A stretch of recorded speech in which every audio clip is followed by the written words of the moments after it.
We are live There we go.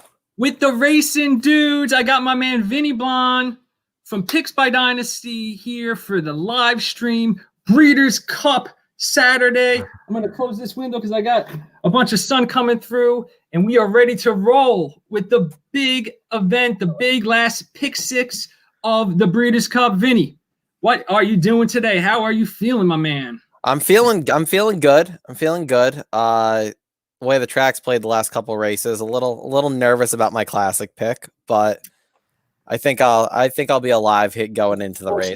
We'll explain your classic pick and go through that what you see in the track playing, so we could explain a little bit to the crowd here. Yeah, the last couple races, speed's just not falling apart. Even the last two. I mean, Gamine ran them off their feet, but Serengeti Empress held steady for second. In that last race, Nick's goes gate to wire, and Complexity holds for. That was a close finish for second, third, and fourth there. Yeah, the speed's not really breaking down, which makes me nervous for Tacitus, but he. Yeah. I think he'll. Yeah. I mean, he should be able to sit it. He should be able to sit a good trip. So I'm not expecting any excuses out of the trip as long as he breaks okay.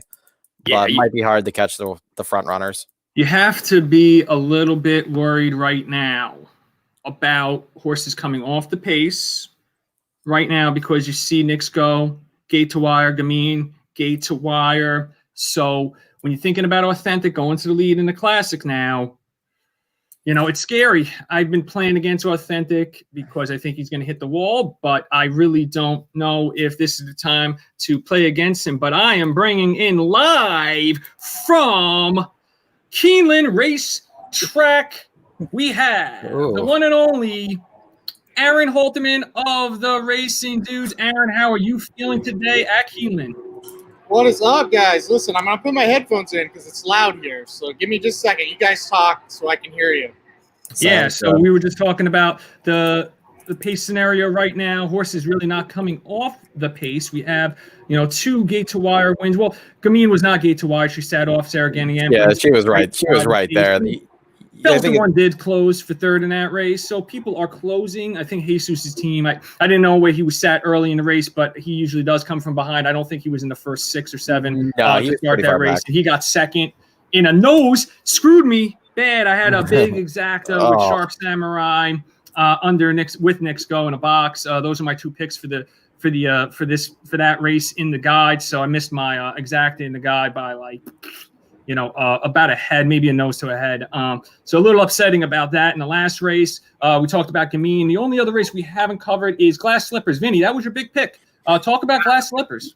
Yeah, I liked her a lot. I got nosed out of the exacta like you did. I needed Leinster to stay for second. But I liked Glass Slippers. Her form was really good over in Europe. Her figures fit. And she had a ground saving trip and exploded in the stretch there to get the win. So that was nice to see. I didn't have the 5 wet your whistle there to finish second, so that kind of hurt. But yeah, that was a good. That turf race was it set up like I thought it would. I thought they'd go fast early and the closers would come, and they did. Just one that I didn't have got there for second. I gave up on the headphones. I'll just go live with you guys. So, right. I don't know what you guys have been talking about, but this race with Nick's Go was pretty incredible, right? Because when he put up sub 22 opening quarter, I looked at Jared and said, well, we're all going to be idiots for picking this horse. Like, this was such a sucker horse, 9-5. But, man, hold on. And that was really impressive. And to just put away Complexity, who was, I thought, sitting a perfect trip. And I told Jared, geez, I wish we had Complexity because we did a exacta where we had Nick's Go on top of about 6 horses. Jesus' team was not one of them, but Sharp Samurai was.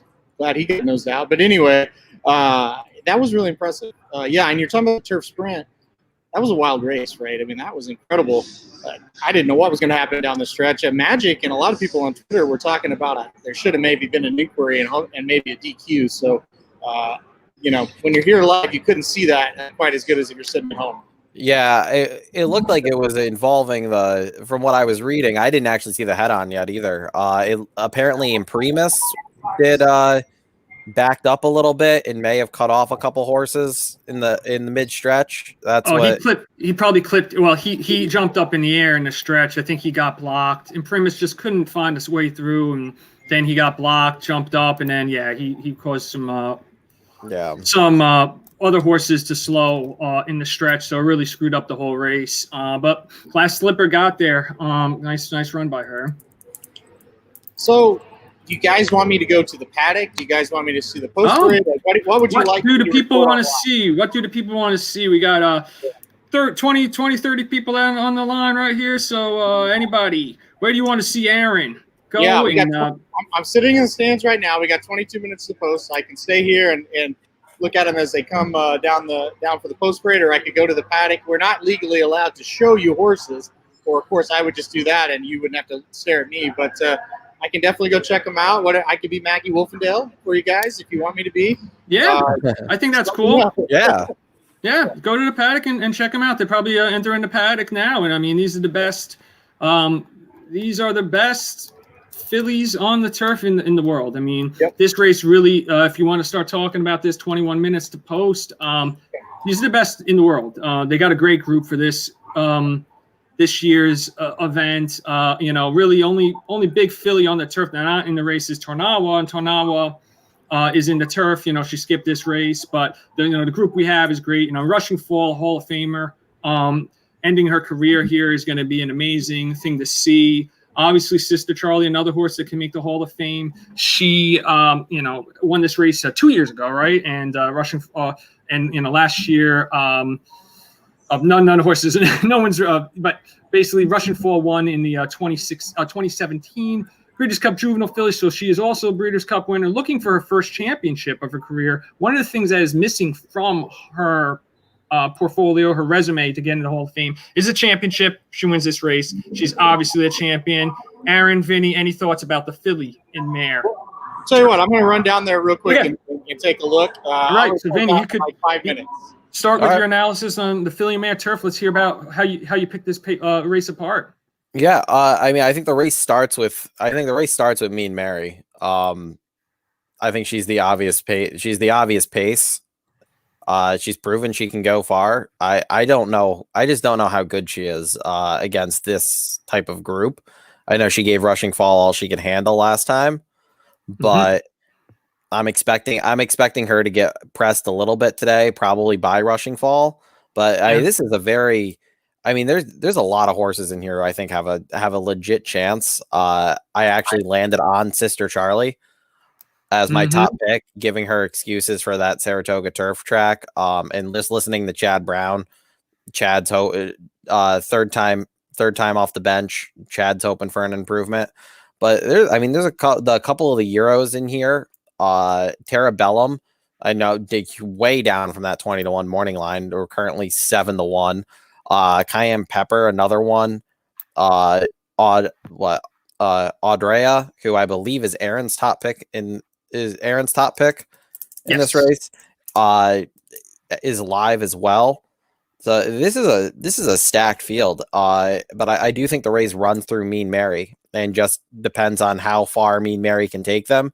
If she gets if she breaks well and nobody presses her, she's definitely a threat to go gate to wire.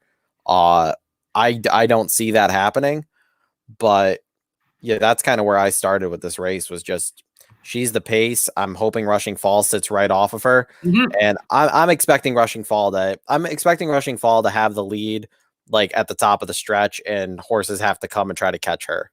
Yes. No, this is a very good analysis. I agree. The way I wrote it up is, Mean Mary's going to be on the lead. She's one of the fastest horses on turf early, so she should be getting the lead in this race. And then it's really all about trying to find a way to get Rushing Fall to grind her down. And Rushing Fall did grind her down in the Diana. I think the same thing's going to happen here. It always seems like Graham Ocean has issues beating Chad Brown. So, my pick is Rushing Fall, not going too far out on a limb. She's the 5-2 favorite right now, maintaining her morning line of 5-2. Let's look at the odds in this race. So 5-2 on Rushing Fall. Mean Mary, a nice price, solid 5-1 odds, up from her 7-2 on the morning line.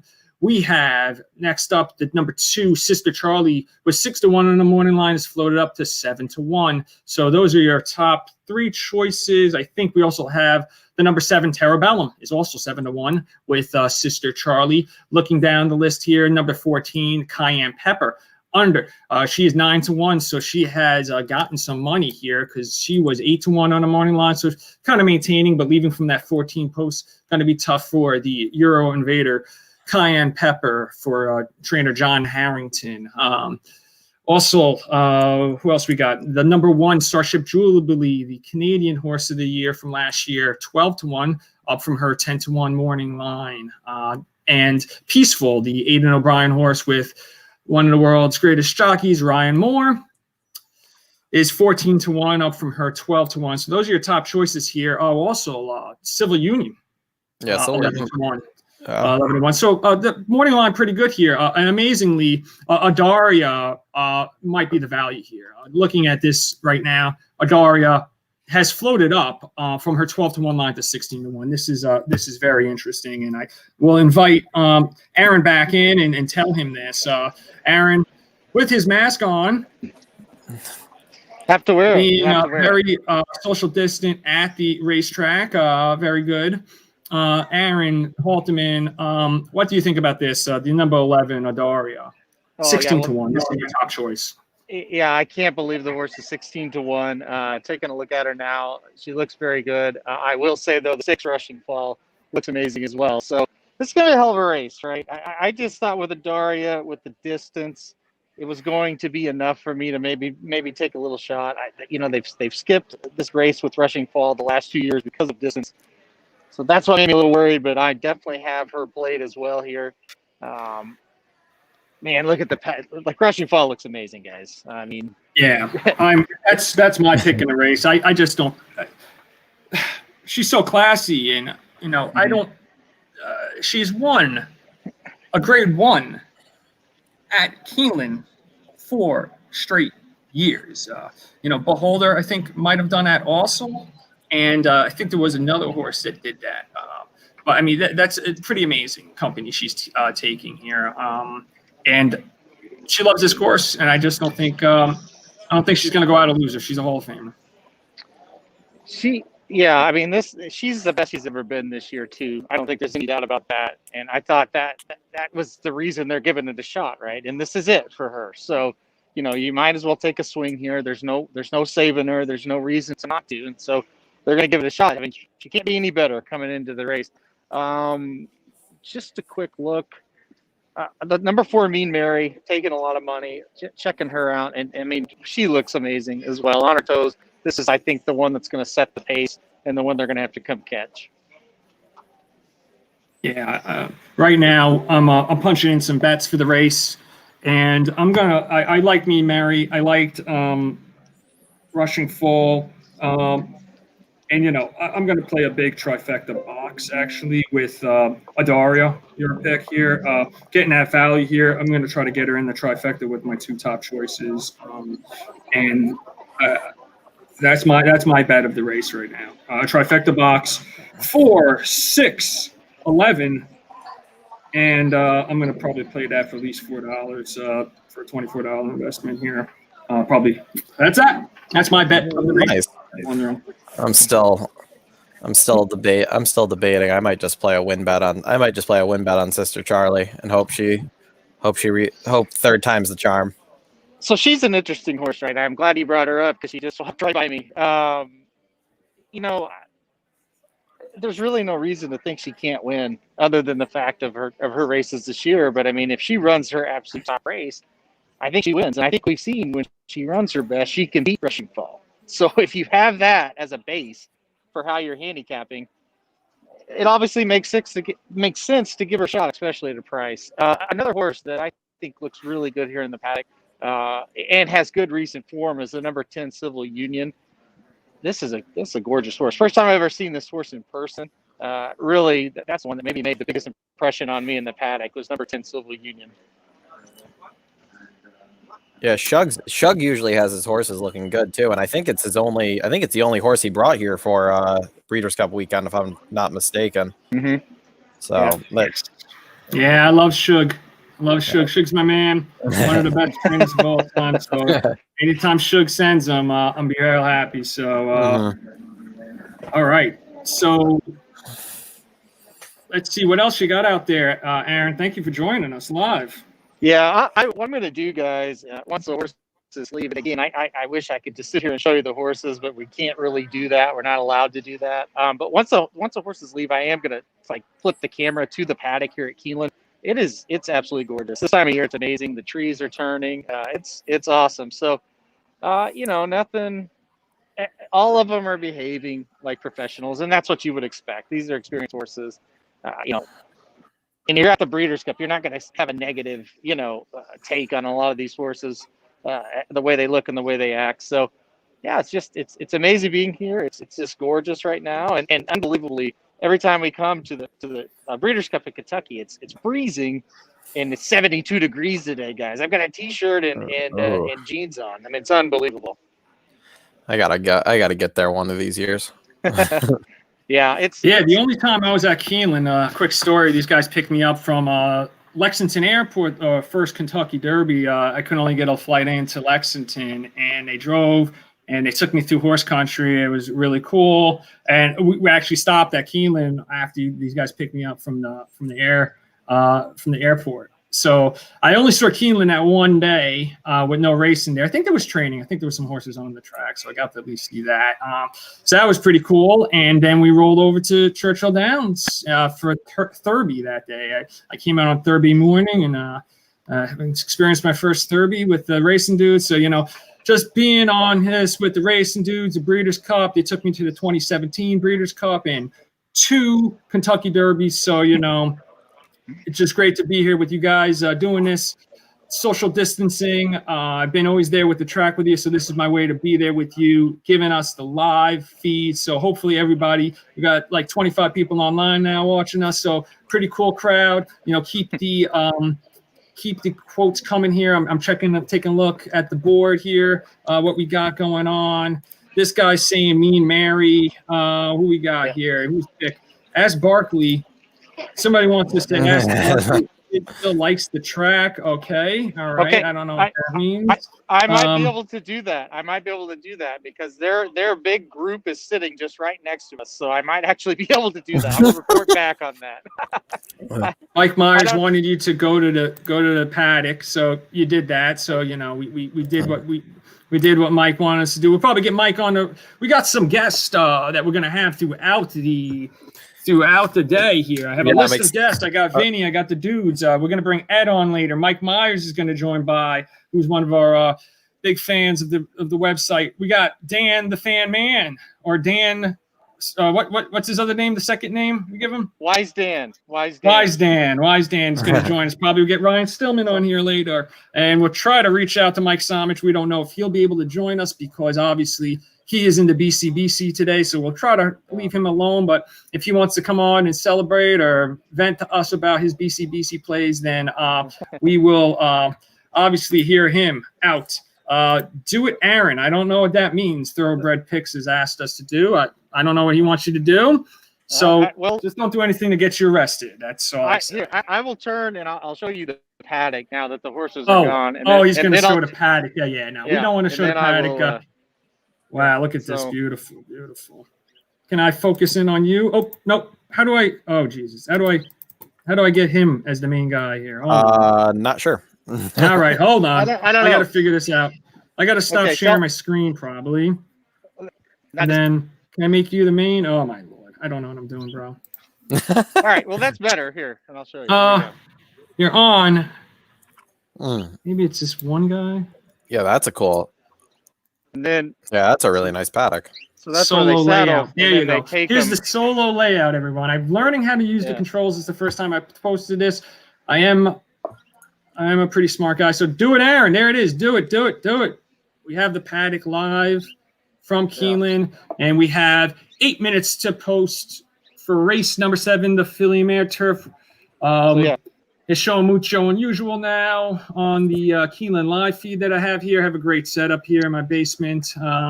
So we got 2 different screens.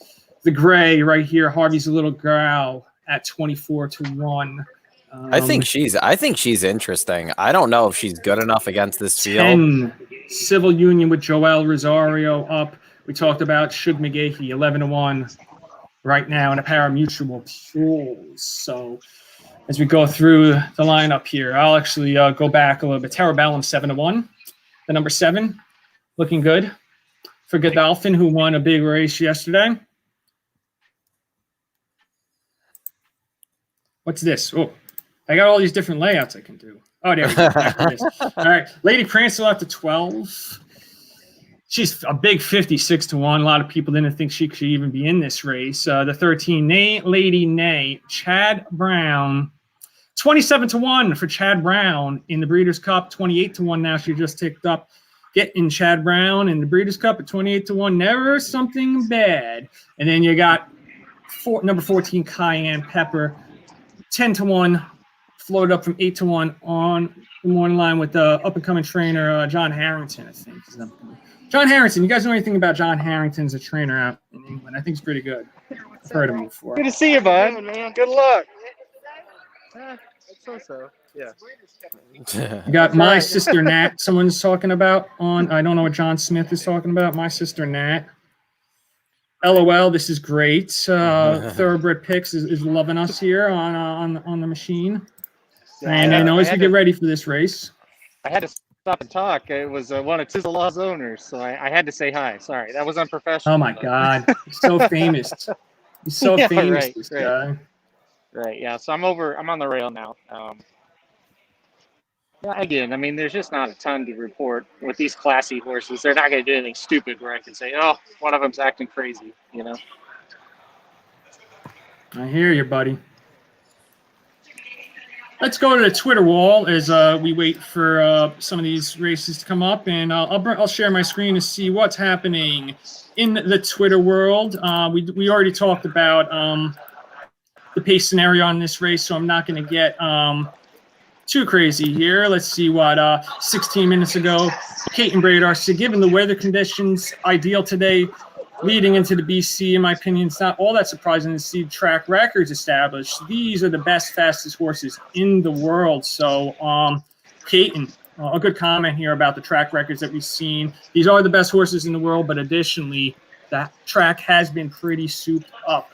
Let's see what else is going on here. We got Larry Colmus representing with his Suffolk Down mask. So as we wait for them to get 5 minutes to post on the track, just seeing Let's Go Mean Mary. Mean Mary here in the paddock, looking good. She will be on the lead most likely. So, when I get some time, we do some pace analysis. We're also going to talk about, what's going on the Twitter during this. I know it's BC weekend, Andy Sterling says, but tell me, I'm a moron before the race. Tell me after. And you get the eject button. Andy, bringing the heat on Twitter during the BC, one of the nicest days of the year. But this guy is going to be bringing the heat. So that is your update on Twitter. We'll try to do that every race. Try to remind me, Vinny, to keep me honest here. Will do. Here we got the Never Too Late as an advertisement to get the inside track to the Breeders' Cup guide. I'll be calling the races on here too. I just practiced doing the dirt mile, so I'm ready to go. Did you see the Breeders' Cup paid for a cameo from Snoop Dogg to give his classic pick on Twitter? They paid on that cameo site where you can request a celebrity to talk about something. They paid for Snoop Dogg to give out his Breeders' Cup classic pick. Oh, God. He picked, to no surprise, he picked Higher Power. Higher. Very good. That's great. Yeah. It's never too late to buy the guide. Can I show some of the guide, Aaron, during this or no? Yeah, go ahead. You go ahead. We've got 3 minutes to post here, guys. So in the guide, let's 3 minutes to post. If you guys are listening, let's this is the guide. It's an amazing thing. So if you guys haven't got it in the past, this is all the work we put together. So here's the Philly Mare Turf page to give you the scoop here. I won't do this for every race, but I'll just tell you the amount of work that goes into here. Daria is the pick right here, the number 11, and we're getting 15-1 on this horse. That's probably the biggest value of the day so far that I've seen on the board following the first few races. Yeah, I mean, I might put a win bet on her at those odds too. Thinking about it right now, Vinny, what you think? I'm sticking with Sister Charlie. I've been on her whole career. I'll give her one more shot here. I think the Saratoga races are a little bit better than they look on paper. So we'll see what happens. All right. Yeah, Sister Charlie is a really interesting dilemma in this race for sure. I mean, let's see what Aaron says here. You know, Sister Charlie can win this race with her top effort, but we haven't seen that side of her in over a year. So, Aaron, showing up here with the guide for this race. You put Sister Charlie in your, and what's great about the guide, you guys can buy it. I'm trying to, pump it up. We still got 5 more races left after this. We'll give you this one free on the live cast here, but definitely you could go on the website and buy it. My picks for the classic and everybody's picks are in there. So 4, 6, 11 is the box here with me, Mary, Russian Fall, Terabellum, and Adaria. I threw Terabellum out of my trifecta box that I played. But what do you think about Terabellum, Aaron, if you're listening? Yeah, Jared really loves that horse, and so we on the actual plays that we did, where we did an article where we combined our plays, we used Terabellum pretty heavy on top. So yeah, Jared really likes Terabellum. 7-1. I'm a little surprised. I thought we'd get a little better price, but 7-1, we'll still take it. I'm just looking at the board with 1 minute to pro. 15-1 is just I can't believe she's talking about the 15-1. Talking about the guide here. Here are the picks that these guys had. So what you get in the guide this is the advertisement to show you guys to go on the website. I'll show you guys how to do that later. Since I am hawking product for these guys, got to make some money, got to pay the bills. Terabellum here, a $10 win bet was there. So that'd be a pretty nice win bet on Terabellum, the 7. I see they are on the turf and they're getting in the gate. Now we'll give you the call. She was 20-1 on the morning line. And now 7-1, so it took a lot of money, Terabellum. All that money that was expected for Adaria went on Terabellum. Adaria, the $10 win bet here. A very nice, this is called Dutching a bet, playing 2 win bets when you have a good odds on a horse. Terabellum now down to, she's still at 15-1. And a Terabellum and the Adaria over these horses in trifecta wheels with the other plays. As they get in the gate, so you guys have to make your plays. My plays right now, I got win money on Adaria, and I have a trifecta box with Adaria, me, Mary, and Rushing Fall as they get in the gate. Yeah, we're almost there. I probably should be quiet when that happens because I'll be ahead of you guys for sure. Okay, yeah, you'll probably be ahead of me. I'm going to do the call live here, guys. If you guys are listening we have 20 people online here. Rushing Fall gets in the gate. And Adaria's in the gate. We're waiting for Lady Prancelot, the number 12. With Manny Franco up. Terabellum getting in the gate.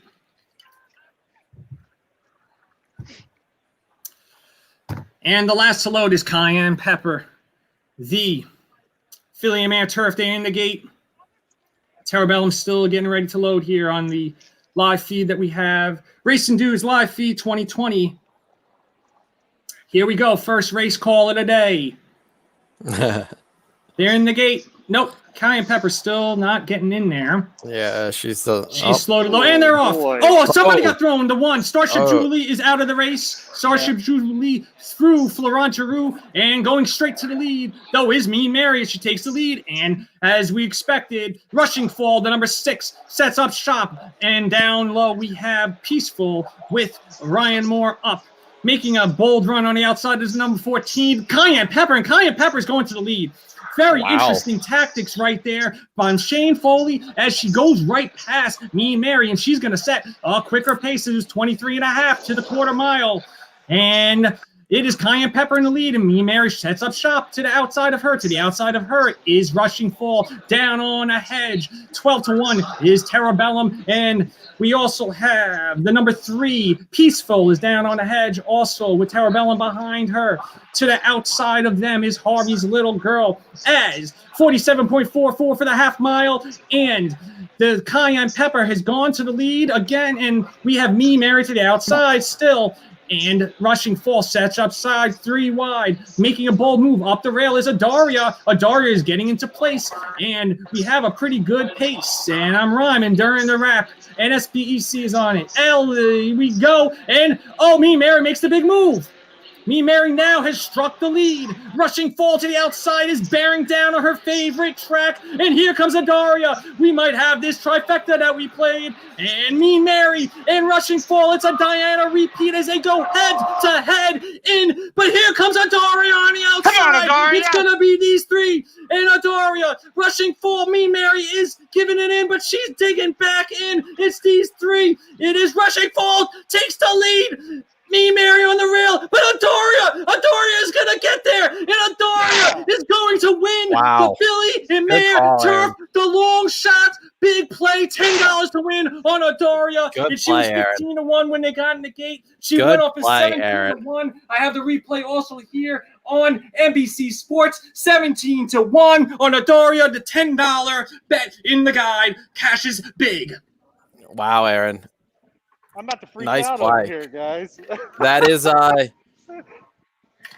what? That's the what you said. I think you said the other night that was it's only the second time you've ever put Rushing Fall second, and second time you beat her.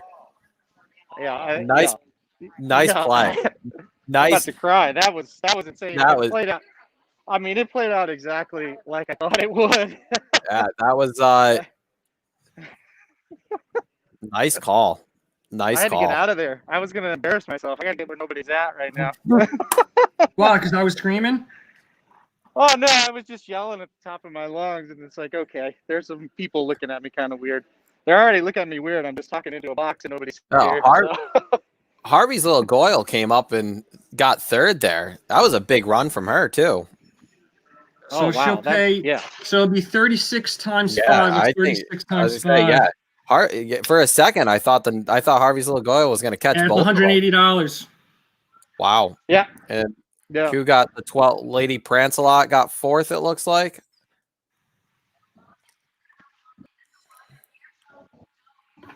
All right. And we're rolling with a big live stream. That makes the whole Adaria. I was screaming during that race. You could see Adaria was getting a perfect trip. She made a nice move early and really just took over. A big win by Pierre Charles Bedeux.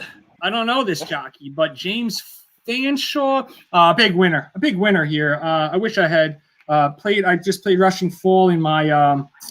I didn't play an exacta with them either. Could have done a lot of things. It's very difficult during these days to understand the pools. I had $10 to win on her. I'm very happy. It returns $180. I put that on because of the value.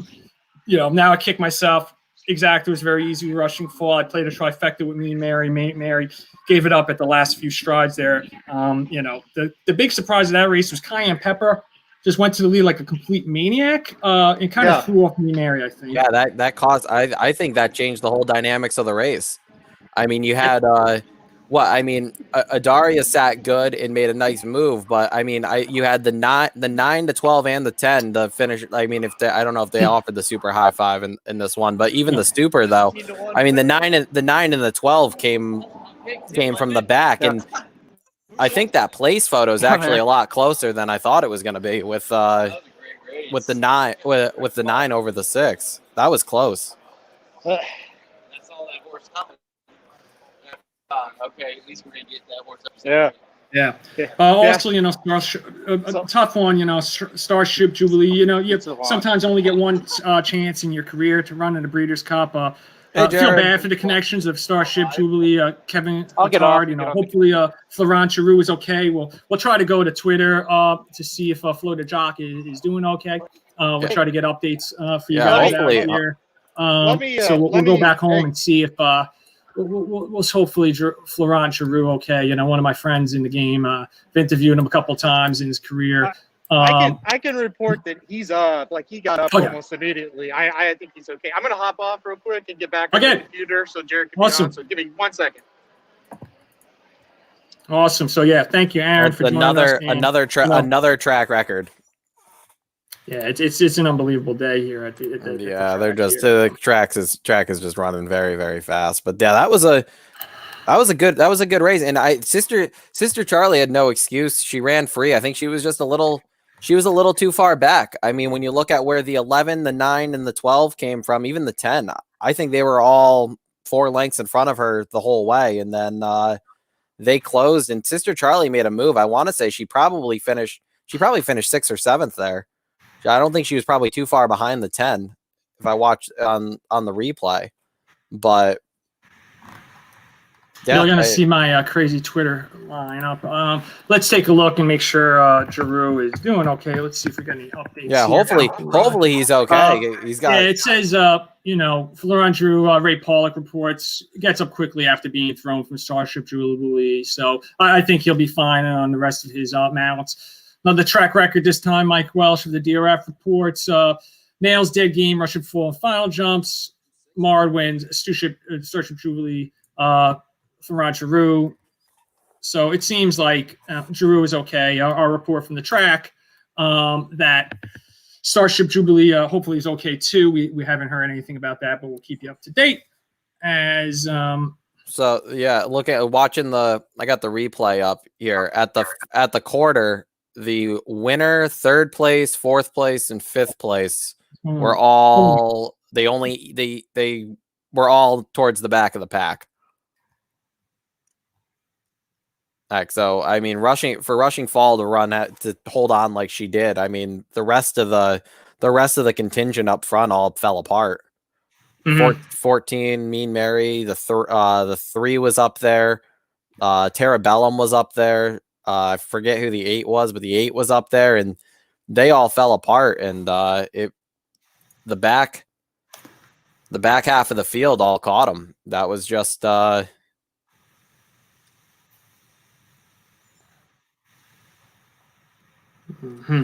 yeah, we're gonna try to get someone else on we'll see who can join us here. Gonna send out the link for a couple of people to join us. Gonna try to get Eddie on, you think? Yeah, let's do it. Let's do it. Let me try to get the link out to these guys. It looked like just watching the end there. Sister Charlie join when he can. Yeah, Sister Charlie just missed 5th, so not a bad run, but definitely not her best. But great call by Aaron, though. That was great, and that actually, I think they talked about it the other day. If anybody else was watching the other day when they were talking about the races, Tarnawa, who runs in the turf later, beat Adaria, I believe, in their last start or start before that. So that flatters Tarnawa a bit for the turf. So if you weren't already planning on looking at her, you might want to give Tarnawa a second look.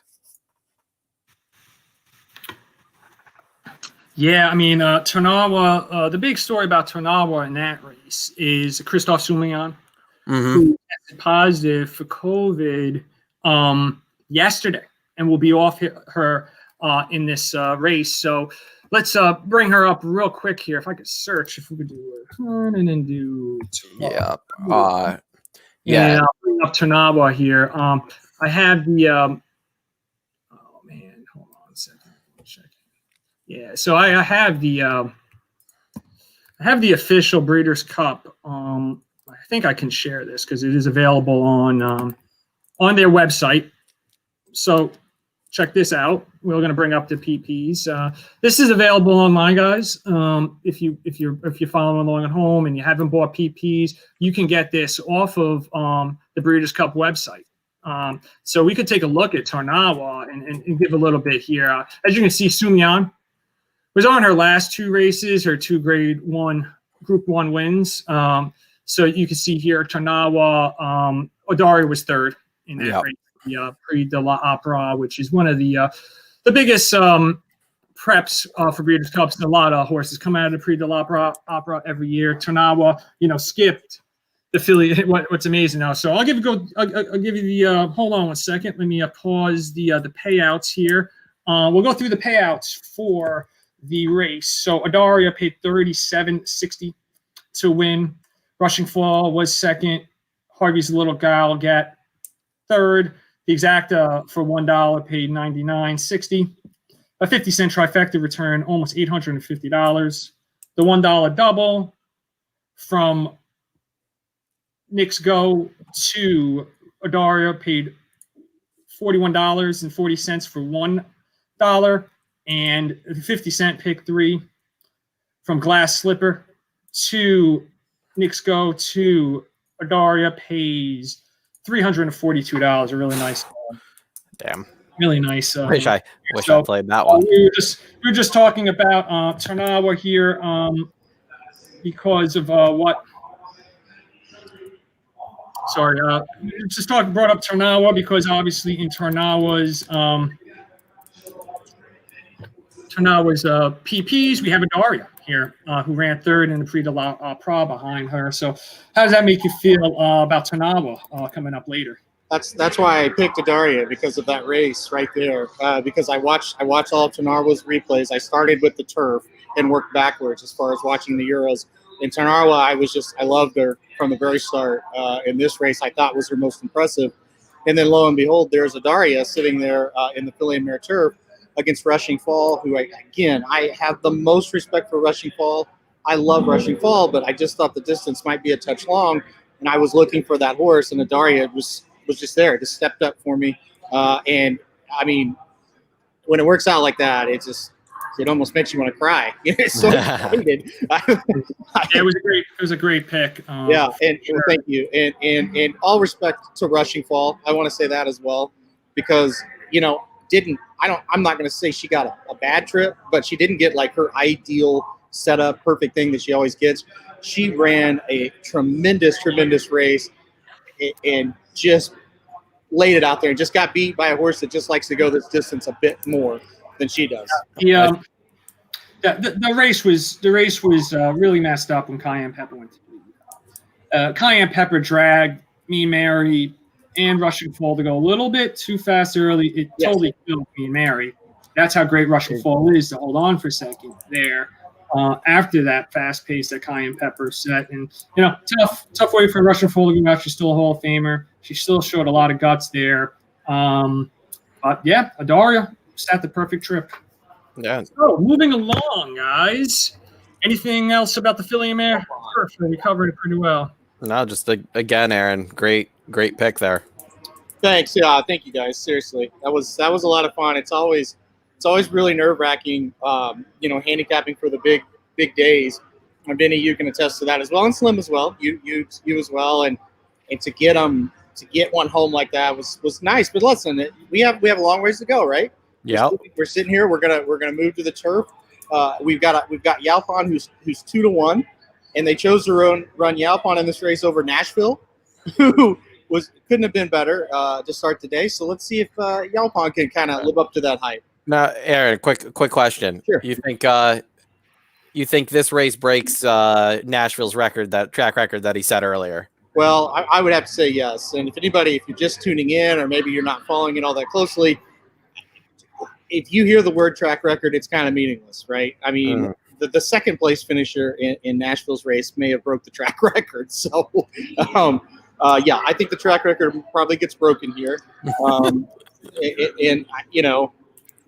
It's always interesting on these days where it's souped up like this. They'll break a track record and they'll get like a 98 buyer, So the track's very fast. So don't take it with a grain of salt. But listen, I think we'll see if Yalpon runs like Nashville, I think we're going to see another great performance. And there's other horses in here too. So we'll see what happens. All right. So we know in the sprint that Vekoma is a scratch, so don't worry about him. The BC social team did not know that, though, so I just need to remind everyone.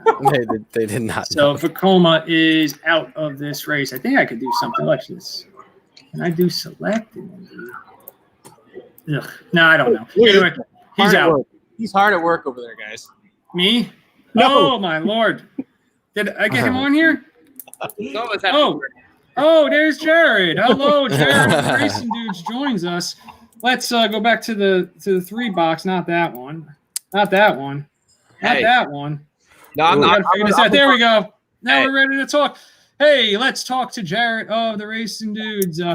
What's up, my guys? Hey, that was a sick race right there. We were right on the finish line, and of course I picked Rushing Fall, and kind of my heart rooted for her. But of course for our picks, we had a win bet on Aldara. We had the pick 4 going to Aldara, so we had a lot on the line there as well. So that was a fun stretch run because you kind of felt like you got it either way. But man, I think I was more impressed with the fact that Rushing Fall, even though she lost, like it wasn't. I don't think she wants to go this far, and I think she still just throws it down. Man, you look like look at this guy. Sunglasses, big beard. Holy crap. This guy's living a life. Oh, that's not even a mask, man. Hey, those turtleneck things don't do shit. I'm safe here, Slim. Okay, don't worry about me. All right. So let's go through some of the comments we have from people out in the world. I want to make sure people. Oh, you have Heather on the. Hi. Wow, Heather is joining. This is Aaron's wife. Set up nice for authentic. We have another thing that says, you guys think the surface helps Swiss Skydiver today. So kind of the same thing. Swiss Skydiver and authentic. We're going to see more in this race. If the outbound airs, we got to think that the race is playing souped up and front end speed might be in good shape. Anything to add about that, guys? I don't think front end speed is just unbeatable at all. You look at all the races. What have we had? One wire to wire winner, and it was Nashville. I'm trying to think just real quick. We haven't had Knicks go. That didn't really count. No. I think what's happened is when the horses are the best on the lead, they're winning, and when they're not, they're losing. So I don't see a huge bias. I would still say again, I don't want to be inside on this turf or on this dirt track. I want to be towards the outside. Closing on the outside seems to be pretty decent. So and also, what a job! I have to say it. Like Knicks go. We haven't even talked about this, but Heather's on the show, so I have to go back to it because this is her favorite horse. 21-9 and won the race. I mean, that was incredible. So you have to shout out Heather's horse, Knicks Go. Oh yes. So can you give us? Heather is well known on the podcast.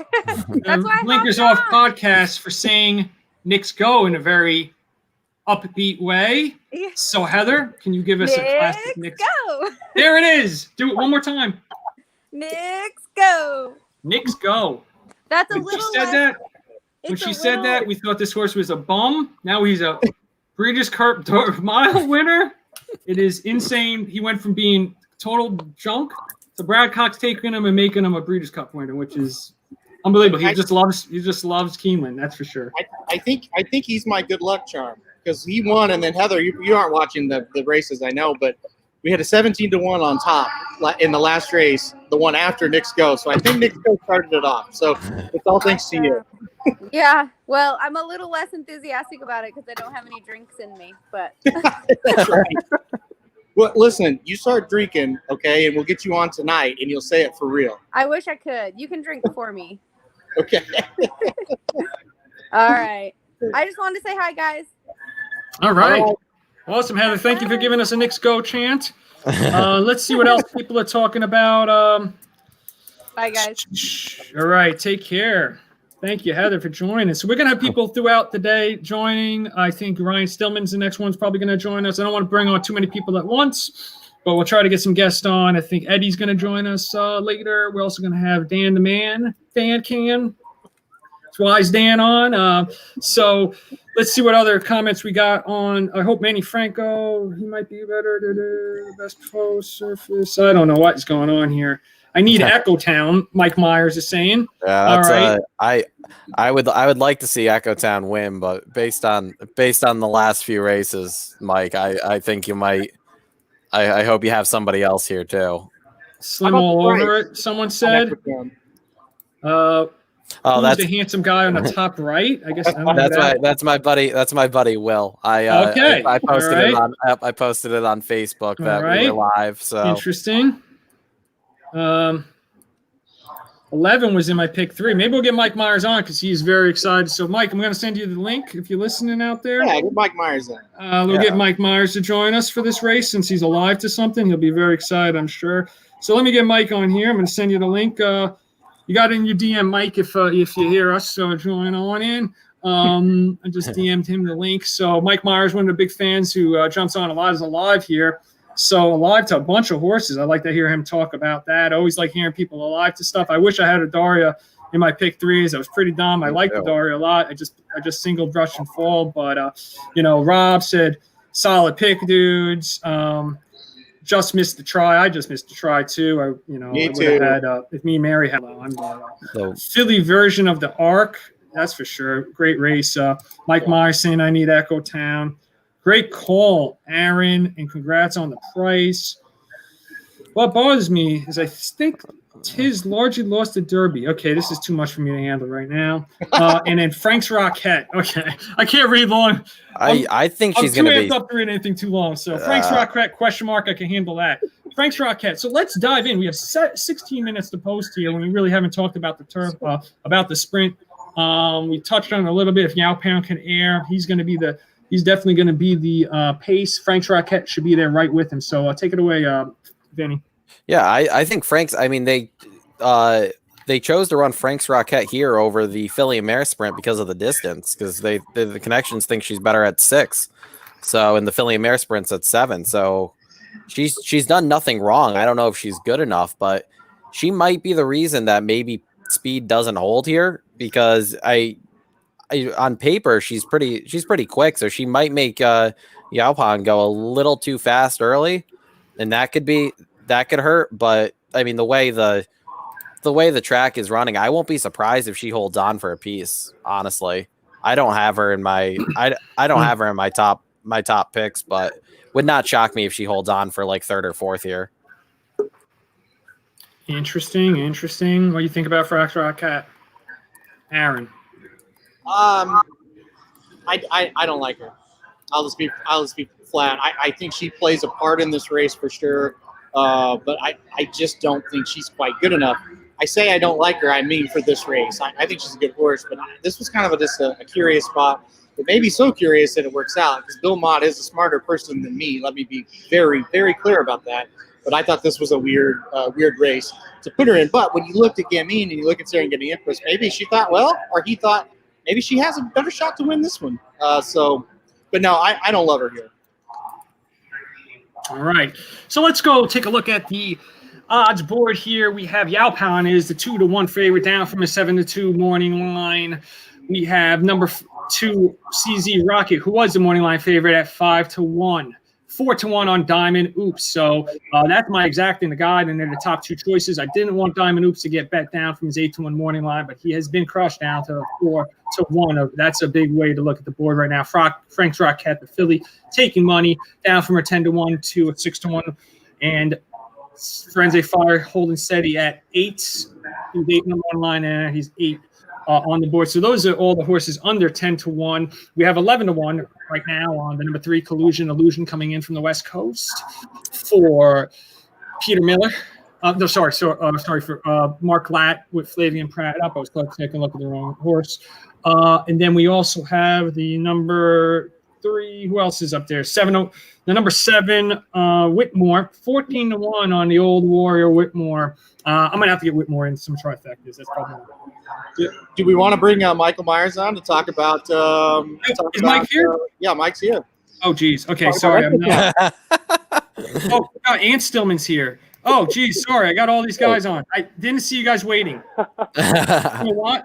Sorry about that, guys. Well, let's see you guys waiting. Let's all right, Mike Myers. So you are live. Talk about all the different horses you're live to and why you like them here in the sprint. Mike is one of the big fans of the race of racing dudes. So great to have you on and good meeting you, man. Yeah, nice to meet you guys too. It's awesome to be on. So thanks. I am alive to 1, 2, 6, 10, 11, and a pick 3. Yopan's probably going to win this, but I don't want him to. Yeah. Yeah. Oh, you don't have Yopan on the ticket. No, I do, but I don't don't want him to win. It's only Oh yeah, well, yeah, you'll probably be your lowest 50 payout, cents, but with the Daria in the middle leg, I think you're doing pretty good. And you had who's yeah, in Nixco was the favorite, so you know. yeah. I mean, took a Daria both in shots, second. I'm sure you have some nice payouts, huh? Do you know the Yeah. payouts, or did you look, or you don't want to look? I looked. I'm really hoping for Echo Town. That'd be great. $1,700 on the dollar, so it'll pay for the weekend. 1,600 to Echo Town. All right, man. Sounds good. That sounds great. Oh, yeah, Talk wow. about a little bit why you like those horses and you use them, or talk about your pick 3 ticket structure. We always like to hear that type of story. How you put Yeah, together. I took both classes in that first leg. It's just his world and we're living in it type of thing. I was really hoping Owendale was going to be closer, but he was way too far back. I just took the Euros with Rushing Fall in that middle leg, and then took the speed and hoping maybe something melts down with Echo Town. And I didn't want to be the idiot who left off of Philly, so I put Frank's Rocket on there also. You guys have any bets in this race? We'll start with, well, actually, let's welcome to the podcast. I haven't given him a proper introduction, Ryan. Sorry, I got 6 screens working here. I have some set up in my thing here, so I got a lot going on here, and my phone, so it's 7 screens I'm working on. You're killing it this morning, though. You're killing it. You're killing it. You got great. guests on. I killed my first call. Nick started really early. Was calling Adaria the whole time. Really, I could really see the race setting up for her, and killed my first call. So I'm excited about doing this one, my first race on the dirt. It was kind of a surreal morning for me, actually, to be honest. I woke up, I had a crazy long night, so I had to wake up late. I woke up like Baffert broke the track record. Then I'm like, wow. And then I see everybody broke the track record. Then I found out we had a new president. And then I heard Slim's call. What do you do for a follow-up? Slim, this is crazy. Now we have Mike Myers on, who's like a living legend on the show. Oh, I don't know man. what's going to happen next. I just feel like this is epic. It's an epic day. It's epic now for Ryan sure. Stillman, and you join the show. Ryan does the rap for both the Magic Mike show and obviously the original Blinkers Off theme that we've all heard hundreds of times listening to the podcast. So that's his voice. Ryan Stillman always does What the Beep, all the great skits that he's done over the years. What did the jockey say? That's all Ryan Stillman. And good to have you on, Ryan. Thanks, Slim. Happy to be here. So give us a little, give your recap of the early races, Ryan. What you think? You just kind of did it, but talk a little bit about what you think about Gamine after that. Oh my gosh, Gamine was that. Did you guys think so too? She was just absolutely otherworldly, like that. She left Earth. It was like they were running one race and she was running another. You agree, Mike, too? That's the juice. Yeah, I mean, look, the deal is with this race, sometimes the horse is just really, really, really good, and that's what happened. I don't think everybody's overly Aaron, excited I about felt, it, but go I ahead. felt for you, Aaron, because you were right. Serengeti Empress would have won that race. It's like the kind of thing where you had the right horse, but this like freak was in there because she beat everyone else. I ended up being right about the setup of the race, yes, but in the end it didn't matter because I thought if Serengeti Empress was 2 lengths ahead, which she was, that the race was over, and up the backside I thought the race was over, and then Gavin just monstered. I mean, that wasn't a race. Like you said it best. She was in a race all by herself, and then the other ones were doing their thing. Like Bell's the one and Serengeti Empress separated by like a head again. Like they're very evenly matched. But when it comes to Gamine, she was on another planet. And in her one-turn races this year, she has been on another planet. So can't say that it's overly surprising. Also can't say I'm overly excited about it, but it did happen, and we have to move on. I want to say something. Like some of these Breeders' Cup days, you just get a feeling you're seeing something special, and today feels like it. Like we're not done yet. It's just you wait. You sometimes you start off and you're like, this just sucks. I'm in for a slaughter. This feels like a big Breeders' Cup, dude. We're in for some great. That classic. That's going to be fire. Authentic versus Tis the Law for 3-year-old. We got older horse on the line. Horse of the year. Oh my gosh, we're in for something, and probably I know this will shock you all, but we'll probably see a track record. Okay. let me jump in just real quick. They're coming. The horses are coming right by me. Then you guys can take it away. So I'll do my on-site job here real quick. Yeah. I'll report on Echo Town first. For Michael Myers here, and looks, I don't know, doesn't look good. Might be limping. I'm just kidding. He looks fine. I need everything to melt down for him to win. Yeah, he's like we've said it. He's classy at times, and at times he's not. But he looks great. All Asmussen horses always do look pretty good, though. The 2-horse CZ Rocket, maybe the one that's making the biggest impression to me right now. This horse is on his toes. He's a big horse. So, some of these horses I haven't seen live because we haven't been around for 10 months. So I think this might be the first time I'm seeing him. He looks very good. Scaling back, the 5. Who is the 5? Maniwa. 5 is beautiful, but Maniwa, I obviously not much of a shot, but beautiful horse. Let's see, scale back. The 10, really between the 2 Asmussen runners, at least as far as looks go, the 1 looks better than the 10. So I don't know if that means anything, but maybe for you, Michael, it will. But go ahead, guys. You take it away. That's all I got. Yeah, so they're on the track here. We are 6 minutes to post for race 8. The sprint, when I originally saw this sprint field a few weeks ago, I thought it was a pretty crappy field. And, Vekoma, I thought, was a big-time horse. So I don't really think these are amazing horses overall. Nashville really would have made it an exciting race since, he was unbelievable to start the day. But, maybe that makes it seem that Yaupan is really the goods now for Asmussen. He is undefeated. He had a really big win up at Saratoga against 3-year-olds in the Chick Lang also on Preakness Day at Pimlico. So, this is a bit of a step up in class for him. He will probably have the early lead and will likely get hawked early by Frank's Rocket. There's a lot of other early speed in the race. I don't know, Vinny, if you want to talk a little bit about what pace you expect in this race.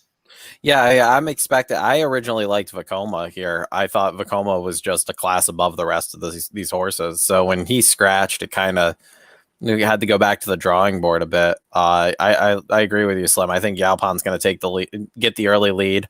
I think Frank's Rocket's going to try to go. It will be interesting to see if Frank's Rocket can go with Yaupan. Mm-hmm. I actually think Diamond Oops is going to get a very good trip because I think he's just gonna follow Yaupan and maybe be a length or 2 behind. But I think the wild card is really CZ's Rocket. He's had a resurgence this year, and how good is he? He's won everything under the. He just keeps winning, and I know that inside post at Keeneland has not been phenomenal, but if Frank's Rocket can at least make Yaupan work for maybe not like a little over a quarter mile, I think CZ's Rocket's going to be in a perfect position to just take over the race, kind of similar to how Gamine did earlier, where she just sat right behind Serengeti Empress and they turned for home and just took off. And he's been nothing but impressive this year. And at 6-1, I think, unless you really think Yaupan's going to air this field, I think that's the value play here is CZ's Rocket. I would agree with you. My only thought is coming in from California, besides Gamine, nobody else has run a lick from California. Well, what's her name won earlier? Meredith or? Oh, yeah, that's right. She's a Baffert. Yeah. And Peter Miller in sprints is just this is his game. What he won this? Well, he won. He's won a few breed. He won the turf sprint a couple times with Stormy Liberal. Trying to remember who trained Roy H. He's won this race twice with Roy H. Obviously last year Matoli won this race. So Peter Miller with CZ Rocket. As you talked about Peter Miller, I'll give you the slim bets of the race. So let's go through it real quick for you. My bets for the race are going to be $10 exacta box with Yaupan and Diamond Oops. Diamond Oops is my guy. I'm going to play those 2 with Whitmore in a $2 trifecta box. If Whitmore hits the board like he always does, it should be good with my top 2 choices. And I'm going to start off a pick 3 here. I'm scared of CZ Rocket in this race, so I'll use CZ Rocket with my top 2 choices, which are Yaupan and Diamond Oops. And I have 4 horses in the next race and 3 in the one after that. So that's probably that's probably enough for me right there. But anyway. Who do you guys think is a long shot to hit the board in this thing? Like, do you guys have anyone that maybe even hit the super? If you guys were gonna, since we have time. I like Echo Town. I mean, I hope he wins, but if everything melts up front and he picks up the pieces, maybe for third or fourth, and I would hate to leave off the other Asmussen and then not hit the try or super. And outside of that, I actually think Hog Creek Hustle at 48-1 could probably pick up the pieces to at least finish in the super. He hasn't been great all year, but if this pace is as hot as it's been, and like the horse, even in the Gamine race, like Bell's the One did end up closing for third. He gets a 21 and probably a 40, like a 43 or flat 44 here. No reason that at 47-1 Hog Creek Hustle couldn't pick up pieces either to at least finish third or fourth. I agree, especially being on the outside. What about you, Slim? We got the other two. Is there a horse you think, like if you were just going to throw something wild in there, like you had the money, who would you put in for the super? Just Whitmore. I'm just interested in Whitmore underneath. Whitmore right now is 15-1. This is fourth year in the race. I just love him. So I want to see him to go out on top. I just want to see him. He might run. He's a gelding, so he might run once again in Oaklawn. That's his favorite track. So so they're getting in the gate. I'm gonna start getting my call going here. They're approaching the gate. 1 minute to post in the Breeders' Cup Sprint 2020. On the board as we break it down, 9-5 right now on the number 10. Yalpon floats under 2-1 as they approach the gate. Number 11, Diamond Oops, is second choice at 9-2. The third choice is number 2, CZ Rocket for the Peter Miller barn, looking for his third lifetime win in the race. In the gate is Echo Town and CZ Rocket. We have Collusion and Illusion now loading. The West Coast Invader bringing that West Coast speed. Number 10, Yalpon is in the gate. Number 4, Long Shot. Bon Raison at 59-1, getting in the gate. Number 11, Diamond Oops, gets into the gate at 9-2. Manny Wah in the gate. The number 5 at 63-1, a big long shot. On the outside, we got number 13 getting in the gate, Jasper Prince, the Japanese horse. And to end it off here, number 6, Frank's Rocket getting in, and number 7, Whitmore, wearing the Head of Plains silks for Solid Humans partnership, getting in. And the last to load will be, I believe, Lasting Legacy. The AE is us waiting to get in the gate. He's sitting outside the gate. Whitmore looked like he was bucking a little bit, trying to get in the gate. And they're not showing it at least on the feed I'm watching. Yeah, I'm going to switch over to they're now on NBC. Whitmore's still bucking in the. Looks like they just finally got him in, but he was bucking a little bit there. Yeah. All right. Well, looks like they're loaded, and I'll do this call for you guys of the 2020 Breeders' Cup Sprint, one of the original Breeders' Cup races, and they're off. Looks like a good break. From the inside post, we have Echo Town getting on the lead. Wow. We had thought that Echo Town would come off the lead, and to the outside is number 3, Collusion Illusion. That's a 13. Number 13, Jasper Prince, the Japanese horse. Sorry, sort of 3 on his silk there. Number 9 on the inside is Empire Gold, who we knew he would show early speed. And the Alpine sets up shop on the outside. Down on the rail is Echo Town sitting 4th. On the outside is CZ Rocket getting a cozy trip. But horses to the outside are coming. And I think one of them is Diamond Oops, the number 11. And to his outside, I believe, might be, not Lasting Legacy or somebody. And they really set up coming for home. We have the number 9 in the lead. Empire Gold strikes the lead. But number 2, CZ Rocket, is coming. And number 7, Whitmore. Oh, my God. Whitmore's going to win. Are you kidding me? Whitmore looks like he's going to win. Whitmore, he's going to arrow. Done it.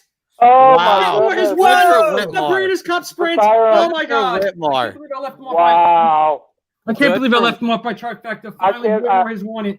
Wow. The career-ending goal. There's going to be unbelievable Whitmore. I think there's going to be an inquiry. I don't know if it has to do with him, but somebody on the inside pushed their way out. It was Echo Town. I think Who was riding Echo Town? Was that Santana? Yep, there we go. Santana. Who Yeah. did you guys see get second? Who's I was sort of CZ's Rocket got second. CZ Rocket, yeah.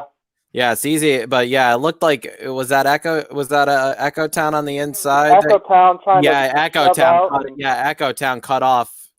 Echo think Town actually looked like he cost Yopon. Yeah. Yep. Echo Town cost Yopon. Empire Gold ran a very big third. It looked like he held on for third, I think. Oh no, the eight. so mad at myself. No, the eight got the eight. I can't believe I didn't stuck put up there. Whitmore to start off my pick 3. Oh my god. well, 7-2-8. the way the track was playing for Friendly Whitmore's fire. style, pretty impressive run here, right? It seemed like it wasn't Oh, horses definitely. coming from that far back He in a sat- sprint. Yeah, he sat on the rail and he moved him outside and he took off. I think the surprise there was that Yalpon had no early speed.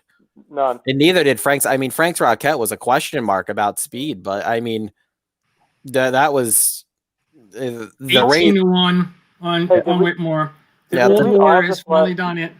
Yeah, the dynamics of that race changed drastically though when Yalpon failed to. Did make Forensic the Fire lead. get third, I guess? Yeah, the Yeah, eight he took did. third. Yep, the 8 took third, and it's a photo for Ford. Too close to call. For me Two for Ford. warriors with CZ Rocket, Hey, Forensic see- and Whitmore. Yeah, And Whitmore had the best jockey, obviously, Irad Ortiz. I was just going to say, Unbelievable. Irad go I'm off at adding Aaron 18-1. back onto the stream, and Aaron, the man, the myth, the legend, the old warrior, Whitmore has done it in his 4th attempt. A great story.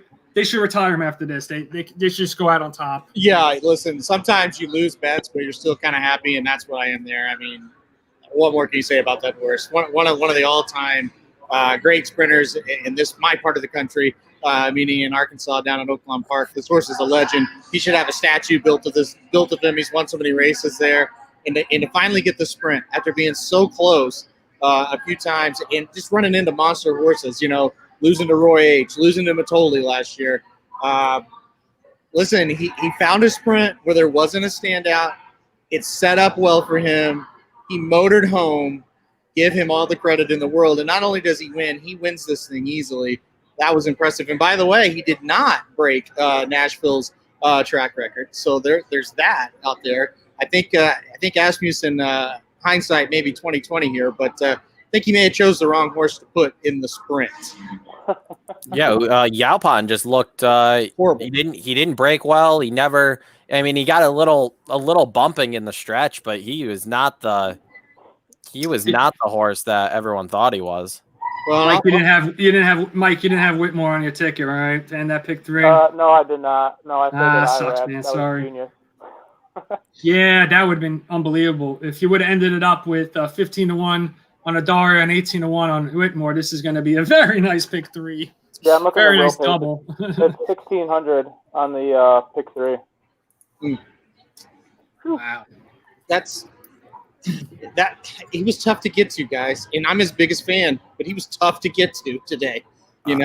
If he had his Oakland form, and then he went right into this race, it's like, okay, yeah, he's good enough, but he just hadn't looked very good here lately, and he was just hard to get to. I'll give. I thought for a second, to be real honest with you guys, because it's hard to see when you're live. You guys know that. I thought it was Echo Town that was making the move because the 7 and the 1 looked similar. I thought, oh my God, Mike Myers is going to hit this for like millions of dollars because here comes Echo Town. But it was sorry, it was Whitmore. But I'm happy for Whitmore and his connections for sure. I'm with you too.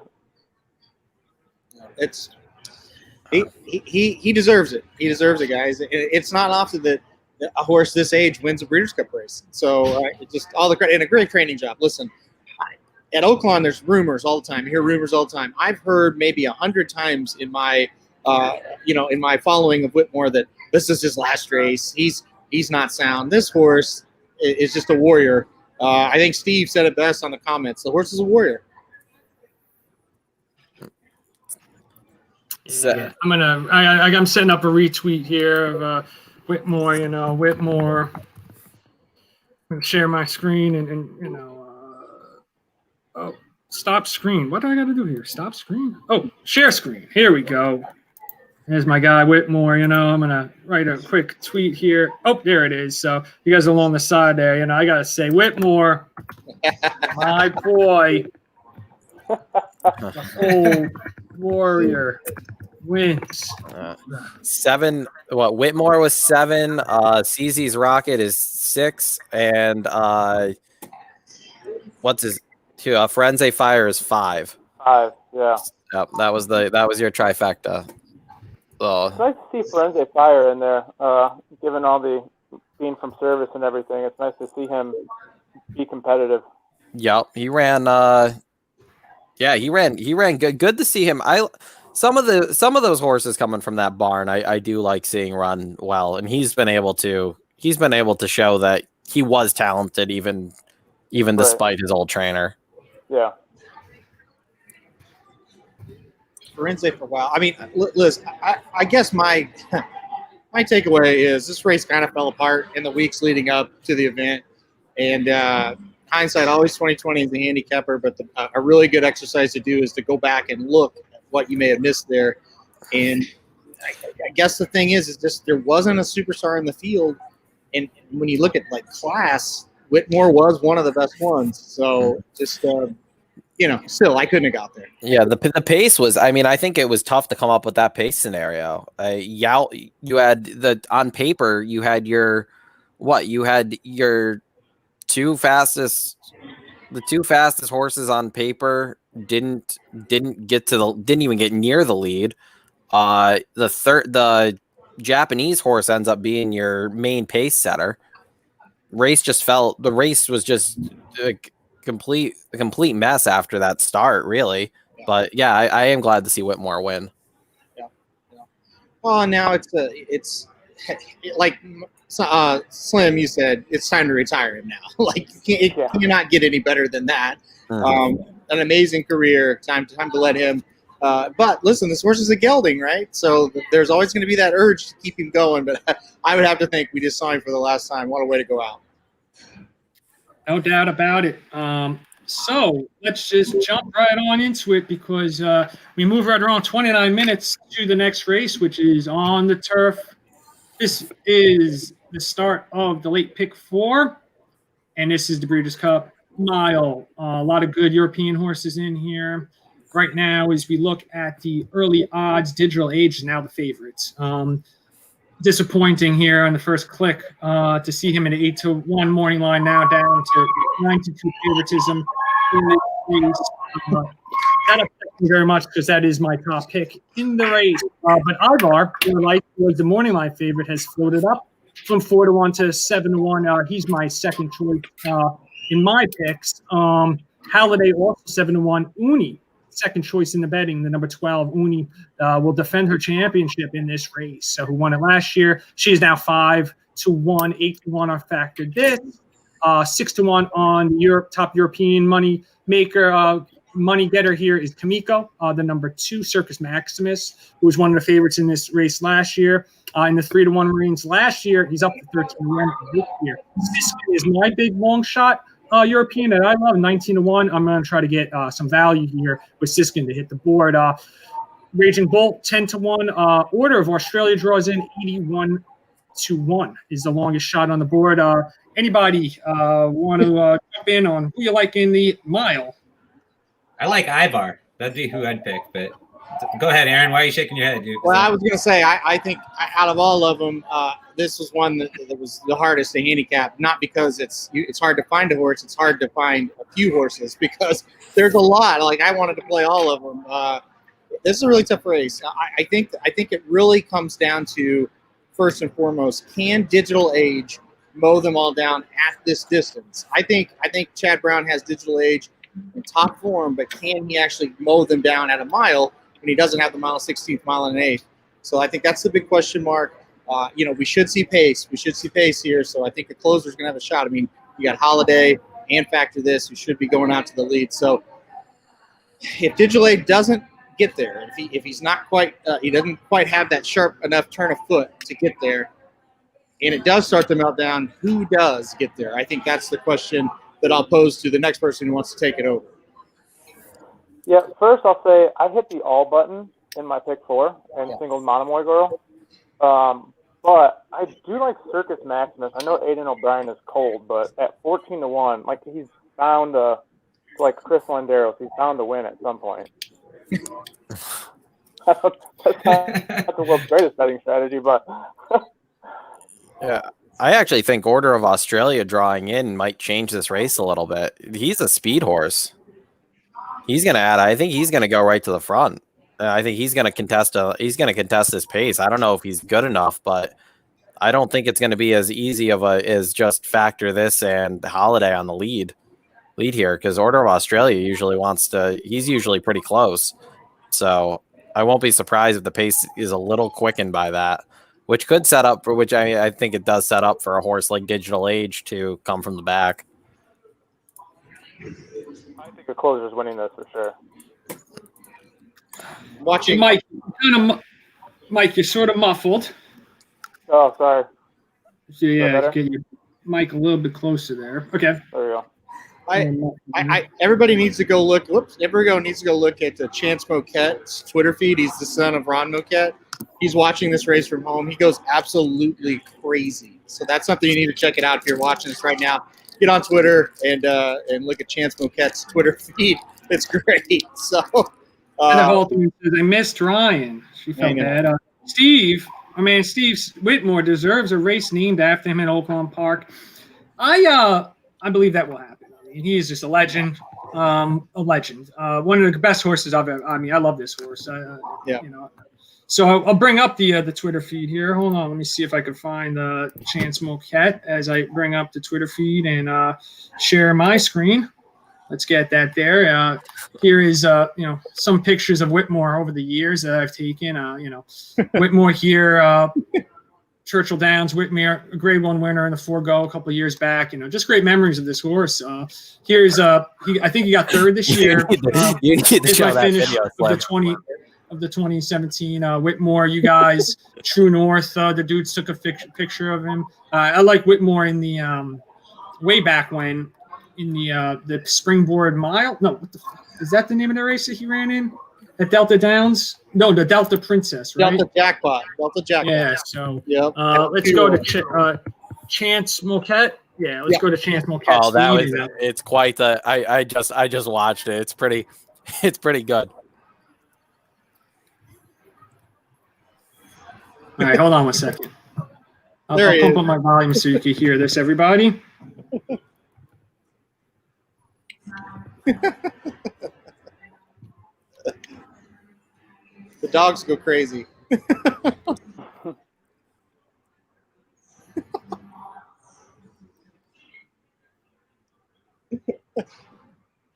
I think you're on his, I think this is his TikTok page. I'm thinking.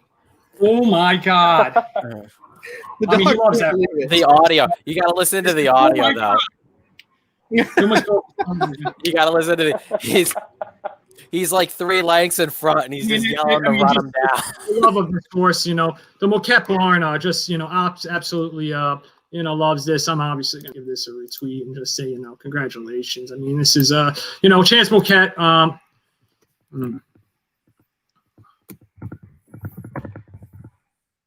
Congratulations.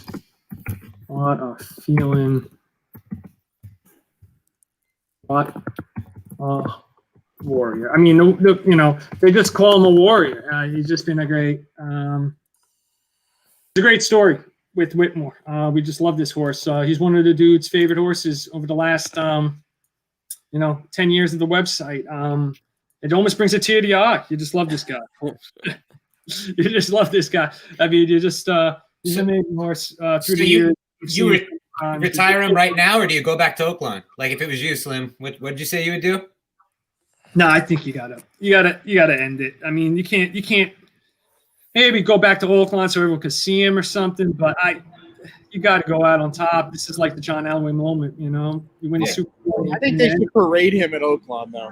I do. To start the meet or something, and when fans get ready to come back, take Whitmore to Oakland just so everybody can see him. Just parade him around every year, like Naira does with Funny Side. Exactly. Yeah. Exactly right. 20 minutes, guys. 20 minutes to the next one. Yeah, All right, yeah. So let's keep on going through this mile. Who's your top pick, Aaron? Well, I took Digital Age because I do think if he can get the mile and get it and get it effectively, he's just the horse that's in like monster form right now. So Digital Age for me, top pick. Excited. I'm like, listen, 9-2, not that bad a price. I like that. And then I also thought factor this, the 13 cut back in distance. This horse has lost once all year, and that was to Digital Age. So those were my two top plays.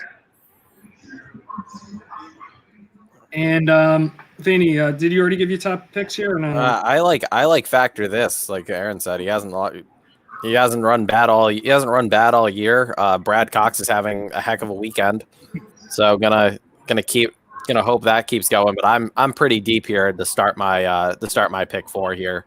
So I'm just hoping that one of the 80-1 horses does not come in. Yeah, I guess I'll talk through my pick 4 ticket. Since people like to hear these types of things. So in this leg, oh geez, hold on one second. Let me get my pick 4 ticket. Yeah, I can go. Oh yeah, you want to give your pick 4 ticket first? Yeah, sure. I'll go over mine. I know, Michael, you said you had all here. I have almost all, which I probably should have just hit all, but I have the 1, 2, 5, 8, 10, 12, 13, and 14 to start my pick 4 here. Here, and then I'm singled to Monomoy Girl.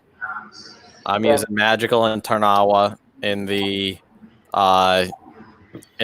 turf, and then I am using everybody but Higher Power and Title Ready in the classic. And for 50 cents, my ticket is $64. So as long as it doesn't chalk out, I should be okay. Wow. All right. Well, yeah, I have a $72 pick 4 ticket. In this race, I'll start off with only 4 horses, actually, because I'm going to go deeper in the distaff. My top 4 choices in this race, which I have in the guide, is, I think, a trifecta box. I'll have to put that in soon, is the 4 Siskin, who I like as a big long shot. I like Digital Age as my top choice in this race. I like the 11 in this race, which is the morning line favorite, Ivar, and the 12, Uni. So I'm only using those 4 in this leg of the pick 4.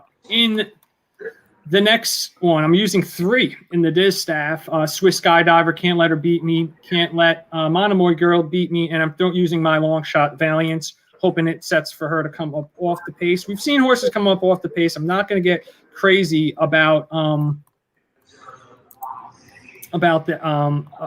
just speed. I think the last race we saw Whitmore come off the pace, so it's not a speed track.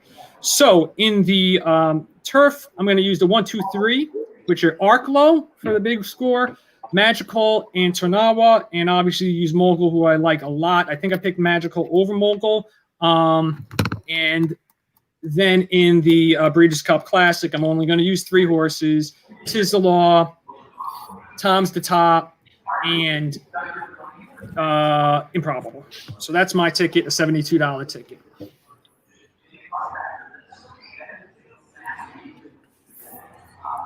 All right. Great. So let's see who else we can get on the live feed to talk through some stuff. Oh, I'm trying to get this all together here, guys. oh, I can make it a little bigger. Oh, look at that. We can see it a little bit bigger. I don't mind that. So, Aaron, what do you see out on the track? You're not down in the paddock.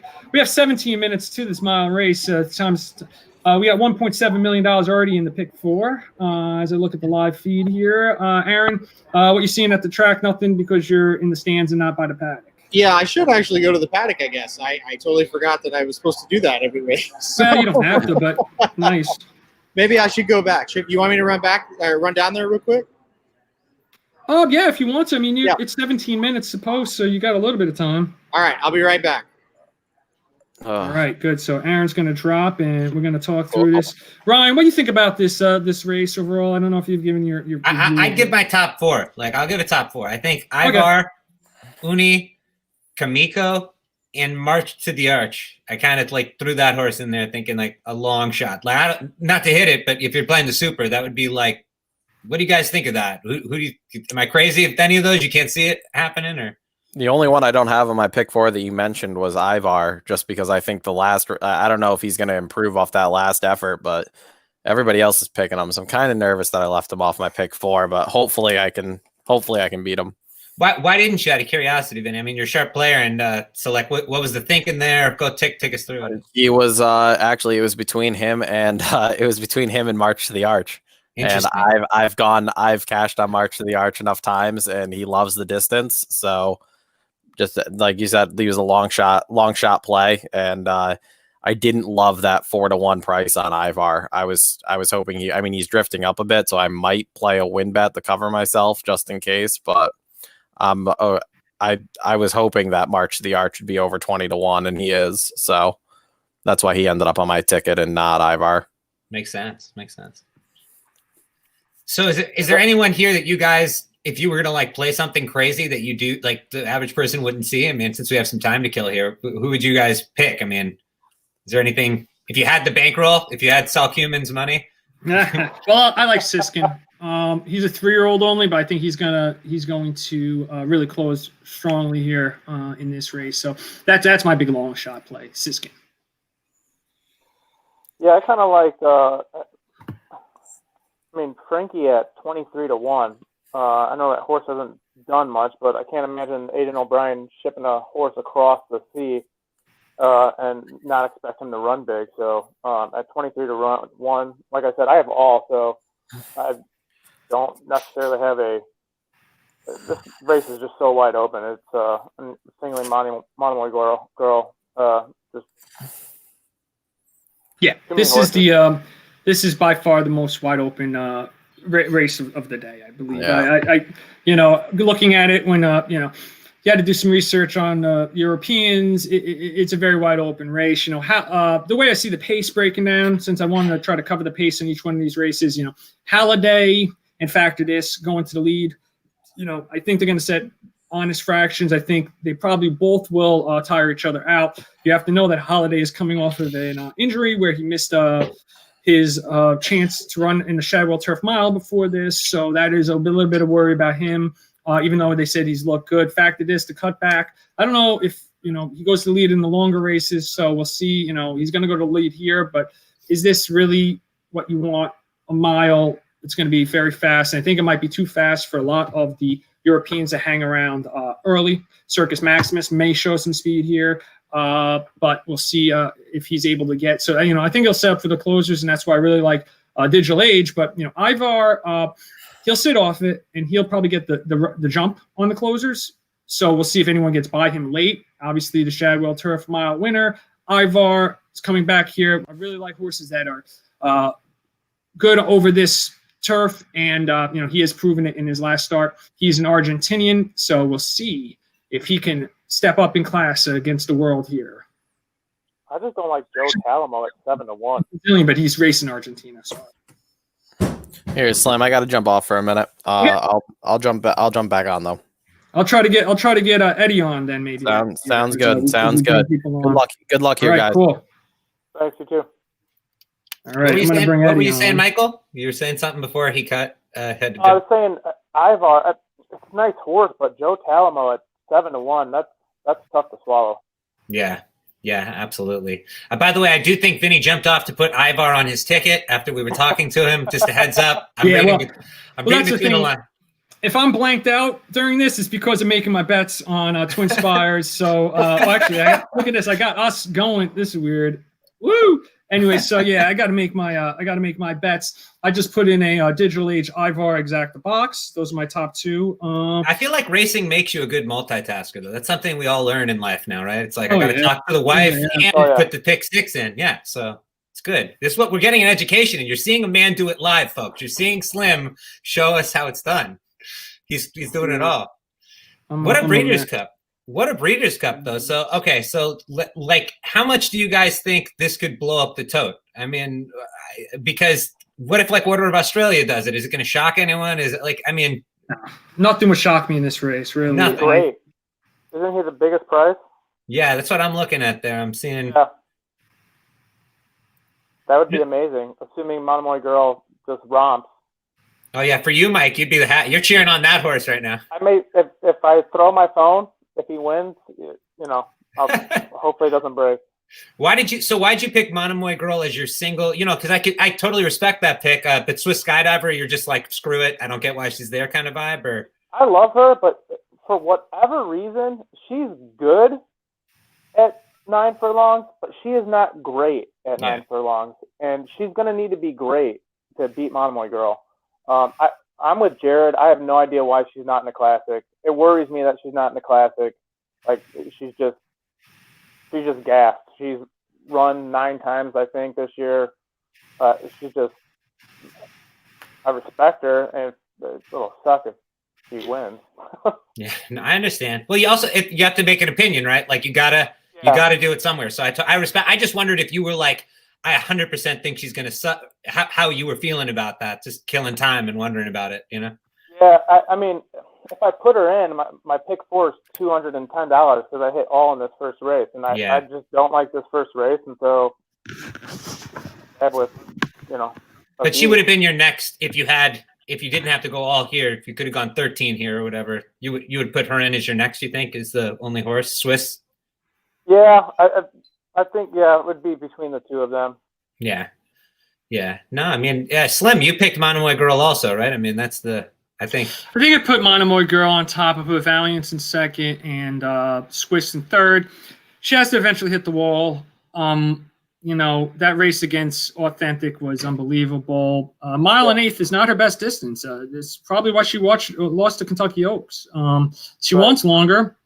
It was proven in the Preakness. It was proven in the Alabama. I think those are her 2 best races, and those are both longer than mile and eighth. So, against this level of competition, you just got to look for little chinks in the armor. And, I screwed up yesterday. Kenny McPeak with Simply Ravishing. I played that horse. I just don't like Kenny McPeak horses that are favorites or 2-1. I just can't do it.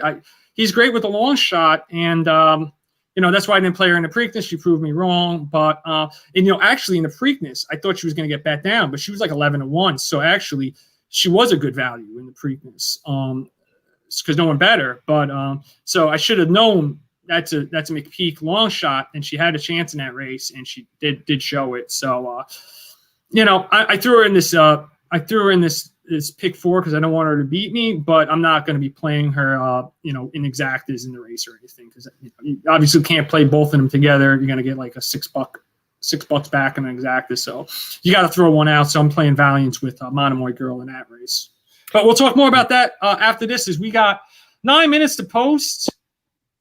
Jonathan Kinchin is in 4th in the BCBC. I don't know if Samich is going to get us, but yes, one guy has 130,000, another guy has 128,000 already in the BCBC. Kinchin in 4th with 42,000.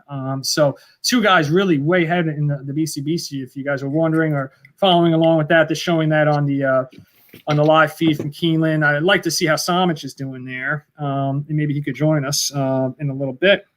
Somebody who wrote Magic texted Samich, "Hey Samich, stop effing around and hit something already." So that's our own internal little text messages amongst the 5 of us. Me with Samich and Magic and the dudes. Too much talk today for.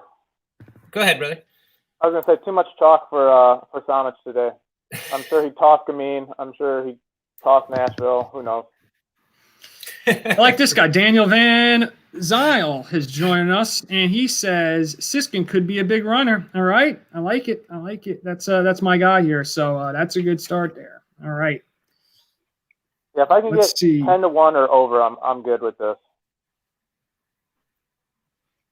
Very possible here. I mean, what we're seeing. Yeah. Oh yeah. Mm-hmm.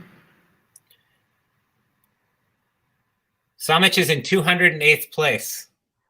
How much money do you know? Well, that's what this guy wrote it in. Hey, Rob in Kentucky, do you know how much money he's got? What's that? I'm reading the comments here down here. Oh, okay. Oh, yeah. Samich is in 208th place, someone wrote. Oh, Rob in Kentucky. Okay, thank you, Rob, for the update. Sorry, I'm trying to tweet out so more people join Drummond and Racing Dudes live feed. I just texted. My pick 4 is actually split with Rob. Is that true? Yeah, yeah. Okay. All right. So shout out to Rob. So, okay, got a betting interest in Rob too. Let's go, Rob. And he said, What do you mean? 4K. You're splitting bets with him? How do you know Rob? Twitter. I think we linked up last year after the Breeders' Cup. Oh, wow. Great. We split bets all the time. That's awesome. Oh, wow. Very cool. Well, that's great to hear the guys, here. So Samich is down to 4K, Rob is telling us. So Samich, I'll tell him to join the live feed if he has a chance at some point. Just put the 4K on Tiz. You're good. He's going to put 4K on Tiz to end the day. Yeah. To win the BCBC, you got to kind of. I'm hearing an echo, guys. Oh, I don't know what just happened. Okay. Still hearing it. Hey, why don't you hop off, dude? Okay. All right. Cool. So we hooked up when Sama retweeted a bet for pick 6 last year, he's saying. So that's great. I'm going to try to get Sama on here, see if he'll join us later. I do have an update for the fans out there. Aaron just texted me to let them know he got sidetracked. So that's why we're not in the paddock right now. Also, I texted Magic. I got a headline idea for the Whitmore race. Whitmore shows he's got balls. We could go out with the. I don't get it. Gelding. He's a gelding, isn't he? A famous gelding? Or okay. And Mike is back with us here. We got Mike in here. So you hooked up with when Sama retweeted a bet share for pick 6 last year. Sometime. Tell us the story about this. I love hearing about how our fans are meeting up together. Yeah, probably, maybe last December. We hopped on, and then it was like, oh, this is way easier to manage your own bankroll, splitting bets with somebody. So we've just been splitting bets since last December. Awesome, man. That's awesome. That's great. It's great to hear. So anyway, we are getting into this. We're getting into some primetime action here. We got Digital Age on the track. They're all on the track here. We got a big field of 14 leaving for this dirt mile. The mile, turf mile. It's going to be a mad rush, I'm telling you.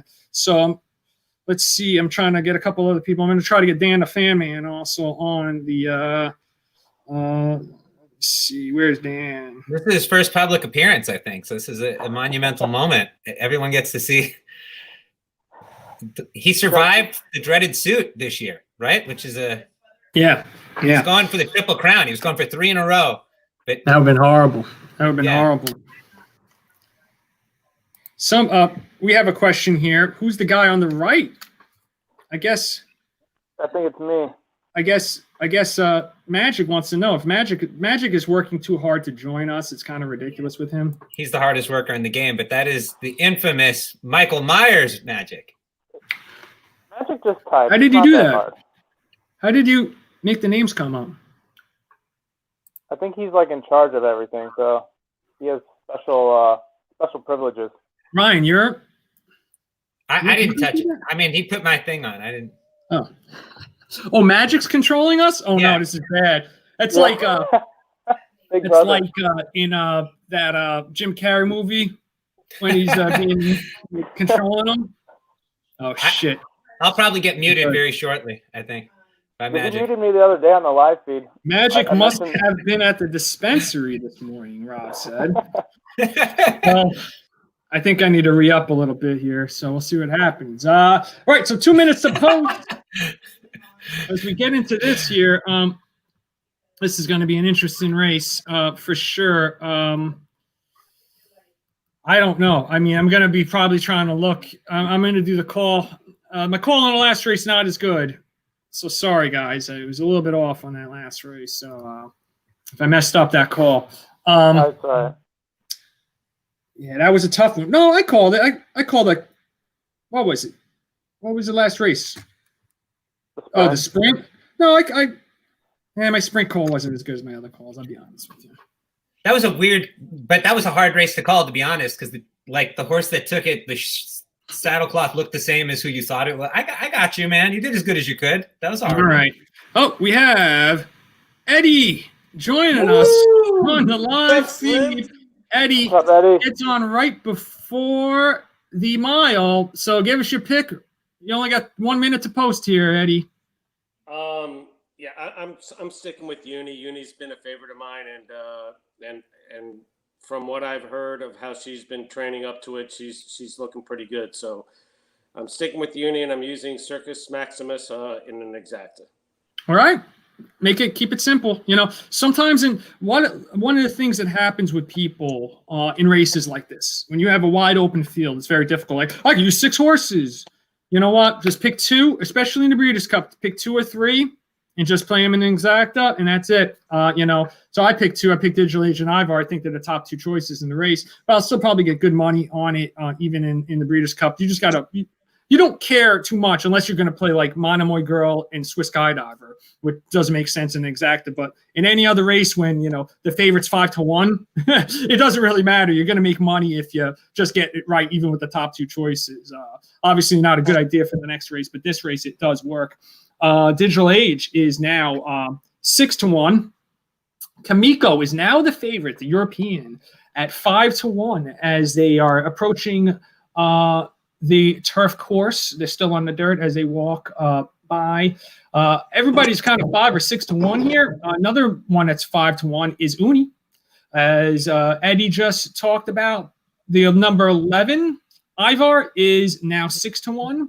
The number 10, Halliday, is 8-1. So a lot of horses floating around 5, 6, 7-1 on Factor This. The pace setters, a lot of people playing the pace here. That Factor This and Halliday will be as they get onto the turf course and we start loading. The Pick 4 pool is currently at $3.5 million, so get your Pick 4 bets in. I'm in with the $72 ticket. Eddie, did you play a Pick 4 here? Yeah, I did. I did Uni Circus Maximus with Monomogoro and Harvest Moon. Then I singled Magical, and then I went 4 deep with Tom's Day Tat, Authentic. I used the 8, 9, and 10. Whatever. All right. Outside, yeah. Maximum securities on the outside too. Yep. Very interesting as they are on the turf course and they're getting ready to load. The favorite Kamiko, very interesting here. He was 6-1 on the morning line, but it was down to 5-1. You know, just a very even board here. As everyone knows, this is a very spread out race here. The number 1 getting in the gate is Circus Maximus, the European invader for Ryan Moore, for Aidan O'Brien with Ryan Moore up. March the Arch is getting in the gate. Halliday probably going to set the early paces now in the gate. Number 4, Siskin, with the Juddmonte colors getting in the gate. Number 3, Lope E. Fernandez, a horse we didn't even talk about. We're Aidan O'Brien with Frankie Dettori up. A big long shot here. Actually, he's only 19-1. Digital Age is getting in. Number 13, Factor This is now in the gate. Raging Bull. Unbelievable that he's 14-1. People have given up on Raging Bull. Chad Brown horse at 14-1, always a good value. Casa Creed is now in the gate, and they're all in the gate for the Breeders' Cup Mile, the 2020 Breeders' Cup Mile. Actually, we got one more to get in. Order Australia enters the gate here for Aidan O'Brien. Aidan O'Brien has a lot of horses in this race, and as does Chad Brown. We will see who wins this race. It'll be one of the 2 big trainers, and they're off. Bolting out of there is Halliday, and he's right on the lead right away. The number 13 to the outside is Factor This, and those will be your 2 pace setters. Order Australia will join them on the outside, but Halliday will set the early pace, and Factor This will push him along. Right behind them is number 2, Kamiko, the favorite. And to his outside is number 3, Lope Fernandez, and he drops back as Halliday will take them on to the back stretch. Number 13, Factor This, drops back a little bit, and down on the inside is the favorite Kamiko. Number 15, Order of Australia, is on the outside of them, and along the rail is Circus Maximus trying to show some early speed as Halliday sets a 23.48 first quarter mile. A good pace, a sensible pace for him as Factor This hawks him. 46.97 for the half, and they sped it up in the second quarter, and we'll see if Halliday can hold on. It's going to set up for the closers because we got a fast pace. Order of Australia is coming, and number 11, Ivar, is looking to get going too. And Order of Australia is going to make the first move as he gets into third, but Halliday is in the lead, coming for home. And they're in the stretch, and Lope Fernandez is going to look to blow up the board. Is anybody coming late? It doesn't look like anybody's coming late. Lope Fernandez looks to get the lead, and we have Circus Maximus gets back, but it looks like Lope Fernandez has won at 73-1. Circus Maximus gets second. Lope Fernandez, an unbelievable long shot in the mile. I said I was going to throw my phone, but I'm going to stay calm. And fantastic call by Slim. Oh, no. That was a great call, Slim. Oh my God, that's Order of Australia. I totally screwed up. That's Order of Australia one. Yeah, but you got the price. Oh my God, you got the price. I screwed up bad. That was Order of Australia. Mike Myers, the all ticket, amazing bet. Amazing bet with all ticket. Sorry, I screwed up. I thought it was the 3. I got messed up for a second there. It was Lope Fernandez was there, and I lost him. Lope Fernandez got third. Sorry, I knew he was there. Wow. I thought he was the one coming. Sorry about that. Order of Australia won the race. Slim, it's betting. They just care about the price. You got the price right. It was an Eden O'Brien trifecta. Order of Australia got first, Circus Maximus second, and Lope Fernandez third. Wow, Rob in Kentucky's losing his mind. Order of Australia scratched out of yesterday to run to once there was a scratch in this race today, and he got in. Right. People ignore those AEs. Your partner Rob is losing his mind in the comment section, Michael. So for what it's worth, you guys are sitting good. Yeah, these guys great. Oh. Yeah. So the bet Mike Myers went all in this race, had to use 14 of them, but got to the longest shot. It was Order of Australia. And I totally messed up. I thought Lope Fernandez was in. He was in the inside, and Order of Australia snuck by him. I didn't see it. I was looking at something else. I don't know what I missed, but I'm not a professional chart caller or a announcer. But Circus Maximus was there too. It was a really tough race. Too hard on yourself, Slim. You got again the prices all these people care about. You called it 73-1. You did a great job. It was vintage. It was good. And I mean, we got to see a reaction of a guy with a ticket on the bottom right screen here. So I mean, you got a little of everything. This guy's losing his mind. And he's alive. Come on, Brad Cox. Hey, Slim, you got the 2 losers of the Daily Gallop head-to-head challenge from the semis on right now. Yeah, that's right. Oh, that was brutal yesterday, man. Oh, it was awful. Ugh, I gotta lick my wounds after that one. I didn't want to swallow chalk yesterday. Was this a track record too? It seems like every race. So probably. Ivar got 4th and Uni in 5th. To not a finish single off his super high 5 there. Not a single American bred horse is on the top 5. Yeah, Ireland, Brazil, and Great Britain. I mean, Ivar and Uni are racing in America. So here, but yeah, not bred. Yeah, what a crazy way to start this late pick 4 sequence with a 73-1 shot. This stuff is going to pay out like gangbusters. Very impressive. Take us through that ticket you have with Rob now, since you had all in the first leg. Very interesting way to start it. So we're single to Monomoy Girl, and then we have Tarnawa, Lord North, and Magical. And then we have 3 juiced horses in the last one with Tiz the Law and Tom Zeta. So you have 5 deep in the last. Yeah. So you got to get through Monomoy here. Yeah. The thing is, so yeah, best jockey. This guy has been on fire today. He got the mount. He filled in for Christoph Sumian, who had a positive test for COVID-19, and now he's come in and won on not only Order of Australia, but he did also win on Adaria. So 2 huge European wins, same jockey, and this guy Pierre Chare Baudot. I don't know if I'm pronouncing that correctly, but 2 huge wins on Breeders' Cup Championship Saturday. Pretty cool story though. Draws into this race, is the longest price on the board. Comes over and does it. Different jockey than he was going to be having. I mean, it was actually a very impressive win. I thought, honestly, a very good job. Came from the outside. It's not bad. I mean, this horse is nice. So to go off at that price with the amount of people from Europe that are betting and stuff, it must have shocked a lot of people over there. People ignore the also eligibles all the time. I don't get that. I don't know that they ignore them. I think a lot of people just don't know that the also eligibles even get in. Just like yesterday, what was it? The 16 horse that won at like 70 to 1, like that. Yeah. I totally missed that, to be honest with you, yesterday, and I would have used it if I'd known. But.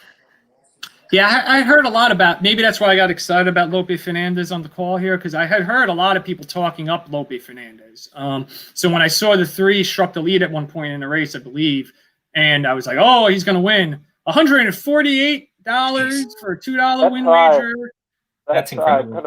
40, unbelievable. I'll read out some of these payouts. Exacta, 1,058. The 50-cent, that was a $1 exacta. The 50-cent trifecta, 43.93. Unbelievable. I want to see what the superfecta is going to pay. Superfecta, the 10-cent superfecta, $15,280. Wow. That's crazy. That's a moneymaker. You could buy a car off that. Hopefully, yeah. Jeez. Yeah, you could put a down payment on a house. Maybe Samich caught up. Hopefully he had a. He loves Samich caught up. Let me see. Let me see if Samich will join us as he's getting ready for his next bet. Yeah, that definitely has Samo Bomb written all over it. Yeah, definitely. Yeah. Between Aiden O'Brien. Between him and Swift, maybe one of them hit it.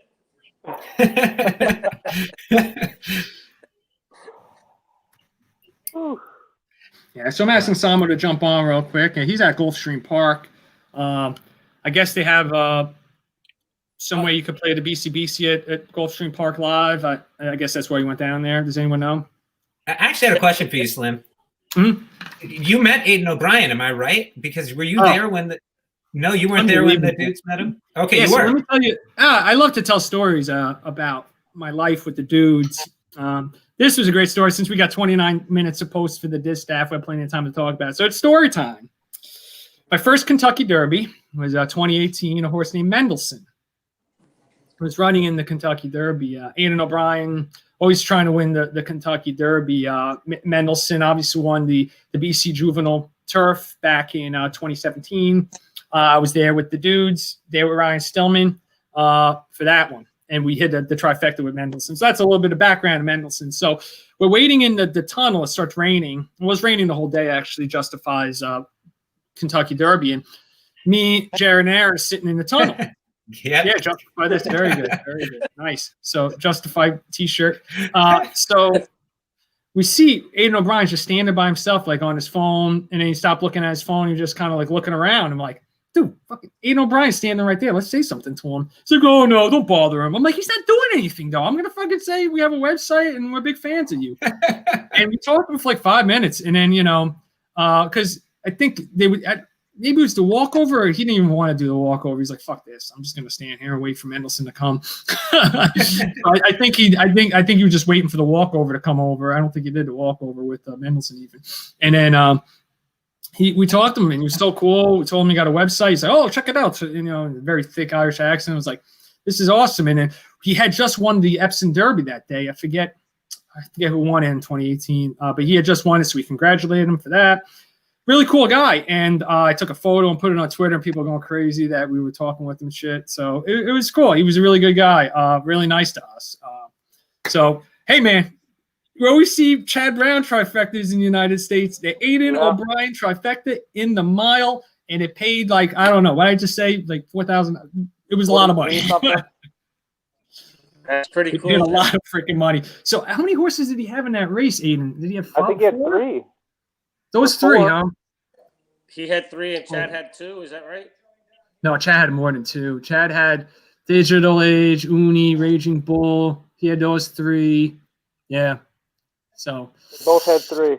they both had 3, and yeah, they all sucked, those Chads. But you know what? Incredible training job, regardless, for this. I mean, that does deserve a lot of respect, because I mean, to get this horse to draw into the field to do what it did, I mean, this guy's incredible for people that don't follow international racing. It's like he's like Bob Baffert, but like for the entire European continent. The guy is out of this world, and to hear he's a gentleman too, that makes me like him more, Slim. That's cool.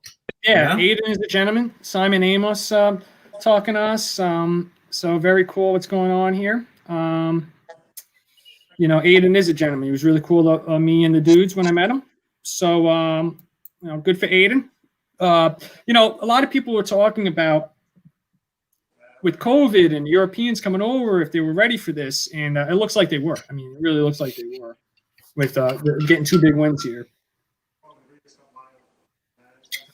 So, question for you guys: is this the most exciting Breeders' Cup distaff since Beholder's distaff with the Songbird? I mean, are you guys excited to see what happens here? I mean, Swiss Skydivers, does she know something more than we know? You know, is that why she's here? Are they just scared of Tis the Law and said, I'd rather face Monomoy? It's going to be interesting. All right. So, yeah. So let's get into it as we have 24 minutes to post to a distaff that has gotten a lot of hype around the country as we have a huge matchup. The number 5 Swiss Skydiver, head-to-head, the 3-year-old with the 5-year-old champion, Monomoy Girl. They'll both be champions. I mean, the 3-year-old filly championship will go to Swiss Skydiver no matter what happens in this race. And if Monomoy Girl wins, she'll win her 2nd championship. She was the championship 3-year-old filly in 2018 after winning this race, the distaff. She was off all of 2019. This is a story of her coming back. She's even money. Swiss Skydiver, number 5, is 2-1. So playing that exact, obviously we've been talking about, not going to do that. So let's talk about this matchup in historical context. Brian, let's talk about this in a historical context. What do you think about these two going head-to-head here? A previous winner, Ripper champion. I mean, I think that this is very historical because of what you just said. Not many fillies that win the Preakness in general. I mean, she could have gone on to try for Horse of the Year. She's staying here. And I feel like if she wins this, it's like an automatic berth into the Hall of Fame, right? Like, what do you guys think about that? I mean, for Swiss, if she were to pull this off, I mean, that resume, my gosh. I mean, no, this is for sure. And Monomoy Girl, that way too, right? I mean, this is probably her career-ending race. Maybe not, but if she wins it, I don't know what else there is. Yeah, I don't know why you would race with Monomoy Girl after she wins this. Why you would race her again? Right. And risk. No, Monomoy Girl. This will be her last race, no matter what. That's for sure. You know, I think Uni retired out of that last race, and this is, you know, Monomoy Girls. I think they're all going to sail with Solid Humans group and Bradley Weisbord. He's going to be selling a lot of these horses. So, Eddie, talk about your pick for this race and how you breaking it down. Well, first off, just to add on to what you guys were just talking about, I mean, I think if Swiss Skydiver were to win this race, depending on who wins the Classic, not only will she win 3-year-old filly of the year, she could win Horse of the Year if she wins this race. Now, that being said, I've actually, and I don't want to put a rumor out there, but I've heard that Swiss isn't doing really well leading into this race.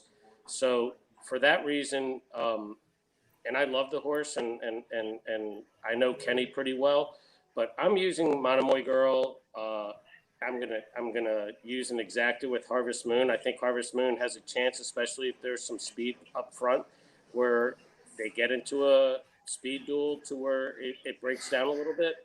But yeah, Monomoy Girl's, I think, the horse to beat. I personally think she wins by poles. And we're getting Vinny back in here. Some big news, Eddie. That, you know, Swiss Skydiver. You're saying that you don't think she's coming in good into the race. I also agree. I think eventually, you know, some of my talk in the guide here that I wrote up.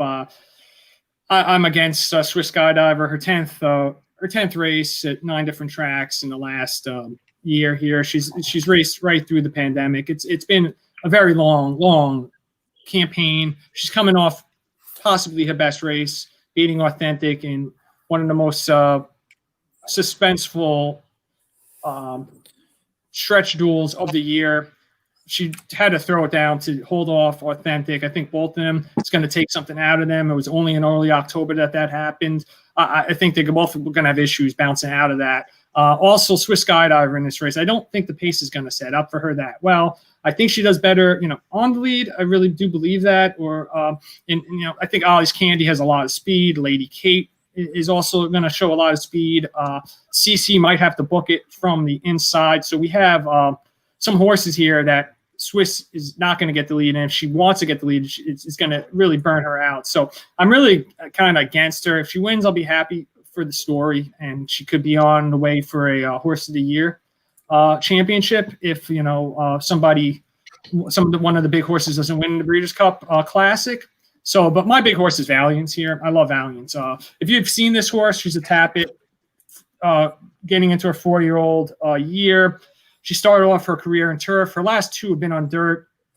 Todd Pletcher always thought that she would train well on turf, and she always trained well on dirt, and that she would race well on dirt. And her last two races have been really great. She has a Grade 1 win in the Spinster over this track and at this distance in her last race. So I love Valiance in here, and my big exacta is Valiance with Monomoy Girl. Just like Eddie said, Monomoy Girl with Harvest Moon, a 3-year-old that's coming up, looks like a horse making a progression. I like Valiance as my horse making a progression here.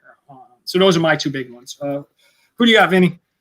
I'm on Monomoy Girl here. I got the double going yesterday from VQuist, so hoping Monomoy Girl can bring that home. What's that paying? I actually don't know what that's paying. Let me see if they have the will pay up. That was actually the one will pay they did not have up yesterday for those for the juvenile to the older doubles yesterday. I don't know why they didn't show that yesterday, but let me see if they tote board will pays. Oh yeah, let's see. Double juvenile to distaff.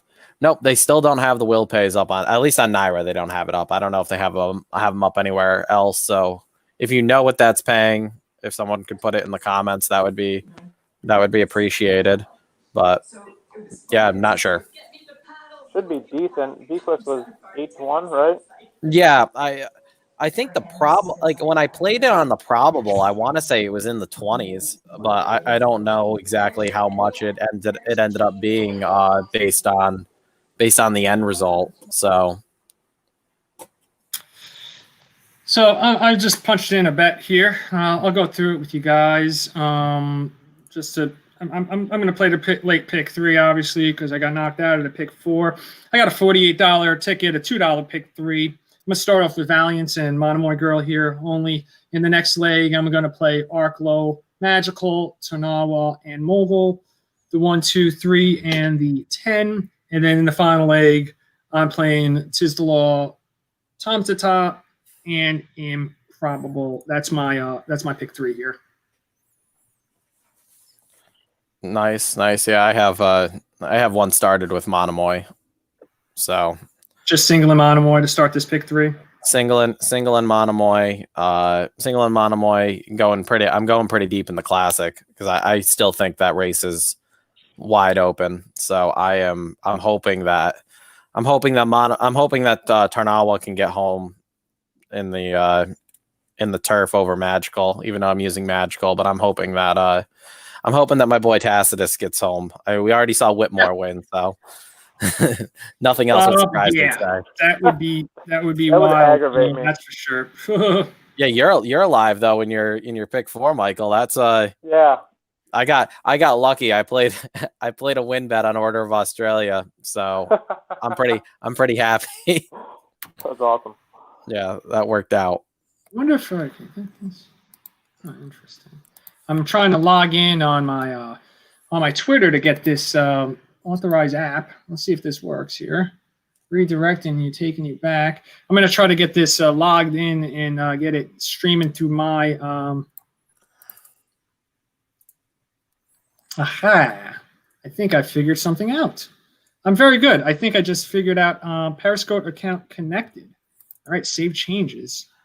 All right, I think I'm streaming this through my Twitter account. So if you guys are wondering, Check this out. Nice. Let's go take a look at my Twitter account. We haven't checked Twitter in a little bit. Let's see what's going on, guys. If you come to my Twitter, I'm now streaming this. So Yeah. there we go. Nice. Here, I'll retweet it. All right. So I'm streaming live here on Twitter and out of Australia. Glad I played him to win. Real Dynasty. You had win money? I play him to win. I said on the stream he fit into the pace scenario. Wow. He fit into the pace scenario, and at 70-1, I thought he was way too good a value. I put $5 on him, and I put $5 on the Aiden that finished third with Frankie. And that was it. But I didn't use him in my pick 4, so I'm knocked out of my pick 4, which I should have gone back and added him, but oh well. I wasn't that high on him, but I took a swing. I wasn't high on him, but my rule is if I go over half, if I get to half the field, I just hit the all button. Shut up. That's usually my rule too, and I cheaped out because I was originally going to single magical, and then I got talked into using Tarnawa. So I skimmed some horses there. So, and it cost me. I mean, that might end up costing me. So it's whatever. All right, fellas. So let's see here. Are you looking at pick 3 will pays? Rob asked. I don't know what that means. And then we have another comment on the board here. Being from UK, the exotic bets you have aren't so popular, so it's win only for me. Come on, Monomoy. Well, if you're betting the win money on Monomoy here, you're only getting even money, as Monomoy Girl stays even money, and Sis Skydiver is also 2-1. Everyone else is double-digit odds here. The number 9, Ollie's Candy, is 11-1. My girl, Valiance, the 8 is 15-1, so I'm gonna probably have to put a win bet on her. I would say. So I just checked the will pays Rob was talking about. Pick 3 for the dollar to Monomoy Girl is paying $3,000. Oh wow! Jeez, unbelievable! Wow, that's crazy. So wow! Whitmore, Order of Australia, Monomoy. Wow. Yeah. But so, Vinny, you did have Order of Australia in one of your things, right? You're still alive for. No, I just played her. I just played to win. I put money. Just played to win. I didn't add into my pick 4. So that's. I mean that part kind of hurts. I mean, it paid for well more than what the pick 4 was worth. So that I'm still up. But yeah, at 70-1, I was just like, this horse fits. Aiden ran good. Yes, Aiden's turf horses have been running pretty good. So I used that. I had Circus Maximus on my ticket.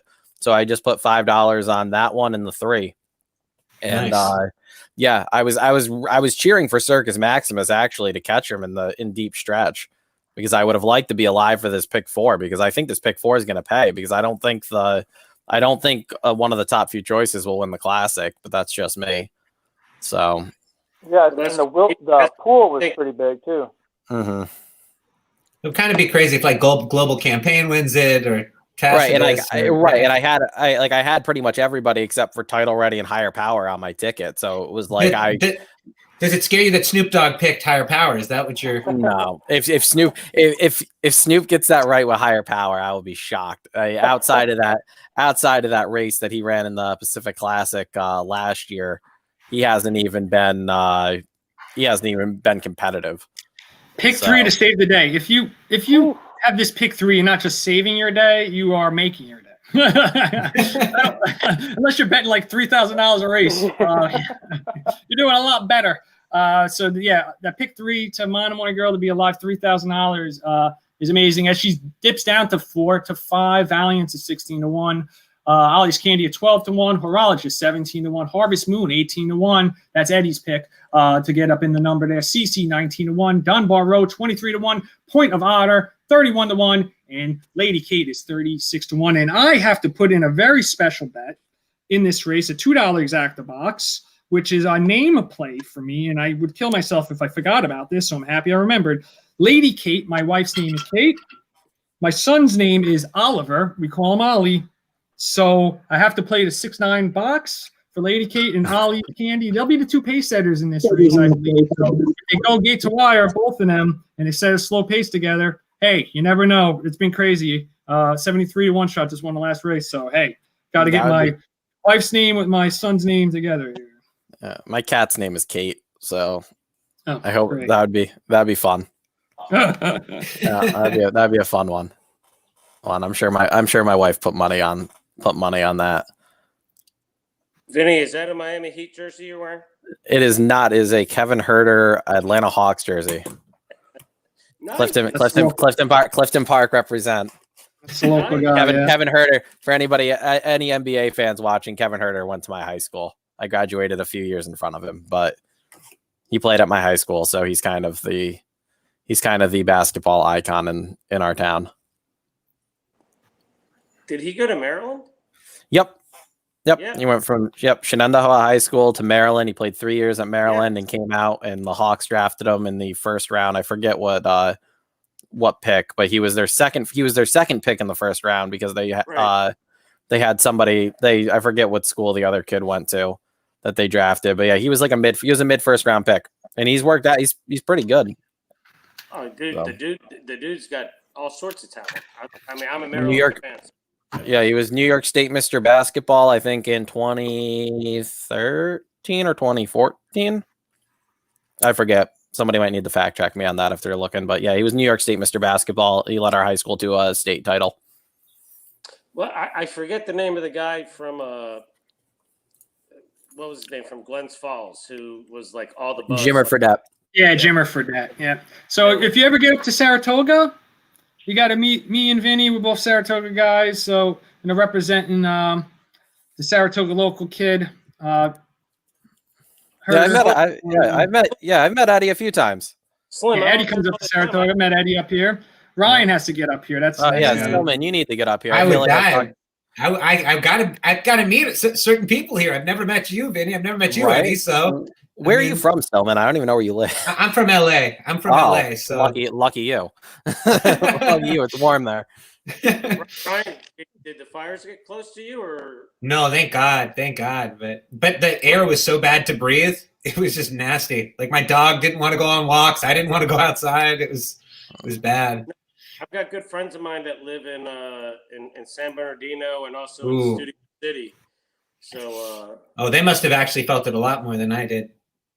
Gosh, they did. And then I actually had friends who owned a vineyard up in Napa, and they lost everything. I'm so sorry to hear that. That's yeah. Ollie's.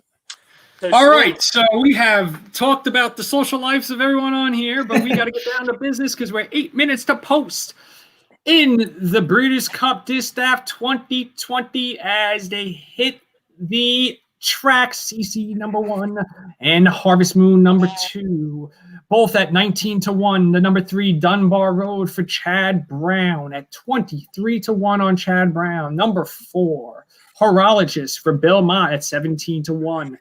Swiss Skydiver hits the track. The number 5 for Kenny McPeak at 2-1, the Preakness winner, and number 6 as they go into the post parade, Lady Kate. Tyler Gaffleone up for Eddie Keneally at a cool 37-1, longest shot on the board for Lady Kate. Point of honor, 31-1 for George Weaver with Javier Castellano up, the number 7, and Valiance. 15-1 on the Todd Pletcher trainee, the gray, beautiful gray tappet for Eclipse Thoroughbreds. The number 9, Ollie's Candy, 12-1. And the big favorite, Monomoy Girl. Looks cool as a cucumber on the track, probably in her last lifetime start. The probable future Hall of Famer with her regular jockey, Florent Giroux for Brad Cox. Has that happened before where a horse wins the distaff in 2 separate years? Ryan Stillman, our history expert. I'm trying to remember that. That's a great question. I can't remember. That's a great question. I mean, it would have happened with Zenyatta, maybe, but it didn't. That's a great question. Not back to back, but because obviously she missed it last year. But I mean, I'm trying to think if there's any, because I feel like there's been another Breeders' Cup race where a similar. I think happened. Beholder did that, right? It did Beholder. I thought if it was Beholder. If someone did it, right? Because there was that year she was going for the Classic when she won the Pacific Classic, and then I think the next year she beat Songbird. That's a great question. Yeah, I don't know. I'd have to look that up. You know, by the way, it's funny when we talk about these fillies. In Swiss Skydiver. I just wanted to make a side note. It is weird because when you look at the history of great fillies, and she's on her way there, Swiss Skydiver, it's like they hit a wall where they just don't want to run anymore. It's not like with the boys. Like they come back and then they're kind of. You even see it with Rachel. It's just like Rachel was done, and I loved Rachel. It's just like she threw down. She didn't make the Breeders' Cup. They knew to give her a break. So it's an interesting angle that I keep seeing with the reasons why people aren't betting Swiss. Right? Is when does she hit that? When is she going to hit that wall? The scary thing is, what if she doesn't hit that wall? What if this is the race she hits that wall in? And with everyone saying the distance limitations, I get it. This isn't her best thing. The Preakness isn't. A lot of people were saying 1.25 miles looks like where they thought she would do better at. She wants more ground. She just ran the second fastest Preakness. So it's going to be interesting. Has she hit that wall? What is she? Do they know something? It's a very hard race to handicap if you get past Monomoy Girl and want to beat her, because you're also not going to get value here. So I'm very curious long way of saying this, with Slim, you seem very high on Valiance. Do you give her a chance to upset here? Why are you thinking that? Can you talk more in depth there? Because if you're not going to go Swiss, what's your Valiance play, I guess? I like the pace setup here. Let's talk a little bit about the pace. I think that the key to this whole race, key to any race is obviously pace. So let me go back and, I haven't really talked a lot about the different ways that I assess pace. So let's go into that a little bit. So I use the Brisnet PPs, and what we have here is the E-types. We have 2 E-types here. Lady Kate is an E-type, yes. She's an E8, so most likely she will go to the lead. Ollie's Candy is what's called an EP7. 7 and 8 are the highest. 8 is the highest you have for what's Kieran's speed points. So those 2 most likely will be on the lead, and Swiss Skydiver should be right behind them. I think it's going to be tough. I think Swiss Skydiver likes to be on the lead. I don't think she wants to sit off of horses.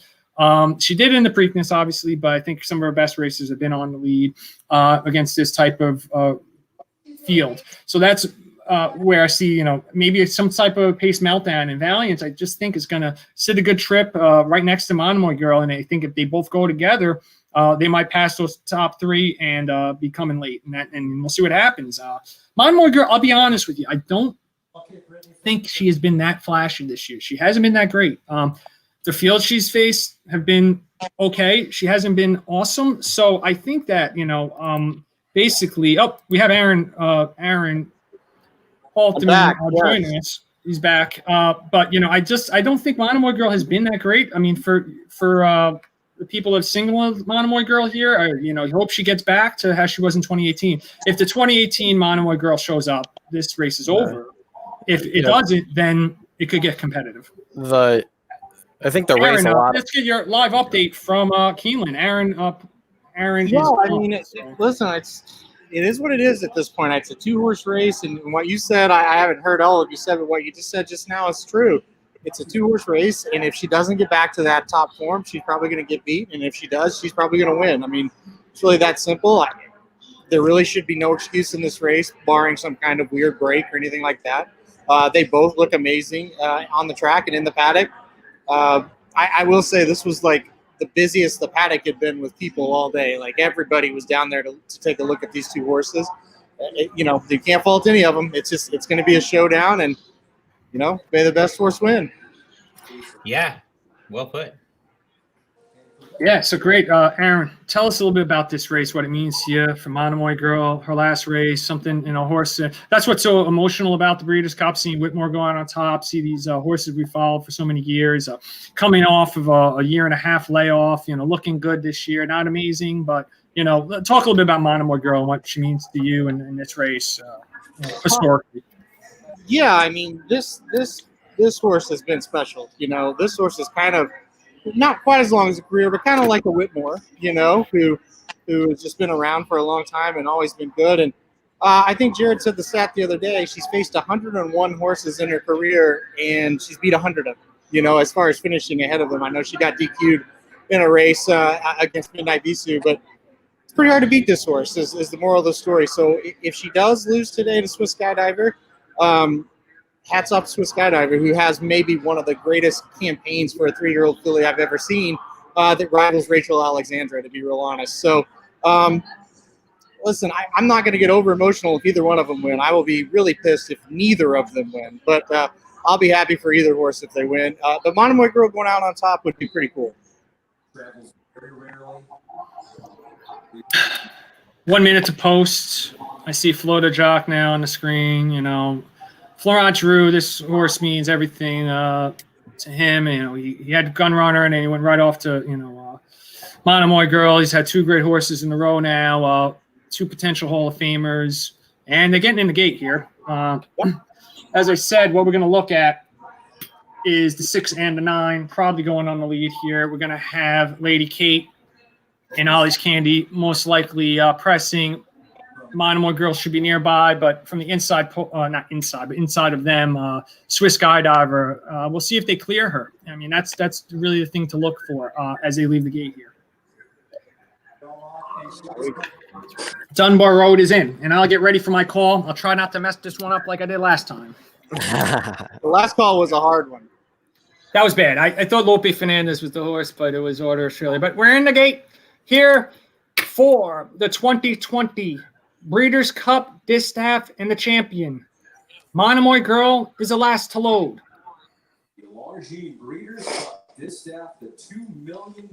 And they're off. Oh, Swiss Skydiver stumbled from the gate, and she's not going to get off good. A big start to the race there. And number 6, Lady Kate goes out to the lead, but Swiss Skydiver stumbled badly from the gate. It's going to really hurt her. She might be out of this as far as a win contender. Very big start to this race here. As number 2 on the inside, Harvest Moon shows early speed, and it looks like Harvest Moon is going to go to the lead. Oh, that's quick. And she will track to the outside, Lady Kate. Number 4, Horologist sets up shop in 3rd with number 9, Ollie's Candy to the outside, and Monomoy Girl gets a nice stalking trip as it looks like Harvest Moon will take him on to the backside, and number 6 to the outside, Lady Kate applying the pressure. 46 to the half, a very fast pace for a 1 1/8 race, and Harvest Moon is still on the lead with Lady Kate pressing. In between horses, Ollie's Candy is moving up, and going with her is Monomoy Girl looming large on the outside. Swiss Skydiver tries to make a move up the rail, and Swiss Skydiver is coming up the rail, moving into 5th. And we're on the turn, and it looks like Monomoy Girl is about to launch into the outside. Valiant is making a big move. And Swiss Skydiver to the inside. They're looking to get to the number 2, Harvest Moon. Harvest Moon is now passed, and Monomoy Girl strikes the lead, and Valiant is coming after her. Monomoy Girl is her lead, and Valiant is there. Valiant is coming at her, and holding on in the inside is Harvest Moon, but it looks like Valiant is going to get past her. Monomoy Girl. Valiant coming on the outside is the number 3, Dunbar Road, but Valiant is going to get second, and a big exacta for Slim in the guide. Monomoy Girl goes out a champion. Monomoy Girl goes out as one of the best fillies of our lifetime. Boom. Amazing. That was a great, perfect trip. She got a. Well, just real quick, it's really hard to see here what happened with Swiss Skydiver. Did she miss the break? Did she stumble? What happened? She stumbled at the break. Yep, she stumbled at the break. Listen, I bet Monomoy hard there, but I hate to see that for Swiss Skydiver. Just like with Simply Ravishing, I feel sorry for McPhee. That's a bad break, but you know that's what you wanted to see. Like I said before, I want to see one of them win, and it was a good performance, no question about it. So major hats off to Monomoy. Feels so good. Feels so good to bet. Yeah, get that a good exacta home like you that. You kept calling Valiance. $30. You kept calling Valiance, and I'm looking at my stream, and I'm just like, I'm like, I hope I'm not behind. I don't think she's catching her. I thought the same thing. I was like, what's about to happen? My best bet of the Breeders' Cup. I told you she would not lose. Yep, that was good. Where's Skydiver? She's still running? She missed the break. Come on. Be careful. Yeah, no, you can't. No, that's rough. That's rough, Jared. She really stumbled from the gate. I called it on the live feed. I just said Slim. She can't win from there. She can't hit the top 5 still. Well, she was making a move on the inside, but yeah, that's an excuse though. Yeah, I mean, she was making a move on the inside. That was a rough trip, I'll give you that. But Monomoy girl. Who was that? Was that Valence was Valence second, and Dunbar rode third. Dunbar rode third. There you go. Yeah. Valence, Slim. That's your horse. Yeah, no, I hit the exacta in the guide, so $210 back. I made my money back. My guide bets are now even after that. Nick, Because I had the $10 exacta box with Valiance, and Monomoy Girl's gonna pay $210. So Nick just I'm called even. me. I'm even in the guide. Anything from here on out is good. So Kenny McPeak is having some terrible luck out of the gate with his horses, man. Feel terrible Yeah. for him. I do too. Jared's a little fired up there, but I A little. I'm not gonna blame Swiss Skydiver for that one at all. Even McPeak's horse yesterday could finish third. Well, she's facing better horses today, but I mean, How does Jared really feel, Aaron? What's the atmosphere near Jared? I can't really understand. there's a lot of hate for Jared right now from Jared right now, but Guess we know why she run the classic. well, that's why she didn't run the classic. Jared just says. So see, he's full of it right now. But listen, if she breaks bad in the classic and runs 6, it's like, hey, at least you gave it a shot. And I think maybe that's there's something to be said for that. But I feel sorry for Kenny McPeak. I'm with Eddie. I feel sorry for him. I definitely do. Yeah, I mean, oh boy. So a big update on our text chain. Samich, $1,000 straight exacta is going to put him in there because he put Valiance in second. A very nice $1,000 straight exacta in the BCBC for our boy let's go, Samich. Samich. Let's go, Samich. Unbelievable. Love it. Go. Love it. Love it. Love it. I'm going to And Vinny asked a historical question earlier. The answer was Beholder did do that, right. where she did skip 2 years. Well, one she was injured, and the other she was injured too. I guess actually she missed the classic. But hey, Monomoy Girl, historically, what an incredible filly. She did it again. A mare. That was awesome. And a Cox. I mean, you can't say enough. This Breeders' Cup. If you're the Cox, baby. Yeah, ride the Cox. Yeah. If you're a fan of Cox, you did well. Glad the comic books are back. Well, but it is impressive, right? Because he won some big ones, man. Yeah. Cox with a big one. Oh my god. Too much, guys. Too much. Made it thrown off the air. Hold on. Wait. He's in timeout. We put him in timeout. So Michael H. We put him in timeout as well. So Michael H. Myers is still alive in his pick 4, and Nick just texted me his pick 4 ticket. He's still alive too now. Got the Monomoy Girl single home. Yes, very right. Yeah. Michael Myers singled Monomoy Girl, so that makes him feel good after the order of Australia. I think he's alive to at least Magical. I think he had I forget who else, but he had some big horses here. So wow, unbelievable. Yeah, I hit that. I want to see Monomoy Girl Valiance exacted for $1 plays $21.30. So that's going to be 1,000 times that. So $21,000 for Samich in the BCBC. $21,300 for Samich in the BCBC. A very nice hit for our boy. A $21,000 exacto. I can't believe to sneeze at. I can't believe that Monomoy Girl went off at even money. Yeah. I played that pretty hard when I saw her floating at even money. Yeah. So here's a question: if even though this is her 4th race this year, but she's 4 for 4, can she win Horse of the Year now? Depending on the classic, maybe. If Tacitus wins the classic, I think she's got a shot, right? But she's in the position. I mean, if we're watching a golf tournament right now, she's the leader in the clubhouse, right? It's just a matter of what happens with the horses still out on the track, so to speak. I hope about this earlier today. I mean, if Maximum Security wins, I think he deserves it, but people don't like him. He doesn't have, so I don't think he'll get it. I mean, I think if Authentic wins, or if Tiz the Law wins, then you have a discussion about it. But Monomoy deserves it more than I think people are. I think people are overlooking her greatness. I hope this race didn't cost Swiss 3-year-old filly though. She doesn't hit the board. Gamine airs the sprint field. Neither of them really beat each other in the Oaks. So one finished second, one finished third. I think that vote just got a lot more interesting. If she wins it, I think I'll Swish should quit. still. I think mean- Swish should still win it, but I Yeah. think Gamin's about to get a lot of votes now that she originally wasn't going to get, because you know that there's those voters that are going to look, oh, she won a Breeders' Cup. Oh, she didn't. Here you go. Yeah, well, I think Eddie's right, though. As far as maximum security, people don't really like him. I don't think people are really going to like Gamin or any Baffert horse. So I think that will play a factor if it's close. But yeah, I guess it does get a little more interesting. But I still think she has it. Yeah, I mean, we'll see, guys. That was a big performance, and so yeah, the Classic. It all rides on that as far as horse of the year. Tanarwa just opened up the favorite. Who did? Yeah, so we have 29 minutes to post in the $4 million Breeders' Cup Turf, and it looks like Tarnawa has opened up the 5-2 favorite with Magical at 7-2. So those two will vie for favoritism in the betting throughout here. I think the price is still number 10 Mogul at 6-1 here.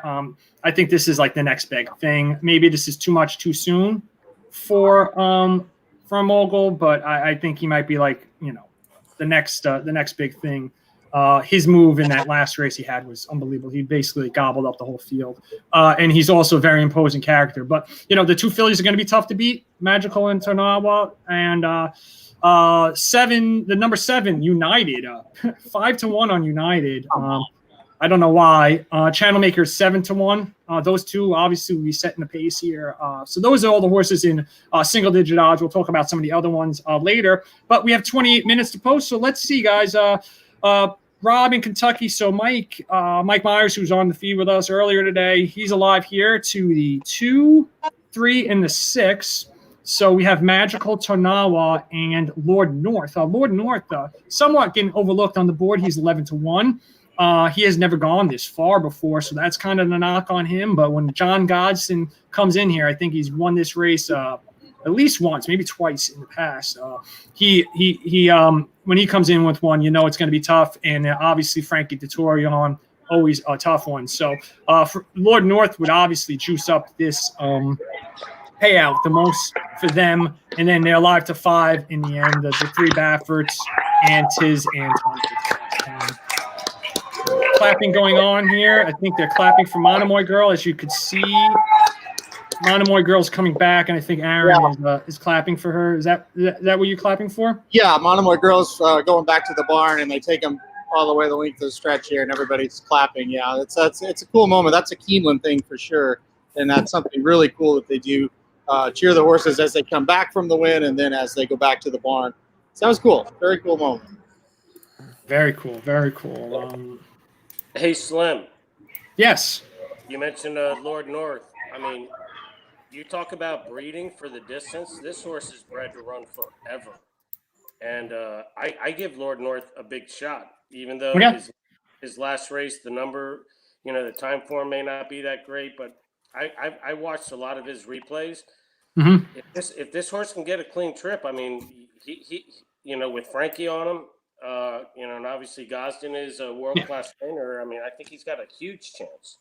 Yeah, no, he's classy. He's definitely classy, Lord North. The thing, his last race, they say it's a throwout. If you don't want to, look at his last race, and I'll bring it up on the screen here. Let me share the screen, and we can take a look at some of the PPs. We haven't really done that a lot during today's. The screen is all screwed up. Hold on a second. All right, hold on. All right, yeah, let's do this. Let's zoom in on this one. Maybe I had too much stuff open at once. So Lord North, the key thing to look for here, the soft going in that last race. This Ascot, these races, the champion stake was a bog. So you could probably put a line through that race for him. I mean, obviously, the Prince of Wales going 1.25 miles at Ascot. That's one of the biggest races of the year at Royal Ascot. He won that by 3 3/4. He gets Frankie Dettorion. Usually has Doyle on, but Juddmonte International. After that, lost to Gaiath and a Magical, 2 of the top horses. Gaiath was expected to come over, it won't come over. Obviously, he's not here. but Magical, obviously, Magical also here got third in the champion stakes. So that, if you did any replay work, Lord North, obviously very classy. Godolphin had a big winner yesterday. And anything else about Lord North or any of the other Euros you guys want to bring up? The only thing I'd say about it is that she's run good on like a little bit more firmer ground. She doesn't like the soft going, and so I think she may take to the course today. We'll see. I mean, I'm not claiming. I mean, I think Magical is clearly the Magical and Tarnawa are obviously the horses to beat. But if you're looking for a price, Lord North is somebody who could take to the ground today. All right. I think Aaron has jumped off real quick, so it's just us three. Who else you want to talk about? And I'll zoom in on the PPs for you, Vinny. Who you want to highlight for the crowd here today? I honestly think this is a 2-horse race between Tarnawa and Magical. All right, let's leave that up for you there. Here's their PPs. Talk through these 2 horses for us. Vinny. I mean, imagine. Like, my opinion with Magical is that she came over here 2 years ago as a 3-year-old for Aiden O'Brien, and she almost upset Enable, who was, I mean, if anybody who hasn't gone back and watched that Breeders' Cup turf, I recommend it. They were 10 lengths in front of the rest of the field, and that field included Arklow and Channelmaker. And I don't know how you're supposed to take Arklow and Channelmaker at sub 10-1 here against her, unless you think that she hasn't progressed, and they have, which in my opinion they haven't. Also, just from a time form speed figure standpoint, I think the rest would need more than a career effort to even run with them on their off day. And that's actually part of the reason I threw Mogul out was on my tickets, was because the Mogul would need a career race, and Magical doesn't even have to run a career race, and still figure wise is just a better horse. So I really think it's between those. I really think it's just between those 2, and I think the rest are in there for minor prizes. But that's just my 2 cents. I mean, that's kind of how we looked at the race as well. I think it's girl power in this race. I really do. And Adaria winning, earlier in the day, that helps Tarnawa a lot. Right now, half the price that she was on the morning line. Probably could have thought that she was going to go down from that anyway, but she's going to take money now. Honestly, it might mean there's a little bit of value there on Magical, because she's awfully classy, and you can count on her. And that's the thing I like about her.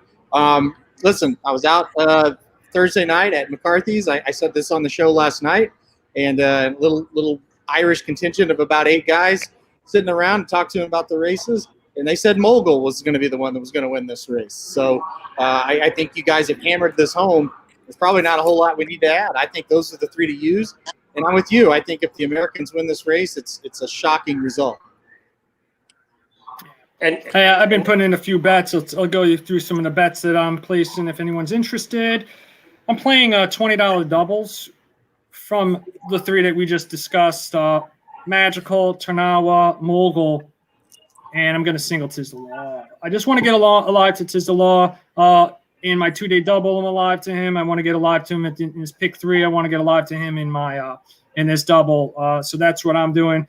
In my trifecta, I'm going to use my 2 top choices, though, Magical and Mogul, and I'm going to mix Arklow in with them, just that he hits the board. They can't box €3. I don't think it's going to pay good enough. I'm just thinking Arklow could somehow get third in this race. I listened to the Magic Mike show, and they were talking about how Arklow might be able to suck up in this race at the end somehow, but he's going to be doing the same thing. I'll go up to Arklow here. He's going to be trying to do the same things that the Europeans are going to do. He's going to be trying to close with them. I know, Aaron, earlier in the week we talked about Arklow. What's your take on him now? You said he was one of your horses to use underneath. What you thinking? Yeah, and the reason I said that is because I thought he would be a pretty decent price compared to the other American horses. And it's just like, well, if you need to support one American, he's probably the one. Now, I do think a real key, and trainer speak is you can take it for what you want, right? Sometimes a trainer is high on a horse and it works out. Sometimes it doesn't. It isn't the end all be all. But Brad Cox has won 4 Breeders' Cup races, at this event. He earlier in the week said Arklow was doing better than any horse that he had pointing for the Breeders' Cup. So if he goes out there and runs a career race, he could get third. I still don't think he can beat these top ones, but I do think he is the horse that could hit the board. I look at the odds now; he's 8-1. I wish he would float to double digits. Maybe that'll happen as we get closer to post. But I don't love Arklow, but I do think he can hit the board here. All right. Yeah, I don't think he can win this race. That's why I didn't play him in my doubles. And I didn't want to be I want to get a lot to his loss somehow here because he's my main play in the classic. So Eddie, what are you playing? What's some of your tickets? Let's hear what you're playing.